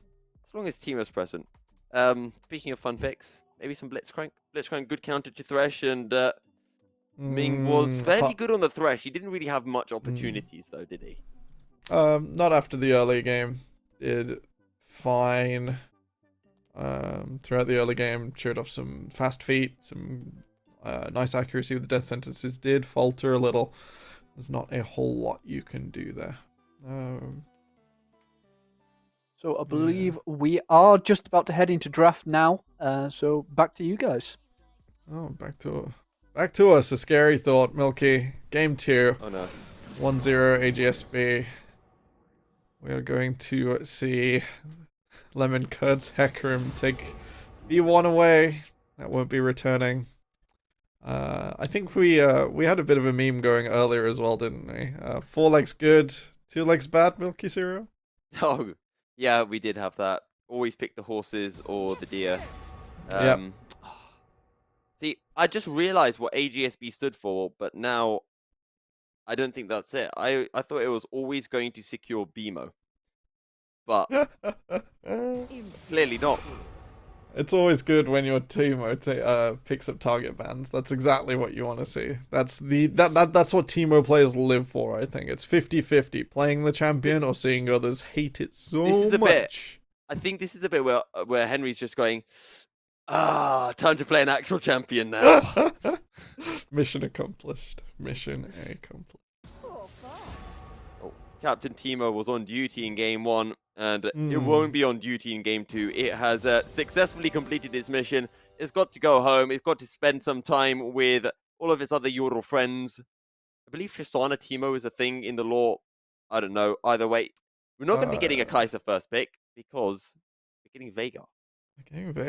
So Teemo likes Tristana. Tristana likes no one in particular. Rumble likes Tristana. Yordles are weird. Veigar's been locked in. Tristana's the super cool high school girl that everyone likes, but she's got other things going on. So Veigar locked in. I don't really know what to think of a first pick of Veigar. It's throwing the gauntlet down for sure. If AGSB could just pick something that works against this, Lucian has a pretty fantastic time. Yone, Talon. Okay. Katarina. Sure, we didn't see a Katarina in the series with our famous Katarina player earlier, but we'll see it now. That's slightly risky, as it's quite easy for Veigar to disrupt a Katarina in the neutral game. All Veigar has to do is not panic stun, not use the cage, and then as much of damage as possible. All he has to do is just keep throwing Q, and just hold on to the stun until Katarina chooses to commit, uses the Shunpo. Without that gets quite difficult for the Katarina in this lane. Viego. Yep. I did not realize Viego was open. I'll be honest, I have not checked up what his abilities are called. Shall I give you a Viego rundown? Yes, but do it at the end of draft before we get into it. We'll do that in 3 minutes. Nico locked in as well. Range top laner / support / mid laner. Seen a massive increase in priority this last patch.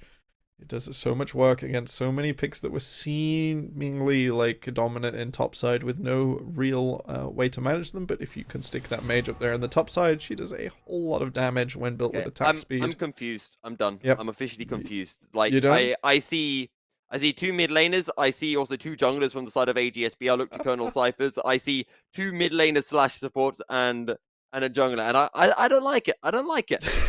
This draft got quite complicated quite quickly. I'm not really sure which lines we're following. Assume at this stage Viego has gone into a lane. Yudur and Viego can both be played in top, and Viego has moved to more of a mid laner as the patch has gone on. He scales fantastically with gold, moved away from the Triforce in the jungle, more towards Croc and Slayer in the lanes, just to add that extra spicy damage on to his already pretty strong combo. Yep. Swain taken away here, so AJSB looking to remove things that would kite. I would prefer they ban the Anivia, please. As you could sneak that in. Nico top, Veigar support, Anivia mid. It would be absolutely impossible for this Yudir. There is already so much kite and denial of approach from the side of Cornell Cyphers, and it's going to get quite difficult for this Yudir to do what he wants, although he's going to have a fantastic time farming his jungle. Rel and Kaiser taken away. Cornell have had enough of that bot lane from the last game. Why do I feel like this is going to be Nico top on hit? I think it should be. I think that would take Viego to town. I witnessed the Nico Kraken Slayer the other day in solo queue, and it was disgusting. I never want to see that again, is what I'll say. Absolutely glorious. Yeah. Yep. Having that empowered auto and a whole bunch of true damage coming through together. It's a great time. Nasus locked in. AGSB, what is this? Oh, okay. Alright. I think that was a proxy pick. We've pulled back out Milky Cereals in another dimension. What on Please earth? tell me that was a placeholder. I'm gonna chuck. Take it away, Milky Cereal. Take it away. Temporal's gone to sleep. Well, I think what we're seeing right now is one of Nicholas's sleepy travel bubbles has hit Temporal's out. The lights have gone off. Nocturnal coming in as well. Temporal needs some time to recuperate after the draft. Now, Yep. Okay. I know we talked about when we started the stream, that you've got meta picks and you've got comfort picks. So, you have to kind of balance them, right? That doesn't mean that you take all one tricks. Uh-huh. A Nasus, a Viego. Okay, no, hang on. I've got a joke for you. Temporal. Are you ready for this joke, Temporal? Hit me with it. Actually, we should call it a riddle. A Nasus, a Katarina, a Viego, and an Udyr. Can you not laugh? You're ruining the riddle. Keep going. Okay, so hang on. I'm gonna start this again. I need to clip this. This is for the show reel, right? A Nasus, a Viego, a Katarina, and an Udyr all walk into a draft. Where are they going? Sorry, bartender says, where are you going? Kite City, I think, is the answer. If they can get onto their opponents, great. If not, that's going to be a lot of walking around in circles, very confused, unable to reach their opponents with cages flying around. It's going to be very confusing. Veigar ulti, very effective against a lot of these champions. Viego likes to sit around half health. His healing is considerable, but not quite enough. But then it's matched with a large amount of damage. So it's quite the struggle for Viego here. Not really sure how he's going to succeed either. I've been prodded by our production to let everyone know that Veigar is often flexed bottom for this Cornell team. It goes into the support role, which is a lot of fun for the Veigar. A change a couple of years ago means that any ability strikes on champions count the same as it would if you last hit a minion for the Baleful strike on Q. That's quite important for Veigar, as often if you played him support before, you're not farming, and then you don't get any scaling off not farming, which is quite the struggle for the little mage. We're going to have the same picks locked in. As someone who played Veigar support in the past, just Q the minions anyway. It's not like your ADC would have last hit them. I'd love to... Wait.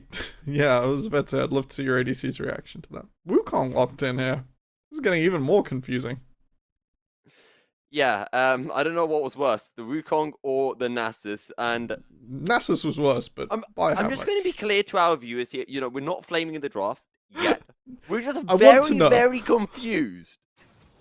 Very confused. I just want to know. Ooh, Jinx! Jinx is exciting.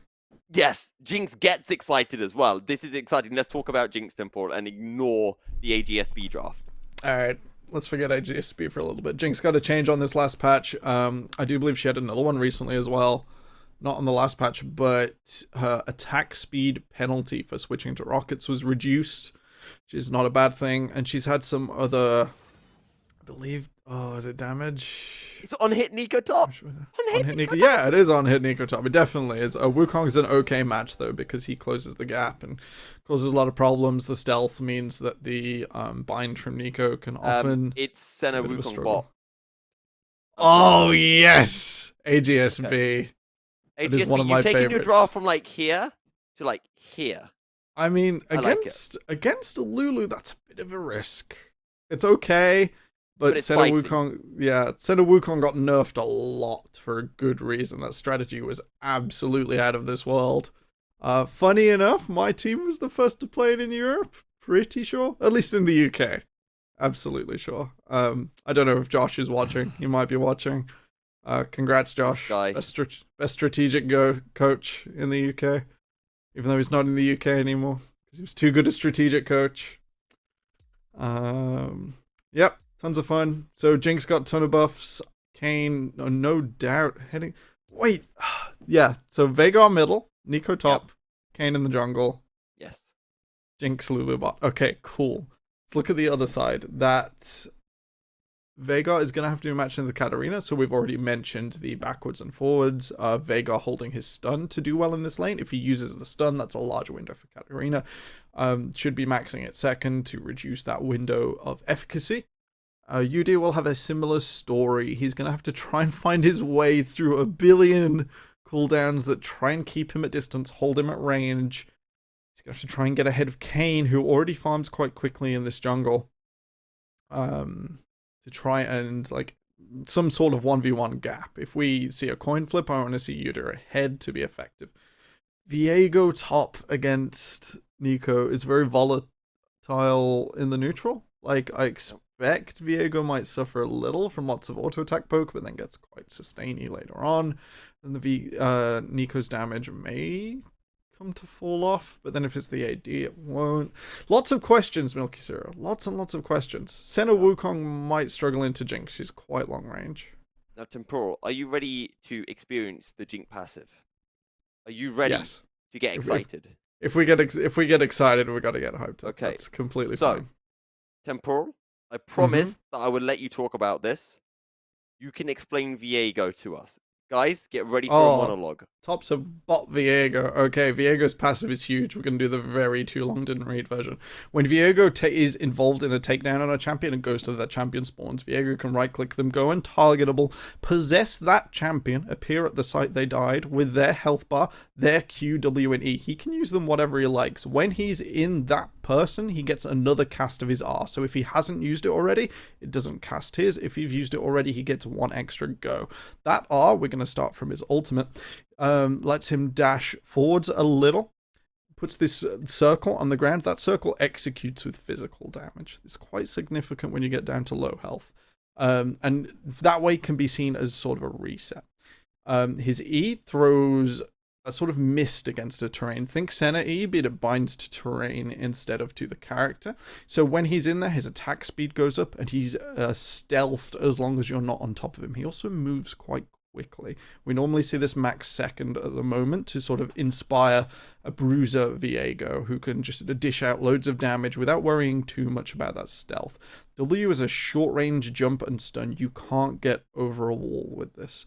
However, the stun can extend further through the wall, so you might see players ramping it up next to walls. Anyway, don't assume it's instantly a problem. The Q, aptly named Blade of the Ruin King, as per the new Blade of the Ruin King, strikes twice, dealing maximum percentage health. Or is it current? It's 10% current, I believe.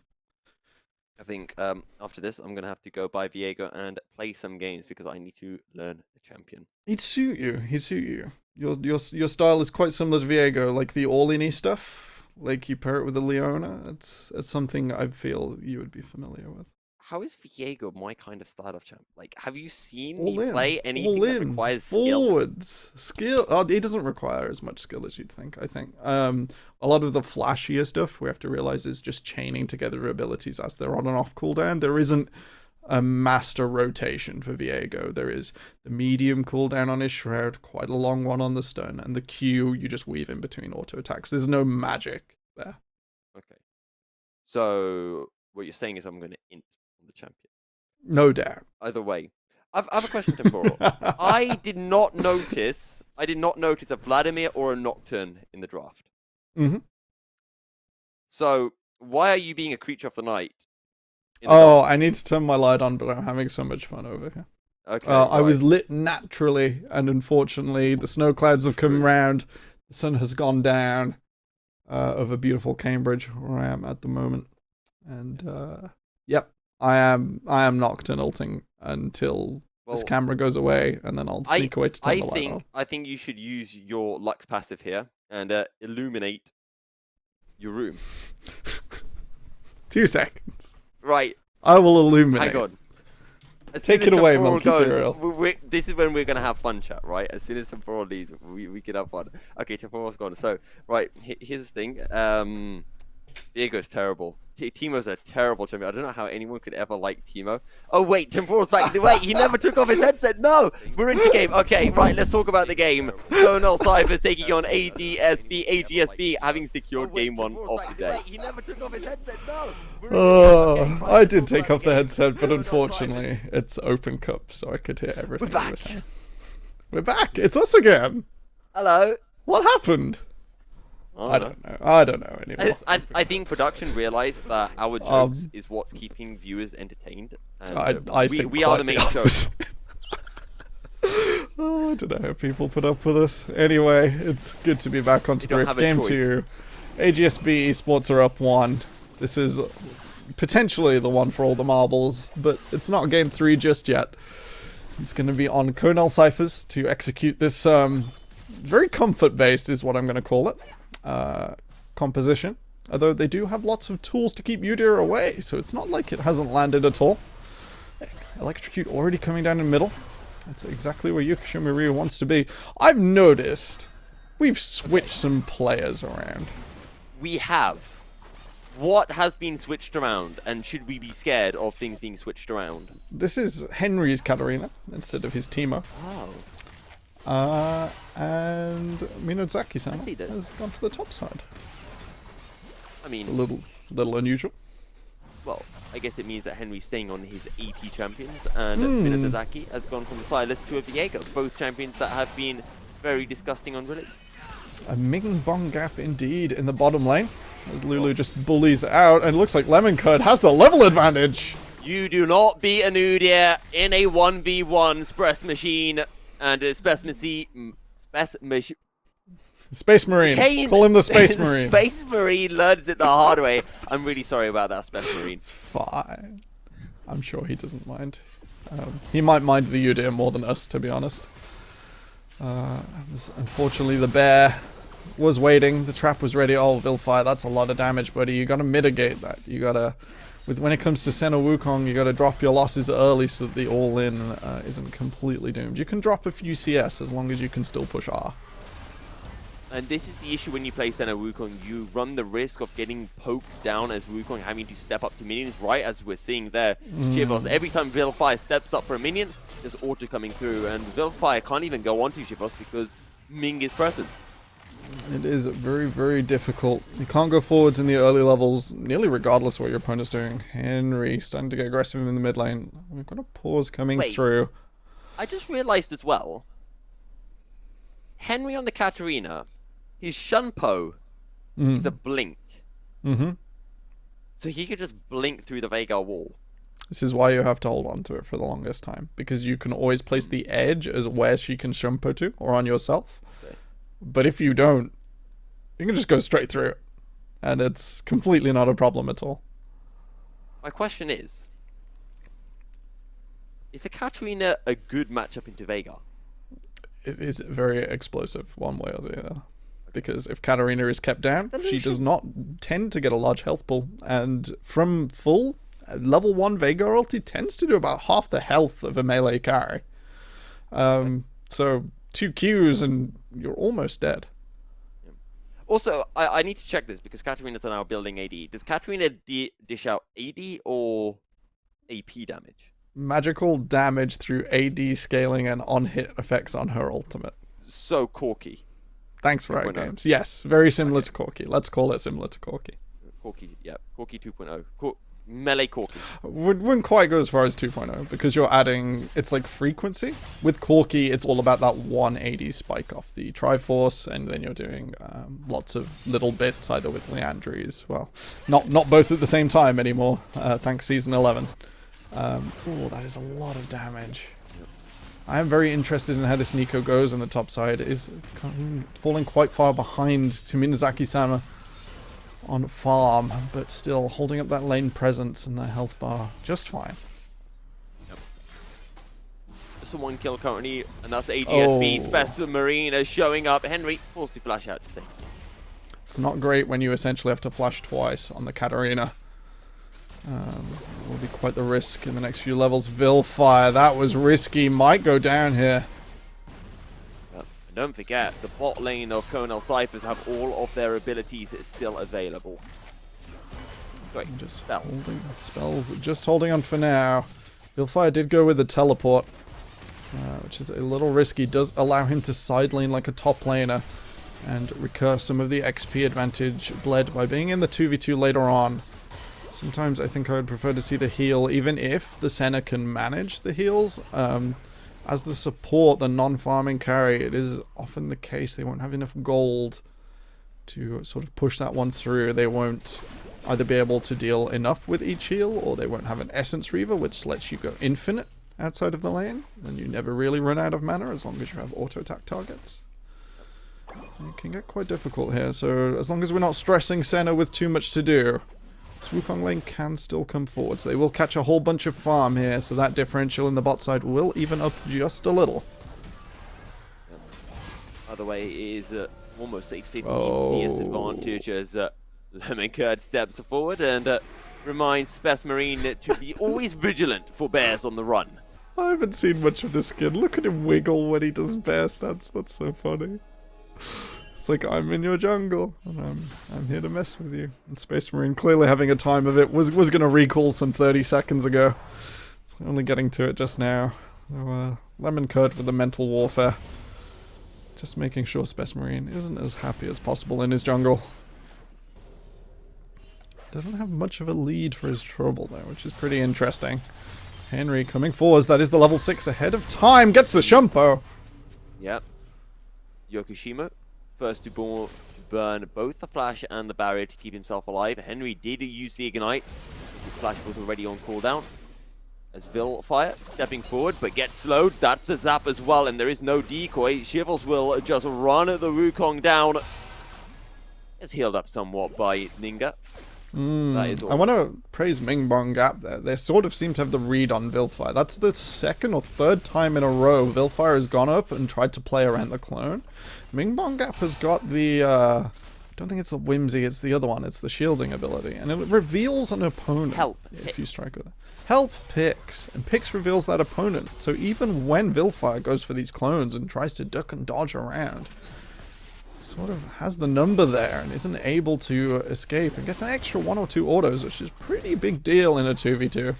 Especially when it comes from Jinx and gets the lethal tempo going. Advantage snowballs. And for a champion that's going to take a long time to scale, but then when they get there is also exciting, Jinx is doing really well in the early game here.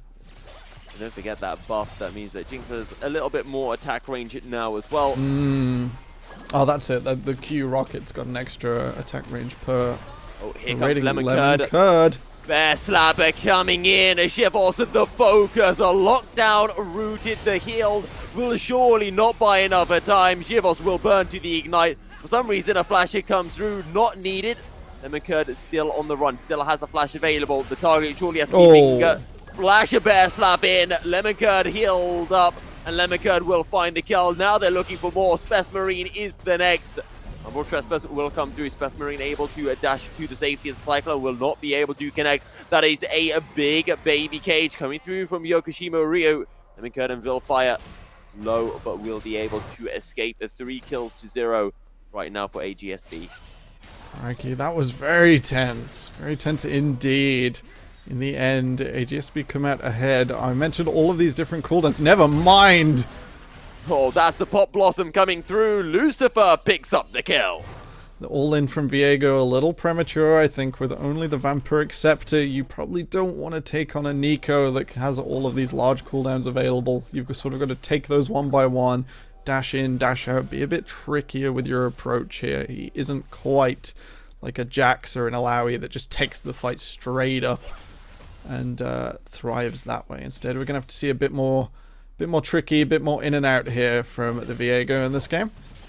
Otherwise, the Nico's going to have an absolutely fantastic time. Let's have a quick look at gold. That is a lead for Lemon Curd. That is a big lead for Lemon Curd. He's currently finding himself 1,000 gold up. Teleport coming through from AGSB as they look to collapse. And it will just see Colonel Cyphers retreating. And AGSB should be able to secure this blue buff. The smite comes through. Lemon Curd able to secure that Spess Marine on the run. Ignited down and taken down. Lucifer forced to retreat to the safety of his inner tower. And AGSB with a superior rotation. You'll notice that Viego is looking a bit caney right now. And that is the few seconds where he gets to just borrow all of their abilities. Like their passive will apply and all sorts of things. It's quite interesting. May confuse you in solo queue. Or just any games you play, as he does appear on the scoreboard and UI as the champion he has stolen. He takes them whole piece, which is really weird. Just to get over. I still haven't in solo queue occasionally. I still just see, oh, like their enemy jungle Morgana, and it's just like, hang on a minute, I have support Morgana. Don't you mean Taric Pentakill? Yeah, pretty much. Pretty much. Oh, it'll come up on any double kill notifications as well. It really messes with you. I feel like they should change that, but we'll have to wait and see. I think, yeah, new design philosophy. I think when I played the game most, they were trying to unify everything, and now they're just, letting it all hang out a little. Maybe they should change that so that when you Silas hijack someone and kill them with their ultimate, it says that champion got You the did kills. this to yourself. The dragon will go down in favor of Conal. His Spess Marine going quite low, though. You want to be careful. Don't think he'll run into any trouble just now, but if they continue to go for this play, could be quite the risk. Won't get to full health even off plants. Oh, Not by the able to- way, this isn't on hit Lucifer. He's going AP. He's building the rocket belt first cycle. I think that's fine. They're managing okay in the lane against Viego. You kind of tend to take the AD build for the lane unless you know you can scale it through. There's like 2 or 3 conditions there. Bing Bong Gap will provide a gap here, and Lemon Curd won't quite get this one for free, as last time a load of cooldowns were used by the Lulu just before the Yuda appeared. So I don't want to call it lucky, but it worked out quite nicely. Henry stuck in the cage again. Henry only with that 1 kill. And I do wonder right now if Nicholas is watching this game and thinking, why does Henry get Katarina and not me? Why can't I have my toys? Well, a little maybe, but I suppose that's what happens when you show you're so good at them. Barrier out here. Henry will be fine with that trade. His Ignite will come up long before that barrier is available again. Without a doubt, 4 kills to 1 at the moment and a 2k gold advantage to AGSB. Spess Marine showing up, and Henry is out to safety. He's going to have the Ignite back up soon, so he could look for the all-in onto Yokoshima Ryu. He gets the opportunity as Minodazaki gets rooted down. The Blooming Burst will find 3 procs. Minodazaki takes a lot of damage in the process. All 3 of those together do add up to an incredible amount of damage. That's something we look for with the AP Nico when you manage to finally stun someone down. There's the combo finisher. Lemon Curd just running for the hills here. Knows he doesn't want to take the fight. Can instead get the push in on middle. Deny some XP and gold away here from Yokoshima. It's completely fine. They do need to find somewhere to drop the Herald in the near future, though. I'm just going to check the cooldown on that one. They won't be able to get it in for the next dragon, so they have to think about gold experience and infrastructure instead of objectives as their way of putting this Herald down. Wouldn't mind throwing it top. Getting Minozaki-sama into Fog of War is a reasonable way to make people scared of the Viego. Instead, we're floating around. Might be coming middle instead. Can see the logic in trying to get Henry as much gold as possible. Has the Nash's Tooth now. We'll probably be going for the Kraken Slayer next. Zap will connect onto Ninga, but so will the CC from Ninga, and it'll make things even in the bottom lane. Shivos has that Kraken Slayer available, and Vilfire does not have an item, so Shivos should be able to win the trade. And the Flame Jumpers connect onto two members. The autos are coming through. Vilfire trying to turn this around. Can't quite. One more auto might have been enough to put Vilfire in range of the Super Mega Death Rocket. Execute. It will not come through. Okay, good work from Space Marine. If you stand just in front of the Herald and take a portion of damage as it comes in, it does 10% less to your tower. So just holding on to a little bit more mid-tower HP for 100 of his own, that's not a problem. Lemon Curd has come in and found the gap, the flash forwards. Flash of Polymorph, a bear slap, but the wild growth is in, and that is a bear down. Get excited. Time to get excited. The autos are through. That's the double kill. Now searching for Vilfire. Shivos under tower. Henry's here on the backside. Is this the cleanup? Here going in. Oh, beautiful flash out of the Beyblade of Doom. And 2 kills for Shivos. They could potentially look for more as well, but I think they will retreat for now. Retreat for now. We have still have a minute for the next dragon. Just enough time to get around a vision and a recall in. That will be the priority here. Zivos probably sitting on an absolute mountain of gold after all that. Has picked up the bounty. Wow. Best Marine is topside. It's not bad going at all. Flash away from Space Marine. Maybe bit off a bit more than he could chew there. So Minozaki-sama is starting to get to the stage where this sustain gets oppressive in the 1v1. And right now, that's 130 CS for Shivos in 15 minutes. He's just been able to kind of free farm against Vilfire. It's just been uncontested CS, and he was kind of zero, no kills, and it looked oppressive, but it was okay. And that kill seemingly has made Shivos like a Draven. He's got that kill. It's like he's just been able to cash in a whole bunch of stacks, and he's going to be even more oppressive than he was before. We'll just be able to walk up on waves pretty much at free will here. In the Ming Bong gap, just to keep everyone in a nice stable range. Oh wow, that sort of lead onto a player. One more auto there would have procced the true damage. It would have been like hitting 4 or 5 instead of 3. Is slightly scary. Space Marine off the recall. Does have that Gore Drinker completed. Quite heavily nerfed, but still useful on champions like the Kane. Add their own healing in for free. Should be looking for that transformation pretty soon. It's almost 16 minutes in now, and Kane wants to be a real champion. It only really happens after he gets his passive upgrade. Oh, sorry, he does have Kane. It's just not updated on my side. Well, sorry, not the Kane. He has Rust. Help. Milky Cereal, take it away. Rust, Shadow Assassin, stuff, Kane. Kane is 0 and 2 at the moment, not having the best of times. Gore Drinker has been picked up. Fire stepping forward, but slowed down so nicely by the Glitter Lance. Ming Bong gap, fantastic reaction speed there on Vilify, standing still. He's been picked up, caught out. He picked up, caught out, CC'd down, and the Railgun will buy time, but not enough. Shivos goes on to a rampage. The Wild Growth coming through. Minotazaki getting run down. The Umbral Trespass will buy enough in time for Jinx to be able to find the kill. Look at how fast Jinx is going. Will get taken down. Henry diving in onto Shivos. Shivos trying desperately to find the autos and will be able to do so. Shivos is onto a rampage. Now looking for Lemon Curd, but Lemon Curd able to find the kill and find the shutdown of 4 kills, 4-3 in favor of a GSB. That was oh so close. If the Flash, well, I don't even think it was Flash. If Lemon Curd couldn't get in there so fast at the end of the fight, Zivos could have probably ran them around and killed them all. The Jinx is well and truly enabled, and even though they get the Mountain Dragon at this stage, it should be a warning for AGSB. If they can't keep finding Zivos's Jinx, this is going to get really difficult really quickly. Well, if you thought that Shivos was doing damage before in fights for Colonel Cyphers, he's now doing double damage because he's got Rune and Hurricane. So There are 2 little autos coming out as well, and considering how strong Shivos is, those little autos are also going to be hurting a lot. Hurting a lot indeed as he continues. He's not quite at 10 CS per minute, but he's almost at 9. And if we look to expand that as the game goes on, farming multiple lanes and jungle camps, this is a very scary Jinx to be on the wrong side of, pushing up there right up against the Katarina.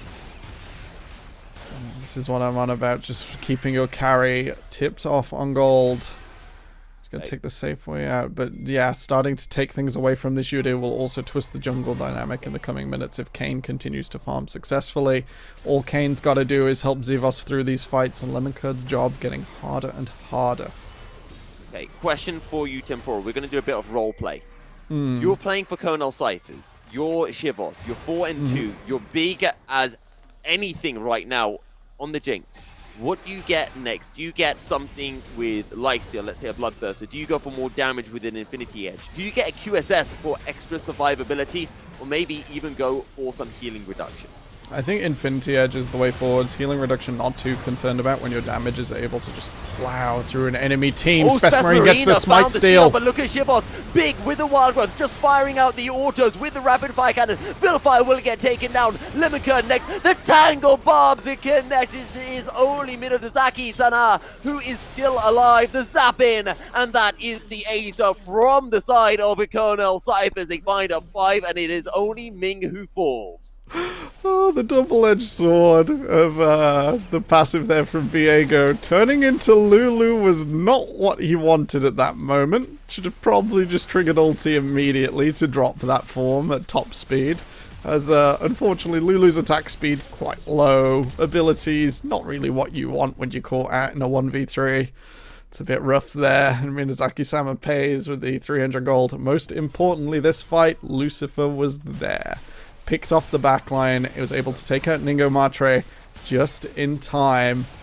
And oh boy, that was exactly what a Colonel needed to keep going in this game. The Jinx gets the peel. You can't go forwards onto her. The Yude was not able to get the support of Senna in going forwards with move speed or heals at this time. The ultimate was slightly off to the side, kind of forced by Lucifer running straight at the backline.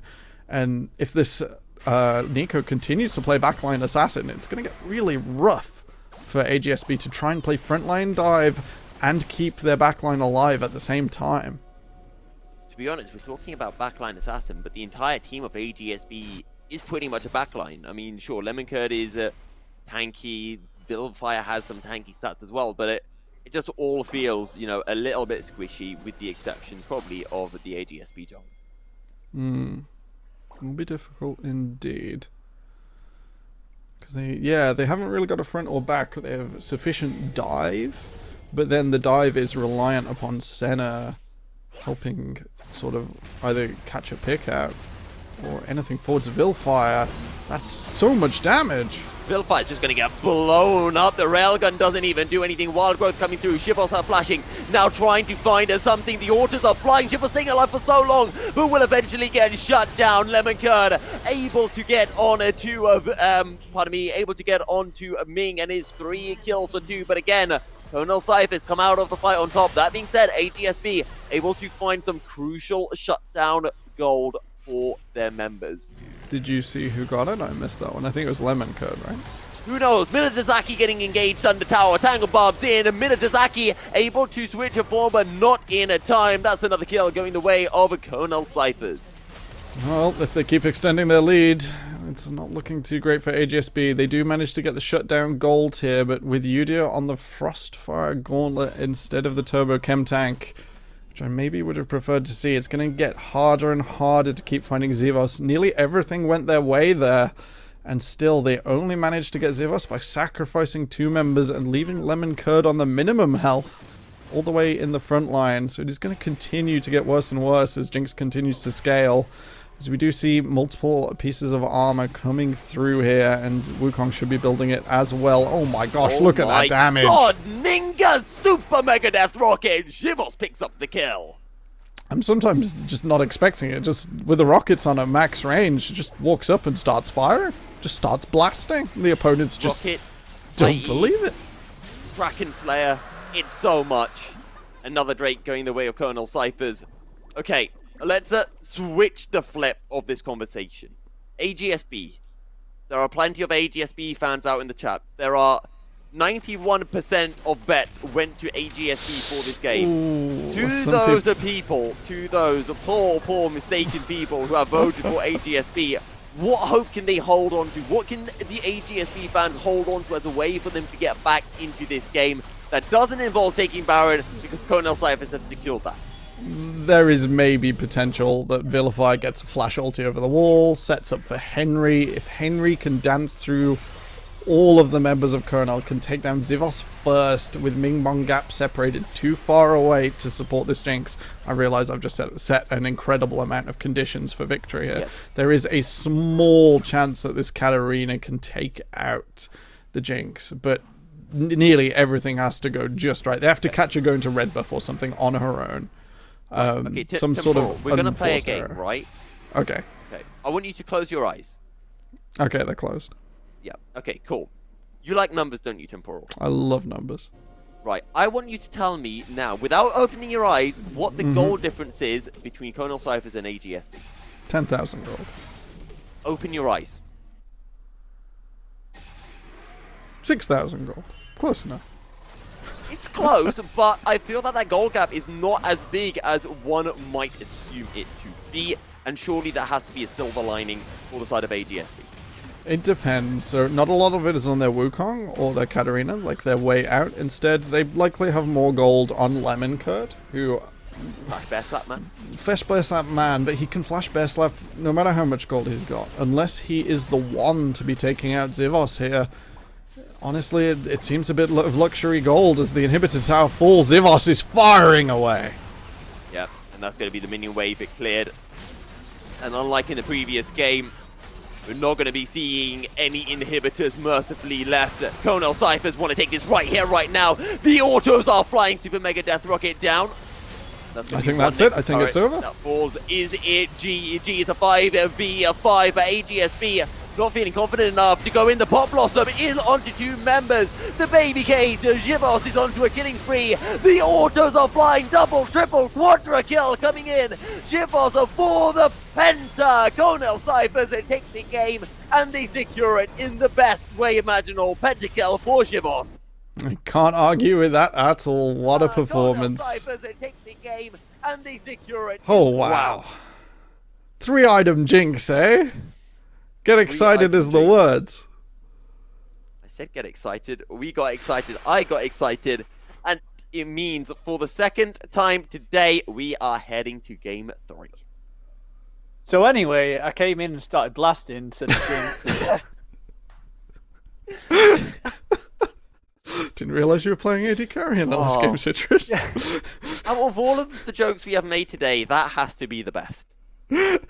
And I'm including the poop reference to Timo Shrews. Oh. So, I mean, I've been sat on that one since she started to I kind of noticed it in that game. She just started creeping, and then yeah.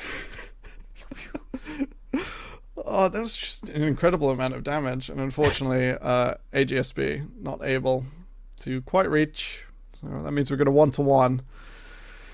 Oh, best of 3. Milky, we're going to have another one for all the marbles for the qualification to the round of 4. Just goes to show these teams are taking it serious. You know, they've not come here to mess about. They're not getting prizes for this. They just want the glory of stomping the enemy. It's the most important thing at the end of the day. I think at every level of play, just crushing your opponents, great time. Forget the rest. they're really making us earn our keep, aren't they? Making us go the full distance. Who knows? Maybe there's a 40-minute game to come through in game 3. I kind of feel for you, Milky. You've done. This will be your 11th game today, right? You did. Technically 10 and 4/5. That counts as a game. It ended Yeah, right after we true, left. Because we did 2 together earlier. Then you had 3 before me, and now this is our 6th of this set. Question: if I had done a cast in NA last night, would that count as having done a cast today or yesterday? I don't know. It's a lot. Well, it doesn't matter. It's a a lot. cast Yeah, in NA, a lot so is the same. And I imagine the players are going to be feeling the same way as well. Yeah. And I actually want to throw this yeah. back to you because, you know, Temporal, you work as a coach, so you're probably the best one kind of qualified to answer this. I do. What kind of happens, right? What happens when you're in this situation and you get down to a third game? And it's like, after a grinded it down game, you know, you win game 1. We kind of saw it in the first series with Norfolk Knights and Northampton Dodos. But then the second game, it just runs out of your control so much. Surely there must be that feeling of, you know, kind of Despair. helplessness, despair. But how do you get back in? What do you tell your players to kind of let them reset their mental and go back into game 3 as if it was just a plain old best of 1? So it's been a little while. It's been since May last year since I've been involved in a competitive best of 3. But I'm going to take sort of experience from best of 2s from Denmark, my least favorite format in the world. Because when you lose the first one in a best of 2, it's like losing the first one in a best of 3, except you can never win. You have to play for the draw, and that just feels awful as well. You have to sort of take a moment, take a long deep breath, make one assessment of your game plan. Just one. Right. Say, can we deal with this in game? There's a famous clip of Koma doing this, I think with Huni. And Huni plays Shen into Gangplank. And Huni had said in Champion Select, I think this was in a World's Best of 5 or Best of 3, and this was the pivotal game. So it's like a Best of 5, but it's accelerated. You haven't got so much wiggle room. Huni said, I can deal with a Gangplank on Shen. There is a famous shot of Koma in the back room after that game just saying, you couldn't deal with the Gangplank. We have to address it in pick and ban. We move forwards. And Huni sits there. He doesn't look very happy, but he's getting on with it. That's a Korean coaching thing, but you sort of have to embody it as a team in that you figure out what you can address, you figure out what you can't address, you have to integrate it into your draft plan quickly, then go and grab some water, take a deep breath because you've solved your problems, and now you need to play your game without thinking about those things again. You need to not let them weigh on your mind. You need to be proactive once again. You've shown you can do it once, which sometimes adds extra pressure. Sometimes is just a reminder to yourself that it's not the end of the world just yet. You can still play this one through, and you've made those adjustments now. You have to trust it and play forwards. I mean, personally, I think they just ban the Jinx next game. But would you got the big brain strats coming in from Temporal. I was like, so yeah, ban the Jinx. you think they need to identify that as something they can't address in game and they have to do through draft, and that's maybe true, but do remember that was a Wukong center bot lane. That's off standard, and it has fallen quite far down in the meta at this stage. It's not where it was in summer of last year, where good lord every AD carry should fear for their lives. Gale Force is pretty big right now, so even if you're not ahead, you can make Wukong's life quite miserable. And then when you're ahead, Kraken Slayer just...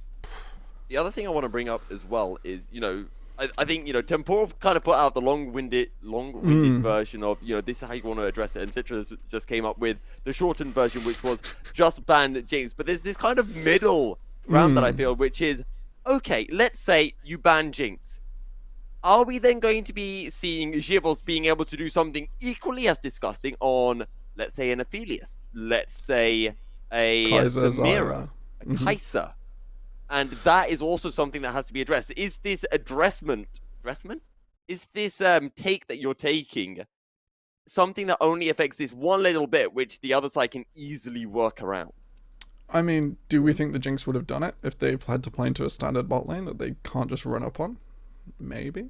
That's something AGSB have to answer themselves, and that is the answer to the question. And just to sort of follow up on the ban the Jinx strat. I do like it, to be honest. Yeah, I probably would. Just pick a more meta bot lane. Just like you guys have said, the Wukong center has really fallen down from where it was. So Kai'Sa Nautilus, you know, or maybe Samira and Leona. That sort of, you've got something to just lock down their ADC so they don't absolutely pop off. And you've got I'm going to come out and say it, just a better ADC than Senna, because while Senna's great... Senna wasn't the ADC, though. That's the thing. Wukong was the ADC. Fine. Exactly, but she should have been, and it's just the whole thing, like, nah. That's how Senna Wukong feels. I'm not feeling what they were trying. Work. I think they just need to go back to basics, go back to meta, play that. I think if this was prepared, so we can't know this from AGSB's side. If that was prepared, that's a fine way to spend a lead. It does mean you've spent the lead, and if you didn't execute, you now need to go back and do it the hard way. If Cornell either flubbed the draft or did something else wrong, then sure, they could have just won that game. I do want to bring one more thing up, which is talking about Senna Wukong, because we've brought up, oh look, Senna Wukong, this is this thing from last season that was really cool and really strong. But we haven't addressed why it was as strong. And as we say that, we do jump into picks and bans. But Temporal, I always remember the reason why Senna Wukong was strong was because you didn't want a farming Senna. You wanted your Senna to farm up stacks, because once she got to 100 stacks, she was huge. But I feel in Season 11, Senna is no longer this champion that now relies on 100 stacks anymore. So I feel that making the Senna weaker to be able to farm those stacks is no longer as effective of a route. Yeah, so the champion was adjusted away from support in that time space where Senna Wukong existed.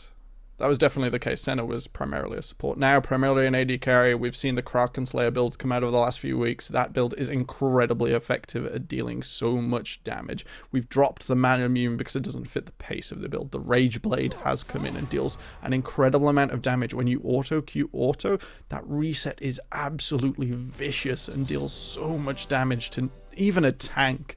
Lord Dominic's Revenge buffed on the last patch. So caster AD carries are still in. We just need to see them execute on it. Right, Cornell Cyphers are back on the blue side. AGSB on the red. Vega locked in.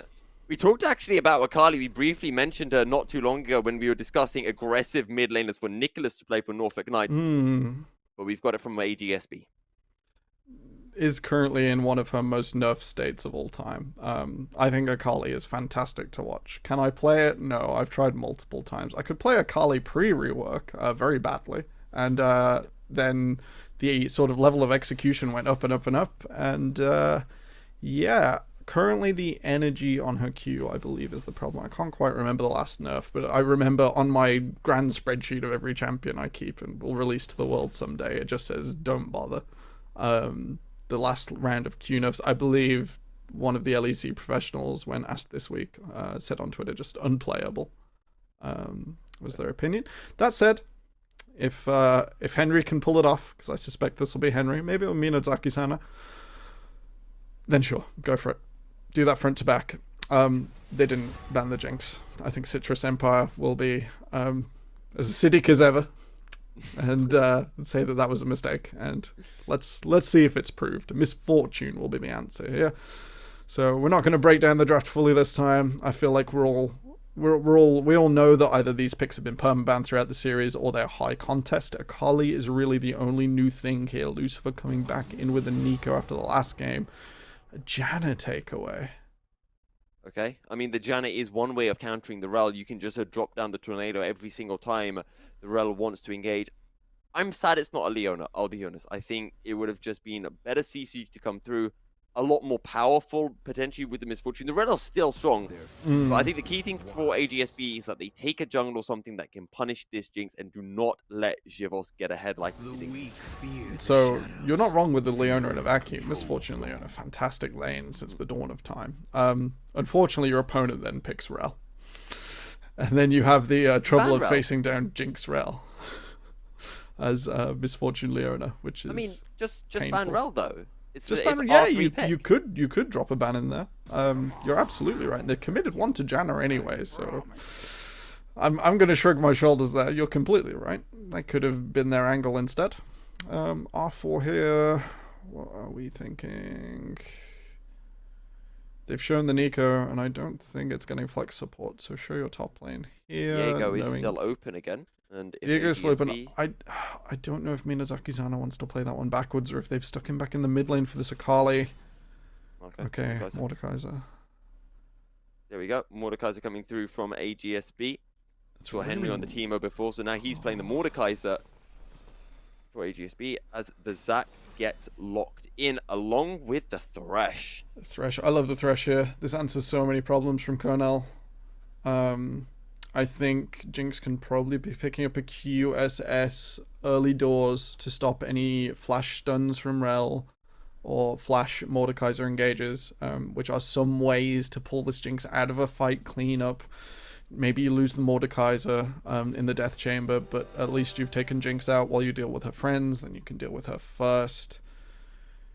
Oh, the AGSB looking a little discordant here. This is going to have to be on Vilfire's misfortune to absolutely pop off against a Jinx that shows Zevos clearly understands the buffs on this patch. And I really hope Vilfire hasn't been caught out in that regard, because we might be seeing a Jinx throwback. And even though the members of AGSB look like they can build tankier this time, we have more options for heavy armor builders. Lord Dominic's Revenge just got buffed to 45%, and it's absolutely disgusting on most of these AD carries that are already dishing out huge damage. Look for an LDR third on this Jinx. It's going to get painful quickly. 3 tanks on the side of AGSB, and well, Zevos, I should say Jinx in general, fairly well known for being able to shred through tanks, not quite Vayne caliber, but I mean, it's just anything huge. That walks towards Jinx takes massive punishment, and that's never changed. But now that Jinx is even stronger, it sort of scales up, and that avenue is explored fully. And the other thing I kind of want to bring up, and again, correct me if you think I'm wrong here, I've always viewed Jinx as the equivalent of a weak side top laner, but in the bot lane. It doesn't matter if the Jinx gets behind. Once she kind of gets that 1-2 kills, it can just really enable her to snowball. So I get what you mean with the comparison to weak side, as in she will get there. There is always the risk she doesn't get there before the game ends, though. Of course, yeah. But in the early levels, sure, your wave management is more important than how many of the CS you get. You don't want to be exposed to the enemy more than you want to scale up. You want to just grab the farm nice and orderly. If you lose a few, doesn't matter as long as you don't throw the lane away for it. Well, we will be heading into game shortly. Temporal. For the final time tonight, prediction. Colonel. Okay. Oh, that was quick. That was quick. That's the quickest one of the day, I think. Is it just the Jinx, Jinx Open, GG well played kind of thing? I don't think AGSB have done enough, unless Colonel throw it away again, to deal with that problem from last game. I think their draft adaptation of just going back to a standard bot is risky in a nutshell. And I guess this kind of comes down to what you said, almost going back to that kind of Coma reference, but the opposite way around. The coach going to the bot lane from AGSB, going to Vilfire and Ninga and saying, all right, if you had a meta bot lane, would you win? And them saying, yeah, we think we can. Yeah, and but you haven't got all 5 games to stretch that one out. And now the pressure is on them. The pressure is on that bot lane. Them saying, well, we assume, we don't know for certain, but if they said we can deal with this bot lane, they will be feeling that pressure. And if they die even the first time, that is going to be a huge, huge blow for them mentally. Absolutely. You sort of got to try and get in the players' heads here a little. Yeah. I imagine Vilfire's under a lot of stress. Maybe his teammates are worried about him or a little frustrated, and you gotta all calm back down. You gotta all be on the same page. That is such a key part of being competitive team, even to the top. And sort of, I don't think we see sports psychologists at this level, or even the level where we should have them down to. But it's so important just to remain calm so that you can do your thing for your team, help your teammates in that regard, not frustrate them by going too far or doing too little in that interpersonal relationship, and keeping it not professional but coherent between yourselves is so important. Because as you mentioned, there is a psychological effect also on teammates, and it can be the difference from having one fight where your support will say, okay, I'm diving in to protect you, maybe we can win the fight, and that same situation, the support just saying, yeah, I'm out. And it's these little differences that can define a game. So it's so crucial to not kind of get to that point where, you're somewhat mad at a teammate, and you have to remember, we all make mistakes, and have faith in your teammate that they're going to be able to pick it up from that game. I mean, I'm not going to say that I've played to the same level as any of these players, but when I have played in a team of 5 in tournaments, you do have those games where you're just thinking that mid lane or whatever, he didn't roam down, or he didn't ping this, etc, etc, etc. I'm not going to roam up and do that. And even times where me as a support, you just become quiet and you just don't know what to say. You lose a couple of kills and exactly become silent. you're describing the frustration so accurately. Isn't Timmy such a... Oh, I hate it. I hate it when he doesn't leave mid. I hate it when he doesn't call kicking SS. him from the team after this series. Yeah, it's really frustrating. You got to remember that you've got to channel that into... That frustration has to be removed. And when I was a player, that was channel it into my opponents. I don't like my opponents. Sure, I'm frustrated at my teammate. My opponents made this mistake, though. And if they didn't realize it, I'm going to exploit it again. I'm going to do it this way. And this whole time, I'm slightly seething. But I'm trying to make it work in a way that punishes my opponents. I'll deal with my teammate later. I'm not worried about them because I don't think my opponents are at the stage where either they'll understand or punish the mistake unless they've punished me. In which case, I just have to move this forwards. I have to keep going. I have to make sure they can't do that again. That's not always the healthiest way to deal with it, but that's one option out there. Yeah, I'll always remember those awkward silences that we'd get after we'd start falling back as a team, and then I'd just try to just say everything that I'm doing. I'd just be like, oh, the ADC just got a CS, or the ADC just missed this CS. They're making mistakes, or okay, this time is up. We've got Drake in 1 minute. Just to try to start getting people to talk, and as a result, pull yourself out of that negative mindset. But with that said and done, we are into All right. well, speaking of negative mindset, Zivos gives that one up for free. Shouldn't be the end of the world. Wasn't probably using it much in the early game anyway. Ningo Matre has a knock up, and the stun shouldn't be really getting used in early levels if Zivos is positioning correctly. It'll only be 3 minutes before that cleanses back up again. Let's not panic. From anyone's at least he perspective. didn't do it in the face of Vilifier and Yeah, Fog of War, they don't know. Mid-bomb Gap's playing as if they've got it. He's up on the wave. That's what you want to see from the Thresh in this matchup. This is why Rel, I don't think, is a universal pick. I thought it was pick banned on release for a good reason. Melee supports just don't have answers right now, and she is the primo answer. Notice we don't see B1 Alistair so much anymore. We don't see Leona Nautilus every single game. That's Rel's doing. And look at this, up on the wave. Death sentence into the Flay. Ming played so well on the Thresh in a game 1, but didn't really have the team around him to be able to do anything further with the pick. Here on game 2, now he's got Zivos on the Jinx. Let's see what he can pull out. See what he can pull out indeed. I think shoving in here early is fine. They're going to call down Space Marine by the look of it. Going for the lane gank. This sort of preparation is absolutely fantastic. Making Ningo Matre's job as difficult as possible, unless they're doing the setup where they're off the horse to start this next play. I think Space Marine's going to throw away a whole bunch of jungle farm, but it's completely fine as long as they get this bot lane going. We mentioned Jinx, not the most eager in the early game because she doesn't get accelerated that quickly unless you're going to force it. And here we see an option to get nice and accelerated, nice and early. Zivos could be playing slightly more right pocket, doesn't want to attack anything in the bush. So that would give away Space Marine's position. They're going to let the wave come towards them. This is oh so patient. This is fantastic. Vilifier is in so much danger. Oh, but do they pull the trigger too early? Flash out, but we're going to see the stretching strikes. They'll find their mark. Vilifier will burn that one summoner. I think Flash here is completely fine. Ming Bong Gap now has so much agency in a lane where they'd already shown they were willing to get up and aggressive on top of the minion wave. Lemon Kurt now may look to try and take away some of that top jungle from Space Marine, who committed so much time in the bot side. It will be a contest. Lemon Kurt has the XP lead, but honestly, I think Space Marine is still laughing. Yeah. And I think Space Marine went a bit too early. They had waited so long, and then he pulled off a gank that he could have done maybe 10 seconds earlier, I feel. You have to make that judgment when you lane gank. You have to say, is my opponent coming up further? Can I get more out of this? Do I need to push this now? All the time the jungler is like an alarm's blaring in the jungler's head. It's like, I'm not farming, I'm not farming, I'm not recalling, I'm not recalling. Oh, I wouldn't hit that ward. That is risky. Lucifer is here in Fog of War, so Lemon Curd should be respecting, but they now have confirmation of Zach's position.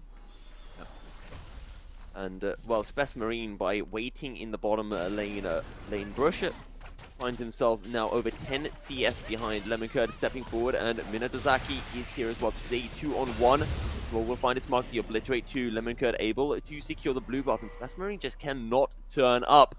Lemon Curd and Minatozaki roaming fantastically as a duo. I mean, Fantastic Laser Geo does kind of suck here, but I think Space Marine should probably just stick to their jungle.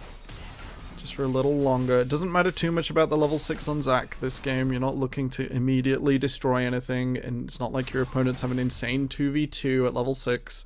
Akali Nunu is like an okay 2v2, but it is not the same sort of dynamic as maybe Pantheon Akali could be. So we don't need to worry too much. Yokoshima Ryu should be relatively safe here on the Vega. To be honest, in game 2 we didn't really see Yokoshima do that much. It was just a case of dropping down the baby cages and waiting for something to happen, and really he never got to a stage where he was super strong. He just let Shivos do all of the work. Pretty much. I mean, there is the duality to that, where Zivos could only do so much work because of excellent awareness from Mingbong. True. So it worked, and it worked to an excellent degree, and I think we're likely to see it again. Mingbong looks like he's having a great time role-playing on this Thresh, getting up on the wave, being mean, stealing some souls, and we're gonna, like, the CS lead is already developing, and this is not what Fortune wants in the lane. What Fortune wants in the lane is a bit of oppression, and then to make sure they come into the, like, team fights, first rotations with as much agency as possible. And with this Thresh doing so well and Zivos having a fantastic laning phase, that's going to be a little less comfortable than Vilfire would want. And to play through all of this interruption with Zac from Spec Marines, Elastic Slingshot, you're always in range as soon as you start bullet time. It's just the golden rule. Yokoshima Ryu could hold the cage, probably going to have to be holding that one for Akali, but dropping it in Vilifire's direction is also an option.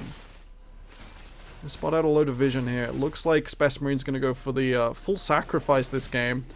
In general, we're gonna do some more macro with Temporal right now. As a jungler is doing Dragon or Herald, they are not farming, they're not generating golden XP for themselves. So it becomes a risk flash sentence coming through, forwards. but there's a TP from AGSB. The snowball falling in. Zac dropped down to Bloblet. Shivos are forced to flash away. Vilfire on the hunt. Lemoncut able to secure the Drake. That's a Pop Blossom onto 4 members of AGSB. First blood will go the way of the Mordekaiser, and the duels continue. Double kill for Mordekaiser. Yokoshima Ryu on the run. Will drop down the baby cage along with the barrier. Flashes over the wall, but Henry follows in. Drops down the order. The Ignite ticks down. AGSB find another. I think that's was that 4 for 1? All in for one one. fight? I think it was. Miyazaki-sama's teleport just pinches in, and the pincer movement oh so critical. Even though Lucifer finds the huge Pop Blossom, we're starting to see Spec Marine fall too far behind at this stage. Even though sacrificing even more time for the dragon, it wasn't the full priority they needed. And as soon as they peel off towards the lower side, that hidden ward in the bottom bush that they didn't clear as they came in just bites them back. And Miyazaki-sama will be having a great time with that one. Lots of gold for this Mordekaiser in the top lane. Ming He's just honestly, so cruel. Ming's performance on this Thresh has been as good as what we saw from Nicholas on the Zoe. I feel it's been really good.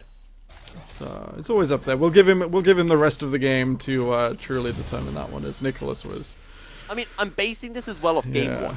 That okay. Cypher's lost, because I think that he still played very well on the Thresh in that game. I'll defer to your support main expertise on that one. I've been My playing a lot more. expertise, I see a bot lane lose, I'm like, it's all on the ADC. Bloody ADC, ruining the lane. I understand that feeling. A lot. Okay, yeah. Deep ward here from Zivos. A bit like when I duoed with you, it's just like, this top laner keeps running it down. If it will probably make you happy to know that I've retired from top, since I think the role is in an interesting position right now. And by that I mean completely unplayable. Are you telling me you're not enjoying Gragas top? I haven't actually played against much Gragas. I think the Gragas is fine. I think when you go 5 or 10-0, you should be able to close out the game in any role. And that's just not happening. Ming Bong. Bit of a gap here in the bottom, but instead it's Lemon Curd sealing it all off, and Zivos. Oh, he survives with the lantern. Gosh, Flash okay. forward. And the Lance will secure the kill. Ming on the run. Chilling Smite comes through, but Experimency amount finds the CEC. Death sentence comes in. Ming trying desperately to do something, but there is nothing he can do at all. Another 2 kills going the way of AGSB. This isn't actually looking so bad for Vilfire and Inigo Matre in the bot lane. It's, you know, we were worried there. There was a bit of a CS differential, but it's neutralized now. It's held steady at 7.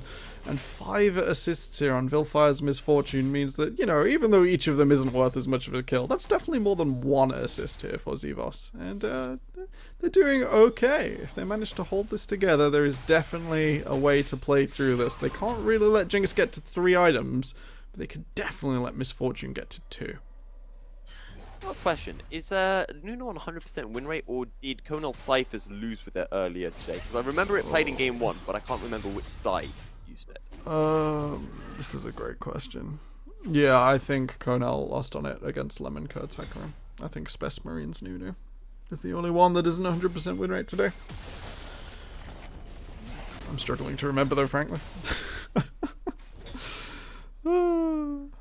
So much fun. Alright, this wave's going to push in unless Lucifer drops loads of skills on it, and unfortunately Blossom picked comes out. through. Will it be enough to turn things around? And Ninga on the way, but Lucifer locked down, obliterated as well. The Zap coming through in the bottom side, and Henry onto a killing spree. And Temporal, to go back to that question we brought up before. Is it Jinx the issue, or was it the off-meta bot lane? AGSB said it was the off-meta bot lane duo. And by golly, it appears that they were right. It's working for now, for sure, but I'm going to present the third option. Is it a balance issue? Is Jinx just going to be flavor of the month this patch? Is she going to explode at 3 items anyway? You're going to have to find out on the next episode of Dragon Ball, because we won't know for another 10 minutes or so.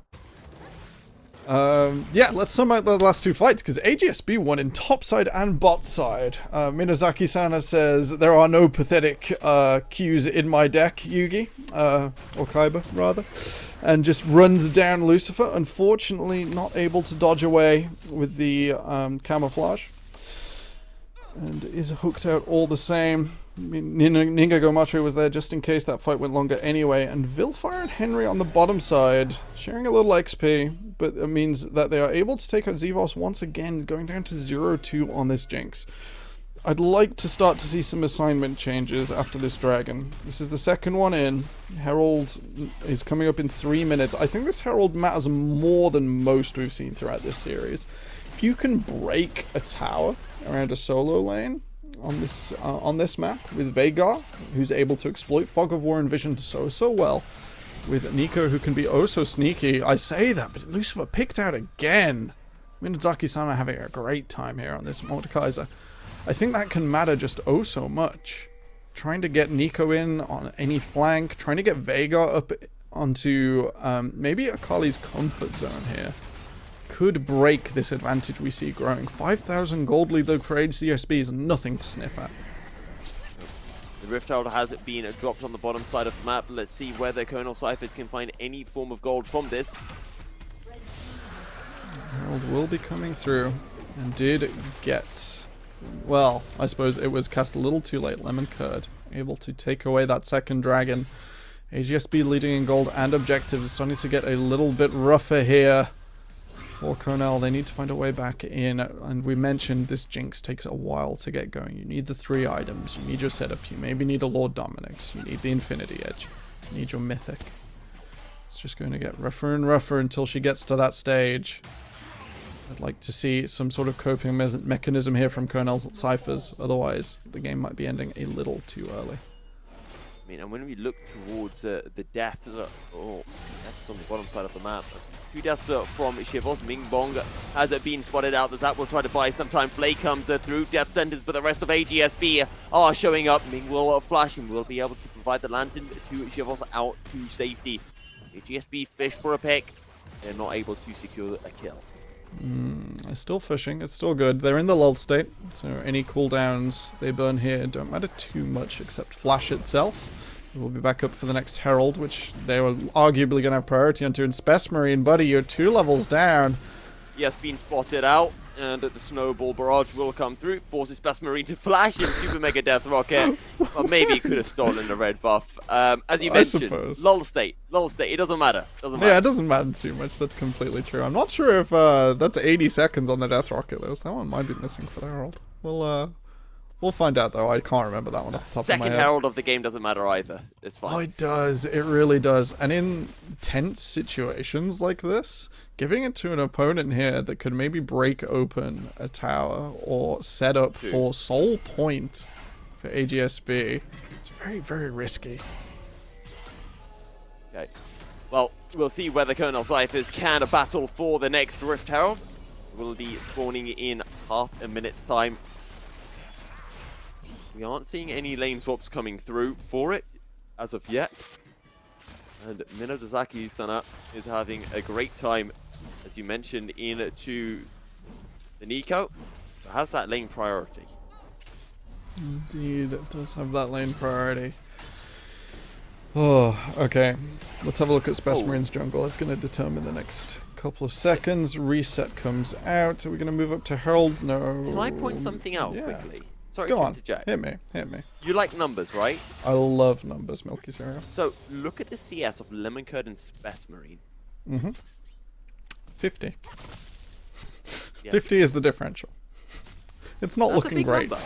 That is a very big number. It's pretty rough. The Zac isn't the best farmer at the best of times, and then sacrificed his entire top side for that Gambit on the bottom side, sacrificing himself to try and get the Jinx ahead, and it hasn't really worked out with our fantastic hindsight that we have. Okay, AGSB looking to take it all away as quickly as possible, like this one. If you know your opponents aren't coming, get it over and done with, get back out on the map, don't waste any time. Yeah, Space Marine definitely feeling it this game. 0-0-7 versus 0-1-0 is a pretty scary scoreline as a jungler. It means that Lemon Curd has contributed across the map in 7/8 of all kills. I could do fractions as well. Big brain me. I mean, yeah, it's pretty rough. I think that's my first where it's not I'm thinking of something to say. It's just this really doesn't feel great for Space Marine. Secret Agent Lemon Curd coming in. And to be fair to Yokishima Ryu, he does have 100% kill participation for his team, so that's always a good thing. In fact, 4 members do. 4 members have 100% KP. So that's pretty good there from the Colonel Cyphers. Grouping up, making sure you help each other out with these kills, and deny your opponent as many options as possible. Death sentence goes How wide. did that not land? I thought that had I'm not connected. sure we wanted that one to land, to be honest. That may have gone poorly. Well, that's it. This is the cool thing about Thresh, because unlike Leona, which is what I play, when you land a death sentence, you don't have to follow up. Whereas on Leona, I always spam death sentence, and then I find myself in the middle of 5 people. You just always follow, always chuck your lance as quickly as possible. I mean, it could be worse. Okay, Kraken Slayer completed here for Jinx. This is step 1 of our 3-part plan for Jinx. Is get 1 item, get 2 item, get 3 item, kill everyone. Okay, Henry's just gonna have to wait on the edge. Oh, stuns himself all importantly. Yeah, Barry will buy time. Henry ready to go in. One more 5-point strike. There it is. Secures the kill. Engage coming through in the mid lane. Elastic Slingshot, but look at the bullet time. It is a big buying time for AGSB as the Rift Elder shoves on in a mid, takes the outer turret fairly low. And AGSB will head to the Mountain Drake. I think it's just going to drop down some vision as well. I can't help but think this is already secured. The members of Colonel are basing. This is all over. It will be Soul Point here for AGSB. Getting that Mountain Soul down. Making... Oh! Nearly. Panic for a moment. Just a little bit of panic. Fun fact for everyone at home. There are very few situations in which a fully accelerated super mega death rocket, excuse me, that was a mouthful and a half, doesn't outsmite a jungler, or even a Cho'Gath, and maybe even a Nunu later into the game. It just deals so much physical damage. You do have to hit someone next to it. Can't hit an objective itself. Elastic Slingshot onto the top side. There's the Pop Blossom as Colonel Cyphers surge up for a second kill in the game. The Obliterate does so much damage.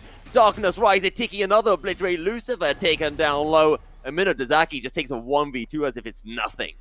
Absolutely nothing at all. Dodges into the Death Realm to get away from the Pop Blossom and takes absolutely no damage as Nico, quite frankly, in another dimension, just misses everything right over the top. So, Temporal, you mentioned fun fact for the people at home. Do you have any fun fact for people who aren't at home, who might be watching this stream either on the go, maybe as a highlight? Got any fun facts for those guys? Stay at home, wash your hands. Is that a fun fact, though? That's just like a fact. That's like advice. Oh no, nothing Ming, positive that's not comes where to you mind. want to be. The Flame Chompers have it been dropped, but will it be enough? Well, Henry steps on one, he steps on a second. Henry into the backline, but he's still in the Twilight Shroud. Goes Golden to buy more time. The rest of AGSB making their way in. Shuriken flip, but Henry gets taken out. That's a shutdown for Shivos. Now he's looking for one more. Lemon Curd taking down, double kill. Shivos is starting to pop off. The rockets are coming through. Triple kill for Shivos, and that will be the zap on top. Vilifier forced to flash out to safety. Conal Cyphers find it 3-4-0. That was absolutely brutal. I completely stuttered and lagged out in the middle. I'd like to thank my ISP again, but holy moly, Zivos just got like tons of money from nowhere, and now a team that couldn't even contest a Herald a few minutes ago is now just running straight into Baron. 3 of key members missing from AGSB. This is what Conel have been playing for. They've kept calm. They've realized that Space Marine, it's not that he doesn't matter, but he's not going to be the one dealing the damage. And with the this death split sentence to cancel the bullet time, the claw in. Ming Bong will get bonged. 1 for Minozaki. 1,370. Zach. The Baron is secure, but Vilify stepping forward. Jibos survives. Surely not. Surely he gets taken down. The cleanse on the Ignite, and Jibos will survive. And 2 members make that 3 of Conel Cyphers. Will have the Baron at hand. That was very stress-inducing. The Baron going down piece by piece, neither jungler being able to reach. Lemon Curd still respawned, and Space Marine just not able to get back into the pit after going so low. Huge Ming Bong gap as able to cancel Vilfire's bullet time in such a way that it doesn't completely split his team on Minozaki-sana's approach. And sure, pays for it with his life, the Mordekaiser will run him down, but the objective was achieved. It kept Zivos alive, and they kept the Baron viable. And now they get to play for the next few minutes. This soul-awarding Mountain Dragon will be such a problem if we use the Baron minions in both waves. Bottom and middle, get that pushed up. It's going to be on GSB, who have had a commanding lead all game. Now reduced to just 3,000 gold to get back in on an objective they were sure was their own. Minozaki still 5-0. Riftmaker, and I believe that is the Demonic Embrace completed. Henry, Riftmaker, Zonya's completed 4-1. Solo laners are still strong, but we asked the question, is this Jinx going to become the flavor of the month pick? It doesn't matter. Can she be this weak side bot laner? But even if she's behind, once she gets those 3 items, will become strong. We saw Shivers on the Jinx in game 2. At this point, QSS. Kraken Slayer Runant was strong, but once she completed that Infinity Edge, she was so much bigger. So much bigger indeed, and QSS as well now, so we won't even be able to see a Flash Death Prison to try and separate a fight, break that up, and let Henry sort of style through the rest of Conel, then deal with Jinx as a single unit, instead of with Thresh backing her up, with Vhagar backing her up, with Nico backing her up. Instead, that's all going to be wasted now. The defense here is ready for Zivos. Now all we need is the rest of the damage. 2 items good, 3 items better. As this dragon is started, the Baron buff is still on. It's going to be pretty difficult to get in here. AGSB do have the shrine for a moment longer. That's faded now. That sentence finds its mark, and Ningo going in. The bullet time not really connecting onto anyone. The claw comes through. Pop Blossom flashing forward, not going to be able to collect the honor to Vilfire. Henry in the back line stays alive. The Jinx has been popped. Ming Bong will find the kill onto Henry, but it doesn't not matter. Gale force forward. Make it rain, and it will rain. Lucifer and Ming on the run. But that is all that was written in the fight. And that is a 2 kills for 3, I believe, in favor of Conel Cyphers. Sorry, 2 for 2. AGSB are still on the Drake and are unrelenting. They get exactly what they need at this stage. It is just so key they take out Zivos. If this is going to go anything like last game, they need to keep finding Zivos and keep delaying that power spike. Space Marine went for the flyby smite, but either was not in range or unable to get the timing perfectly right. For AGSB, 13 kills to 7. The British Esports Association All Star Showdown semi-finals on the line. And AGSB have that Mountain Soul. They have that 4K goal lead. They have, that Mountain Shield from the Soul. Things are going back in their favor, and they're showing that that previous fight was just a one-off miscalculation.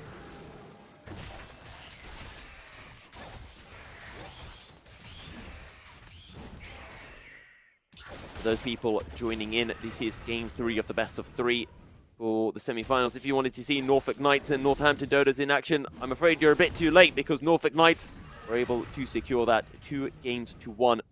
We are on game 3, Colonel Cyphers versus AGSB. Game 1 went the way of AGSB. Game 2, the way of Colonel Cyphers. Able to pop off with a Jinx, and this game is going the way of AGSB, but Givos on this Jinx again could potentially pop off. Givos taking down low. That's going to be the play. The box as well. Perfect execution. Death sentence through the zap. Givos, can he outplay this? He's throwing out the autos. Flasher forward. The play. Henry will go golden. Trying to buy time. Will he have that shuriken flip available? One auto more. There it is. Shutdown for Givos. He says thank you for more gold, and Henry might have just thrown AGSB's chances down the gutter. A little bit too eager, I think, to keep pressuring onto the Jinx. Just causes the exact reversal.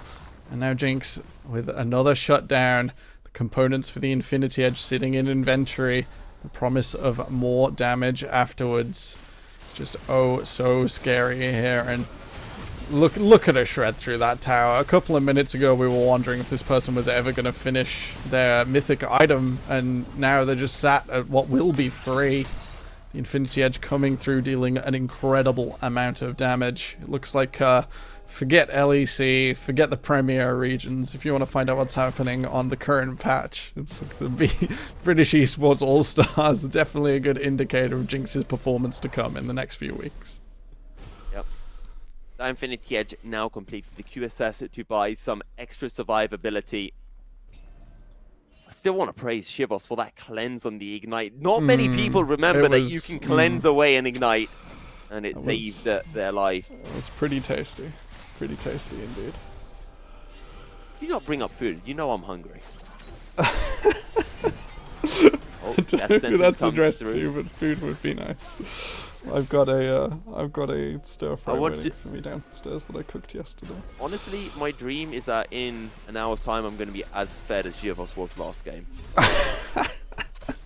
That would be the dream indeed. Okay, bit of neutral setup here over the objective. We see a north-south divide from Colonel's vision. This can work fantastically, but it does allow AGSB access to the back of the pit. And they will not be worried about that too much. It means they can get in forward, start to clear this one out.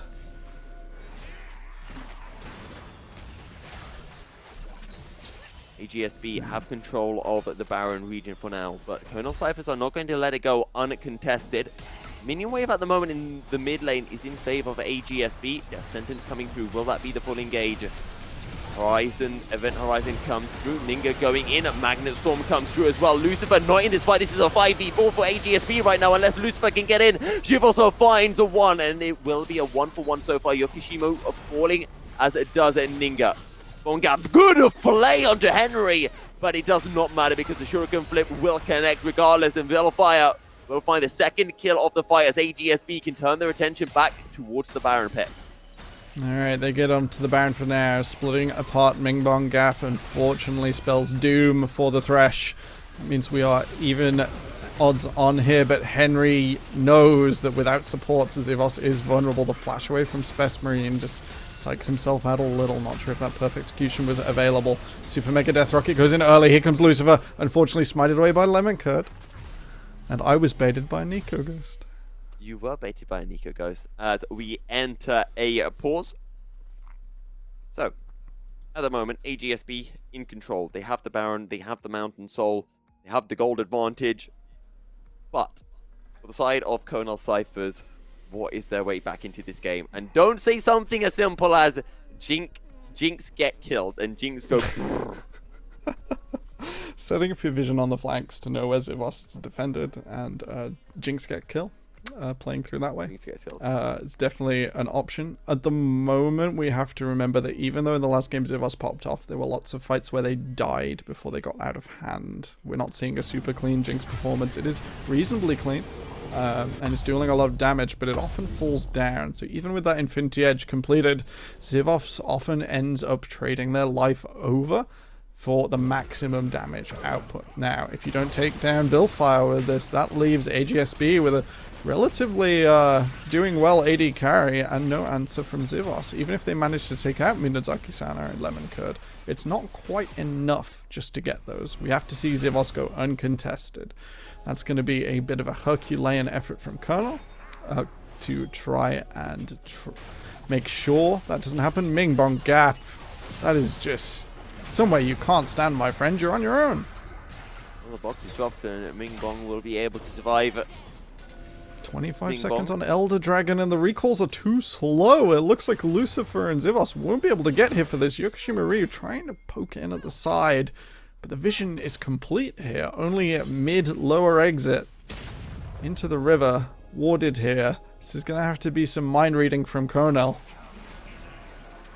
Sentinel's not going to be able to connect. Shiv also wants her to secure the red buff before turning towards the Elder. Fortunately for Colonel Cyphers, they are on the better side when it comes to trying to steal away the Elder Drake. The AGSB will attempt to pull the Elder out. 5v5. Red potion in for Zivos. They will be healing a lot more than in previous fights, even with no dedicated lifesteal. 5,000 on the Elder Dragon. We have to see a Not going move. to be able to connect. Stretching strikes the elastic slingshot in the Magnus. That is a huge pop blossom, but look at the bullet time shredding through Colonel Cyphers. Philfire steps forward. Mashibos able to find a triple kill. Now can look for They've done Henry. it. Flashing forward, looking for the quadra, but Minatazaki into the death room. That's the quadra kill. Oh! Joining the Penta. Minatazaki needs to be huge, but no. So close. Minatazaki will get taken down. Shivos finds the kill. But crucially, Shivos is not going to be able to take down the Elder Drake by themselves, or will they look at the healing from the They should have. I think they've waited a little too long. Henry doesn't have teleport, but oh, this is a risk now. I don't know. I don't feel good about this. I think they should still take it out just before anyone else arrives, but they are slowly gaining health through the Elder Dragon, so I think maybe should have started that one a little earlier up. It's not always. You get the feeling of being alone on Summoner's Rift as 9 people go down. Waiting does ensure that Elder goes on to more members of Colonel, though. I think that went on to 3, but we'll double check that one in a moment. Temporal, we have had 2 pentakills in 2 consecutive games, and I have a feeling that we might be getting a 3rd pentakill as well.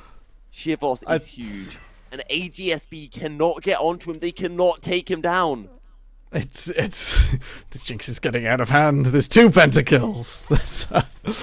It's getting a bit much. I think we have to see AGSB sort of think about how they want to play this. We saw sort of, I don't want to call it a vanilla, but a straightforward bullet time there. They called multiple members of Colonel, did loads of damage. I need to see one that makes Zivos' position in a team fight unsustainable.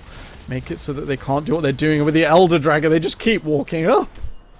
Minatazaki just sort of lost a third of his HP and burning down still with the red buff. Multiple, like, armor items, health items. That's a tanky. Oh, that's a death sentence. That's a death sentence onto Vilfire. And Vilfire will get taken down. Shivo steps forward, finds a double kill. We might be getting our 2nd penta of the game. Who knows? But Colonel Cyphers find 2 picks. What a hook from Ming Bong.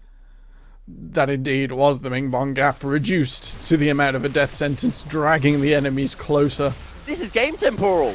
I think it is are game. pushing in. They're gonna look to end things right here. Flash Oh, forward. he hits The it every death sentence, time. The flay. Henry will go golden. Absolute zero coming in. Not going to be big enough. Yokoshima Rio picks up 1. Jivos goes legendary. Now looks for Minatazaki, who has to fight this 1v4 in the death realm. Comes out. The obliterate not enough. Oh, Colonel my gosh. Cyphers backs against the rope, step forward, huge. Jivos is their hero, and Conal Cyphers will advance to the All Star Showdown semi-finals. I think that's a huge upset. I think AGSB were maybe favorites for this entire round of 8, and oh boy, what a way to end a series. Just a bit, as said This last is game, the as script. said this game. Temporal, do you see this script? I see your script. Yeah? I see your script. Yeah, goodbye, script. Out you go. Jinx has had enough of it. Jinx coming in blasting, 2 games in a row. Did I say ban it? Yes. Did they ban it? Yeah, you did. No. What's the lesson? I am the best drafter.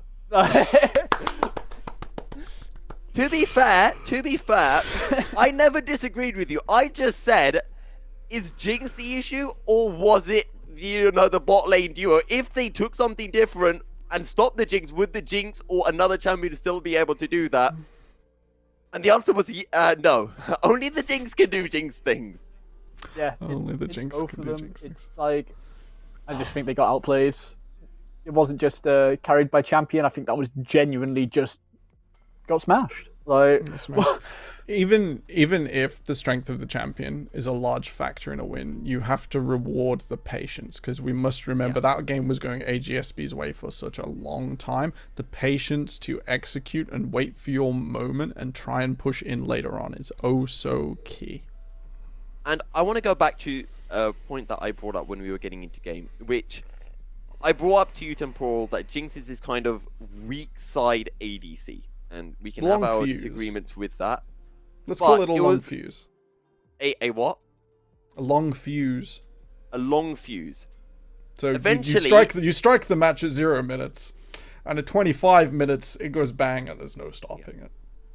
Yeah. So you can make that long fuse go off early. That's what we saw in game 2. But even if you put that Jinx behind and you try to make that fuse as long as possible, eventually, and we've seen it, that 3-item power spike is huge for the Jinx. And I want to address the issues that AGSB made to allow that Jinx to get online, which was predominantly Henry, who was 6-0, trying to shut down the Jinx by going for a risky 1v2, 1v3 play and dying, giving away a kill and a shutdown bounty as well. I honestly think they could have parked the Mordekaiser under that tower and played it weak side, and then had Henry try and abuse the Nico. That maybe would have been a more successful lane assignment, but hindsight is 2020, and Henry thought he could maybe do it. the one thing that was missing was when the Jinx put that cleanse on the Ignite. No, look at the plays. Come on. Milky, you're letting me down.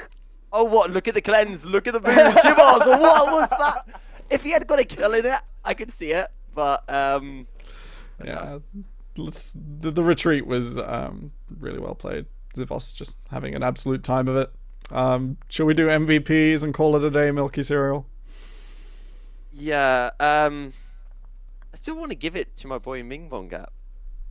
I'm going to split mine 50-50 between Ming, Bong Gap and Zivos. I think if either of them falter at all, the other doesn't get MVP. So I can't give it to either of them outright. Citrus is raising his eyebrows, which means he's essentially saying 2 pentakills. You cannot not give Shivas an MVP here. But Man's is right. you saw that death sentence. That was Exactly. absolutely fantastic. Just Oh, yeah, grabbing them in there to get it all started. It was beautiful, but it's not 2 pentas beautiful. You know what I mean? Like, But who there's created a the level of pentas? spatial Created the awareness you have to have for that. Yeah. But then I got to reward the fantastic Thresh play as well in all 2 games it was played. It's like if you're watching football, right?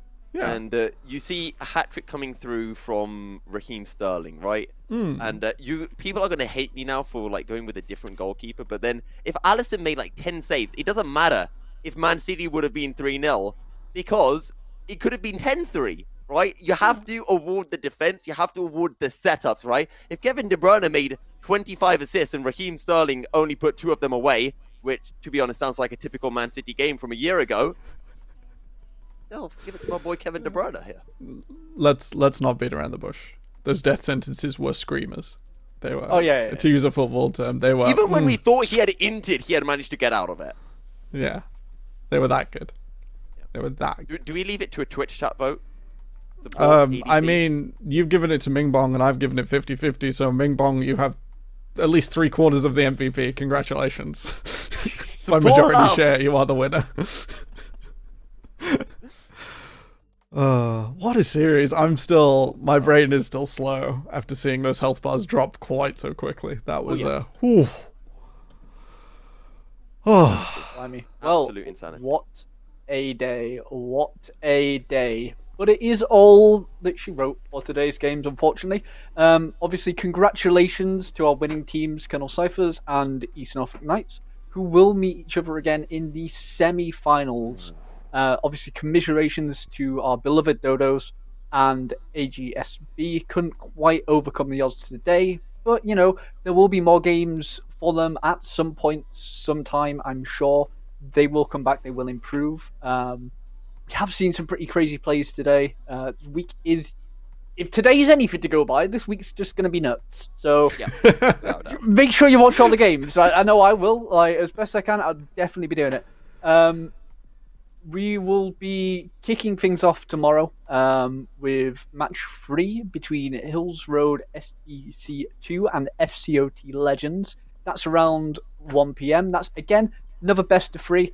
Following that, match 4, which is the Heckman White Hotshots taking on X-Call LOL. I'm personally rooting for Heckman White there because Heckman White's not too far from where I grew up. So let's go home team. They better not let me down. I'll be really sad. it As worked for ever, Milky Cereal earlier. It worked for him earlier. Yeah. It's what we're going for. So as ever, a Lucky huge thank you to the teams, the teachers, and everyone involved in making the event possible. Trix for producing this crazy day. Sephiroth for observing, our wonderful mods and volunteers in the chat that got everything sorted out. Twitch for parking us on the front page to begin with, which is just insane. Of course, everyone watching from home as well. We absolutely appreciate all of the support you've been giving our championships and show matches. Seeing you support the grassroots scene really gives everyone, like myself, Temporal, and Milky, just the drive to keep going, really. So it's great to see you guys all showing up. And obviously, a huge thank you. Couldn't have really been as successful without the two gentlemen to my side. They are an absolute wonder to work with. Anyway, if you want to know more about the British Esports Association, head on over to britishesports.org or just search for British Esports on your favourite social media. So for one last time, I've been Citrus Empire, that's Temporal, that's Milky Cereal. Stay zesty, you've been great, and we'll see you tomorrow, 1 p.m. See you next time.